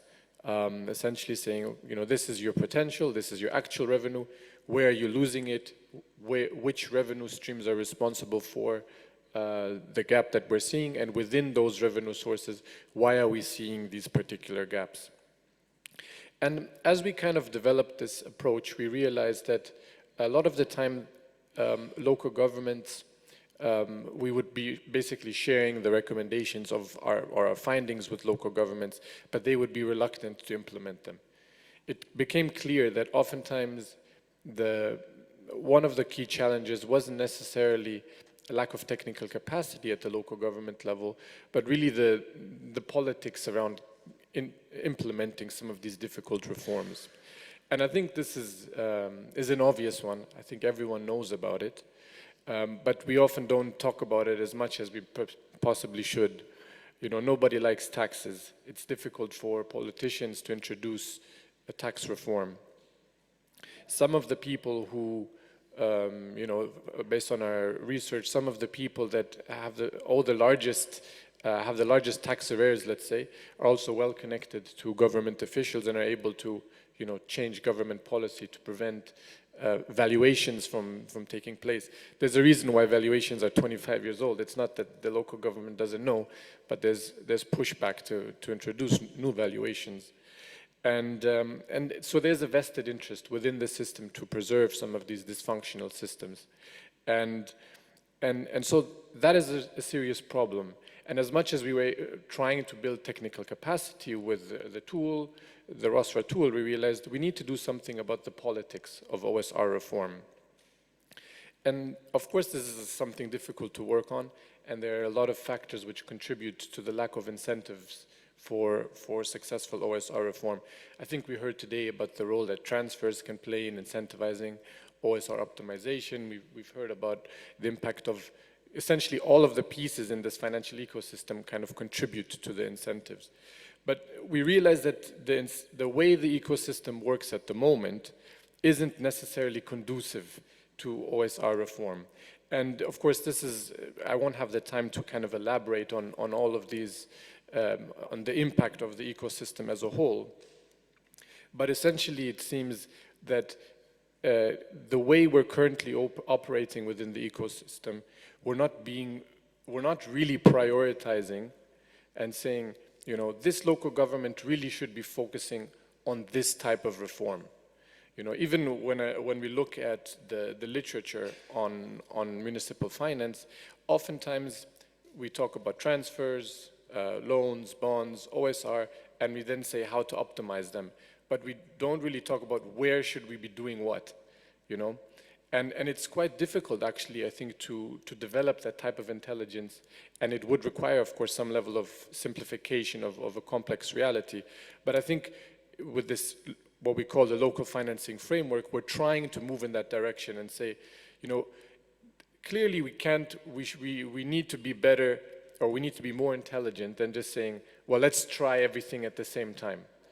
Maybe there's a way for us to prioritize, to sequence, and to say, you know, given where you are in your local government, you really should be focusing, let's say, on OSR reform. Or really, maybe there's not much for you to do on OSR reform because the legal environment doesn't allow for you to implement meaningful OSR reform, or because you're actually potentially already at your potential and there's not that much that you can improve. So this is the concept of the local finance framework, is to say, is there a way for us to be more strategic and be more deliberate as to which cities and the types of projects within those cities, what type of financial reforms should these cities benefit from? So I think that's the challenge that we're trying to work on. And in speaking to UNCDF colleagues from ODI, really a lot of partners that are also here today, I think there has been some kind of agreement that there's a need to move in this direction. Doing it is the difficult part. But part of the reason why we wanted to bring this framework to the discussion here is to also get the ball rolling with partners and see how can we do this? Is it possible to say, you know, is it possible for us to create a framework where we say that, you know, if there are really rudimentary OSR challenges there, does that not also have an implication on other functions of government? If there is no solid public financial management in place, should we not be prioritizing that as opposed to working on more sophisticated financial reforms? Is it helpful for us to support cities with development grants and disincentivize the optimization of OSR and other things that are within the authority of local government? Or should we say, or should we not collaborate more as a development community and thereby try to put in place the right incentives to support local government? So that is the solution that we're just kind of starting to work on. And I think coalitions such as the Málaga Coalition are ideal actually for trying to work on this type of more conceptual framework. And we really look forward to working with all of you to try and put in place improved collaboration, to try and share the data that is needed to come up with something that makes sense, even if it will not apply to all cases, but maybe something that could work as a rule of thumb for cities, where we'd say, given this type of context, you probably want to work on this, you probably want to engage in this type of optimization. So let me stop there, and thanks so much for your time, and let's enjoy lunch soon. Thank you. Thank you so much, Lenny. Colleagues, we have encroached on our lunchtime quite heavily. And with the consent of the organizers, to do justice to this panel and to have time for the wrap-up and for questions and answers, we suggest that we have lunch now, and we reconstitute this panel for some 15 minutes after lunch, if this is acceptable. So thank you so much, colleagues. Think about your questions as you munch on your lunch. And please, colleagues, panelists, come again after the lunch.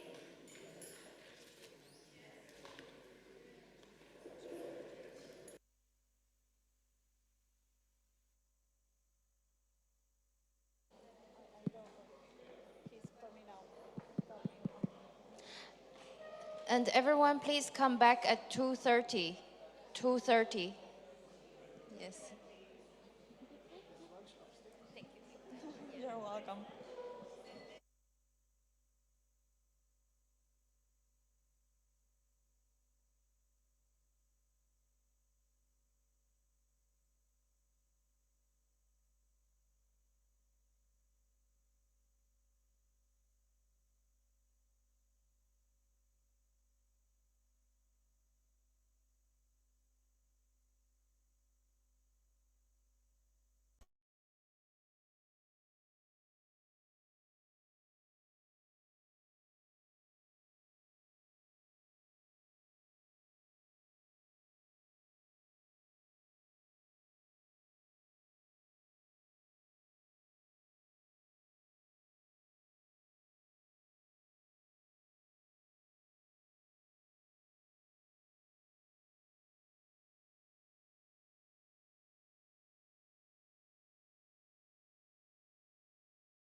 None?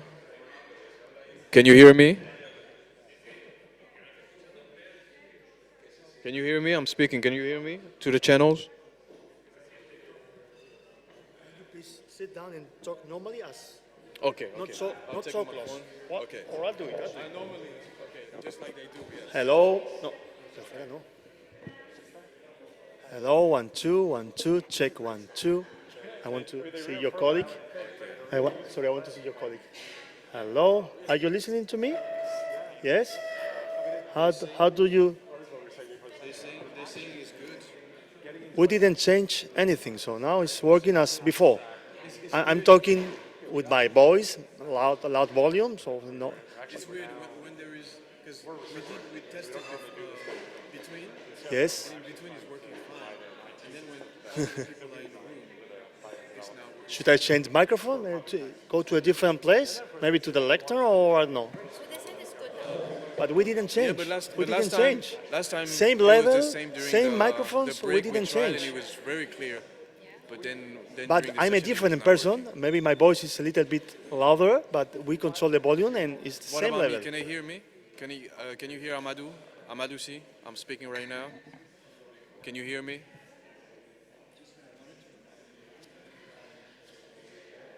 They can hear me? Okay.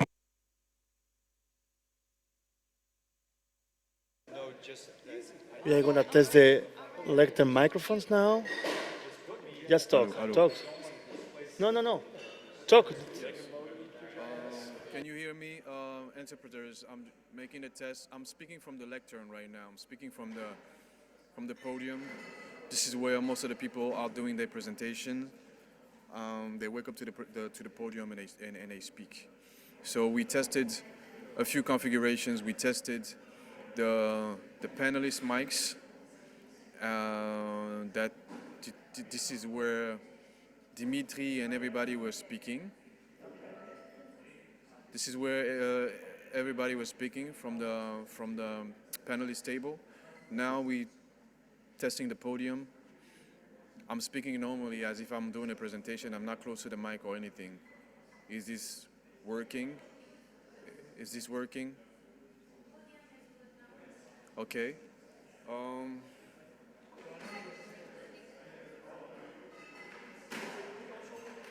I was speaking like this.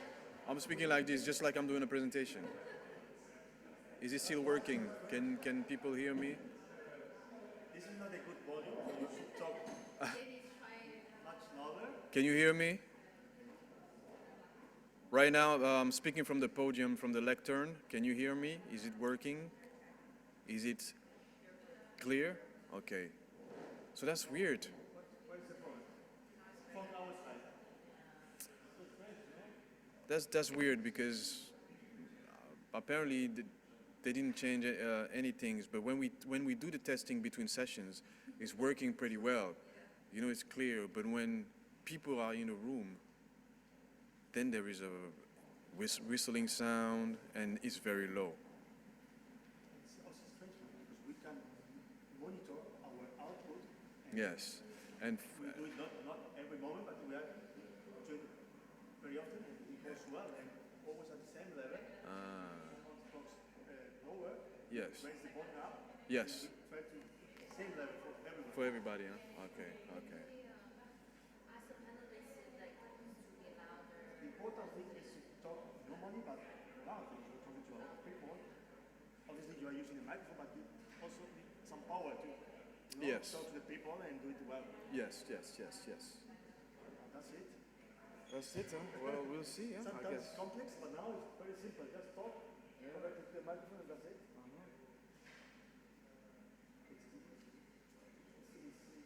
We are agreed that before the coffee break, some noise were in the background, but we weren't able to change nothing live, so we have to wait until the coffee break and then. Okay.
Hello. Hello, Sergio. This is Amadou speaking from the floor. Since you will be one of the virtual participants, I think the only one for this roundtable, we just wanted to test your screen. We see you very well, so that's good. Maybe you can center just a little bit. Okay, perfect. Okay, perfect. And then we want to test the audio. Yes. You hear me well? Yes, very well, very well. Excellent. Thank you so much. Just a question for me. Will you do a presentation, or will you just speak like this? I'll just speak like this. Okay, that's perfect. I have a time constraint because I thought it was much earlier.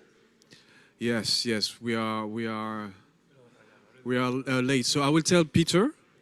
So maybe once he's done with his presentation, he will give you the floor first. I will tell him. Okay, and I will have to leave right afterwards. Yes. Okay. I can only stay until 10:30. 10:30. That means until 3:30 your time, I think. Okay. Perfect. I will tell that to Peter. Okay. Okay. Thank you so much. No problem. Very nice.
We take our seats.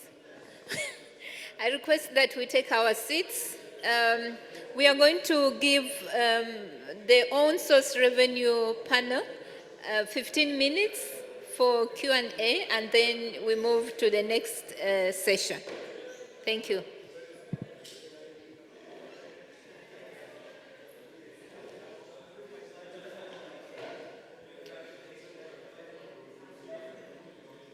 Thank you so much, Jennifer. Colleagues, as agreed, we will have a follow-up to the roundtable, to the before lunch roundtable, so that you can ask your questions and we can wrap up this session properly. So I hope you've enjoyed your lunch and you've had enough time to think about your questions. Do we have someone who will help us collecting the questions? Well, allow me briefly remind you what we talked about.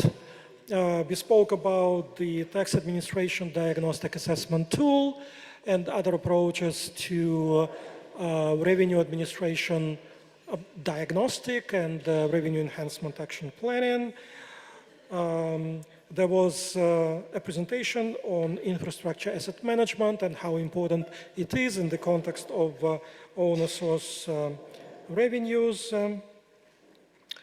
There was some discussion about application of various digital solutions, and we all agreed digital solutions to increase generation of own source revenues, and we agreed that those solutions are only as good as the database that underlies those solutions.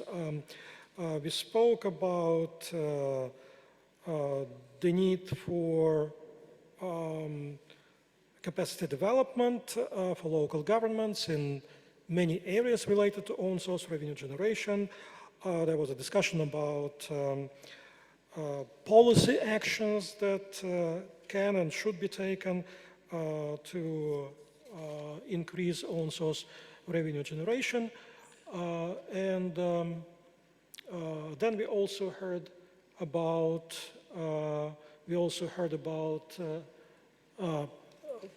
some tools for optimization of own source revenues.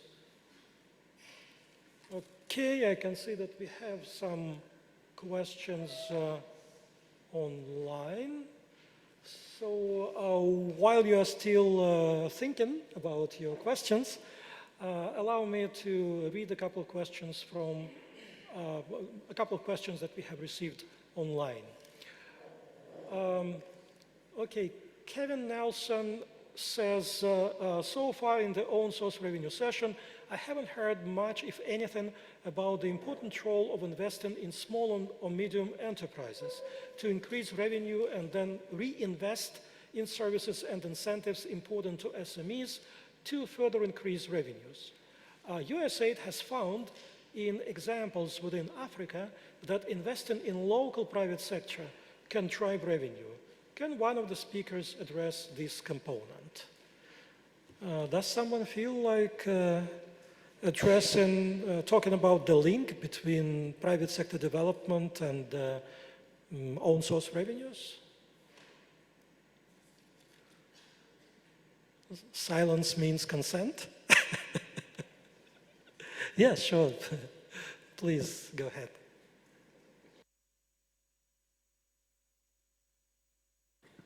Great. I don't feel like I'm an expert on this question, but I suppose someone should respond. I mean, I guess my general reaction is, in general, yes. If one invests in strengthening the local economy, local private sector, that should translate to some extent into more revenues locally also. I think that said, when we think about investing in businesses specifically, it's worth remembering that in general, most taxation of businesses is happening at the national level, not at the subnational level. So if you have a stronger local enterprises locally, you might get a bit more revenue from business licenses, for example, other kinds of fees. I think those are not unhelpful. But I guess going back to what I'd said before, I think we know across countries that those kinds of fees and levies are a useful contributor to revenue, but they're generally not the foundation of local revenues, which tends instead to come from property. I'll leave it at that. Yeah, thank you so much. Yes, I would agree with your assessment. Any questions from the audience here? Yeah, Mohammed?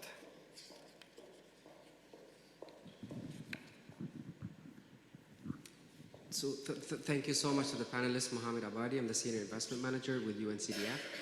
So, you know, one of the things that can also look at, when you're looking at own source revenue, is the model of savings in cities and local government when you switch to more energy efficient technologies. For example, if you're changing the lighting system within a city to something that is more LED, that is more solar, you get a savings as a result of, you know, switching from the, you know, using fossil fuels, for example, to something that is more energy efficient. And that can definitely increase the fiscal space within the city and local government. So the issue of technology and clean energy and, you know, adapting to new ways of operating in terms of optimizing operations can also be a huge factor, not only for sustainability of the planet, in terms of responding to also climate change and, you know, more renewable energies, but can be actually a major factor for, you know, increasing, you know, own source revenue because of the savings model. So maybe, you know, one of the issues that I didn't see from the panel today is the ability of local governments to work with national governments on kind of a systematized approach that can be taken to scale, that can further help free up the budget so they can then invest in many of the things that have been said around the table. Thank you. Would someone like to react to this?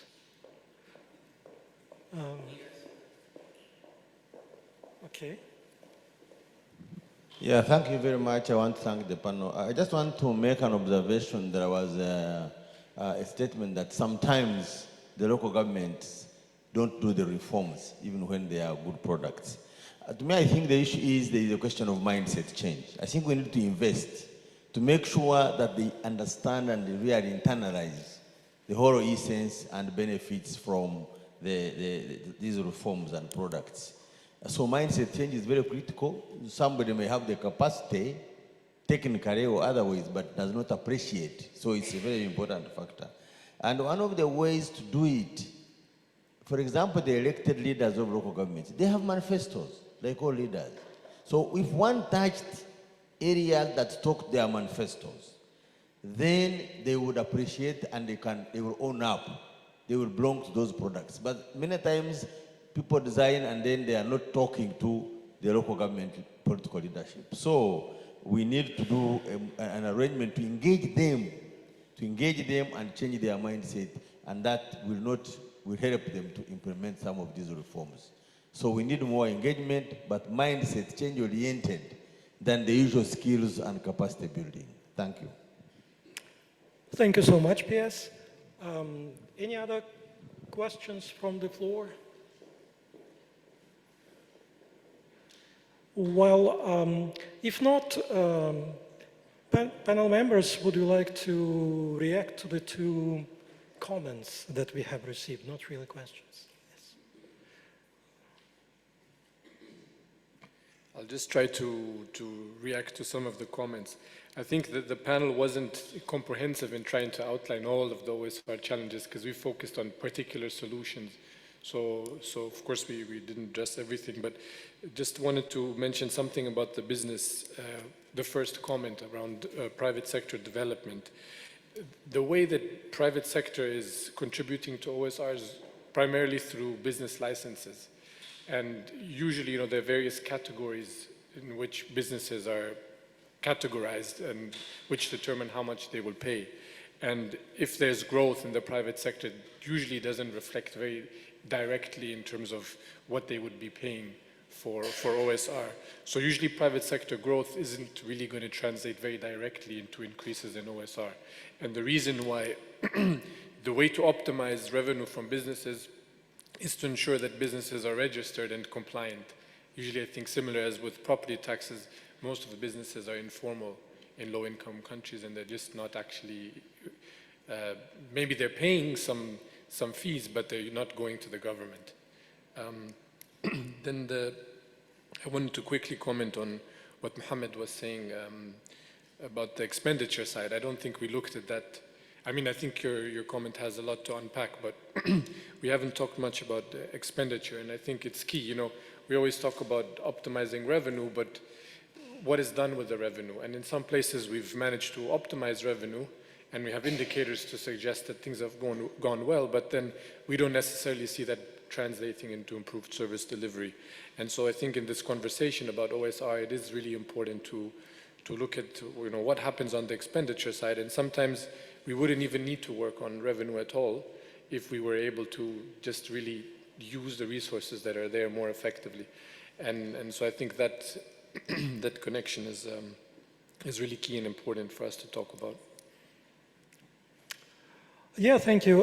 Indeed, there is an IMF research that shows that the allocative and productive efficiency in development economies is 30% less than in developed economies, implying that 30% of the investment budget is lost due to inefficiency. But Dr. Margaret, over to you. Thank you, Dimitri, and thanks to the one who asked the question. Now, we have to appreciate that the way public sector entities budget for their expenses and revenues is slightly different from what we do in the private sector. Luckily, I've been in both. And when we do public sector accounting, we are looking at outcomes, and we look at the outputs and activities, and then budget on them like that. Now, what is lacking, and where your question becomes very, very important, is the element of efficiency. So when we are trying to achieve a certain outcome, what are the resources that we will put in to achieve that outcome, including collecting revenue? You will find places where there are thousands of revenue collectors trying to collect only a little money. I've seen this in the subnationals. So the question of efficiency has not quite been addressed, and I don't think we have very good standards on that, and that boils to the whole aspect of other expenditures that go around achieving the outcomes that we have budgeted for. I believe time will be given another time so that we can look at the flip side of the OSRs. Thank you. Thank you so much, dear colleagues. I have been informed that two panelists from the next panel are leaving soon, so we need to give space to the next panel. But before thanking you all, allow me to briefly wrap up on the policy issues that have been raised during our discussion. One policy issue for consideration of the coalition was how we can introduce systematic application of own source revenue assessments, focusing on the potential and taking it further towards specific revenue enhancement action plans. What should be the mechanism for that? How we can put it into kind of an institutional framework that would be accessible to different local governments. Infrastructure asset management. At the moment, this is driven by UNDESA and UNCDF with some participation of UNOPS, but obviously this is a topical issue. Again, how we can scale up this mechanism and how we can allow more local governments to benefit from it. There was an issue of project development and structuring capacity raised.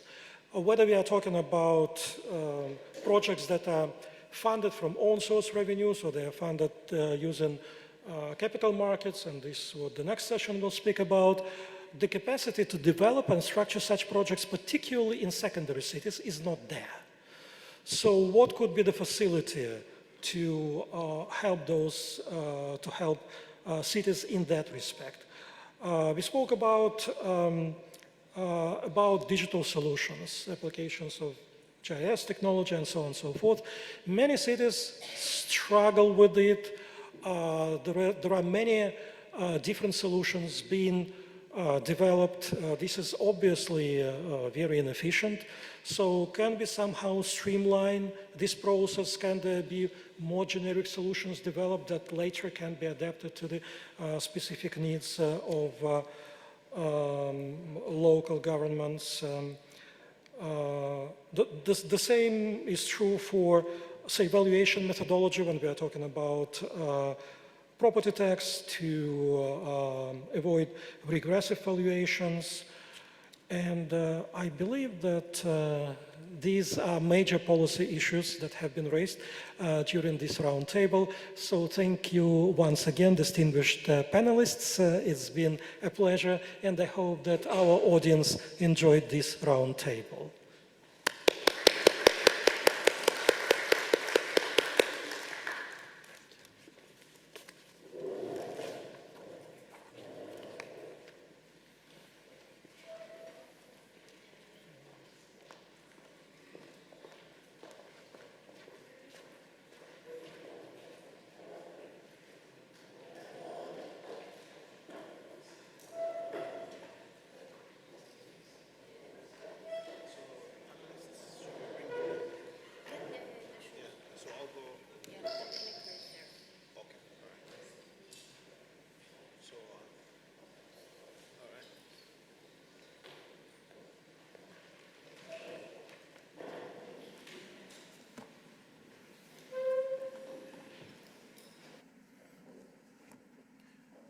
Hello, my name is Peter Malika from UN Capital Development Fund. Our session right now is the development of domestic capital markets. I know there are two colleagues who have to leave early, so I'll give them a special preference to speak first.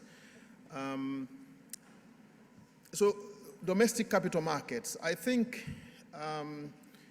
rather than giving a very technical definition, for me, it is a place where securities are traded. So debt and equity transactions are happening under the regulatory oversight of many times central bank or the regulator of capital markets and securities.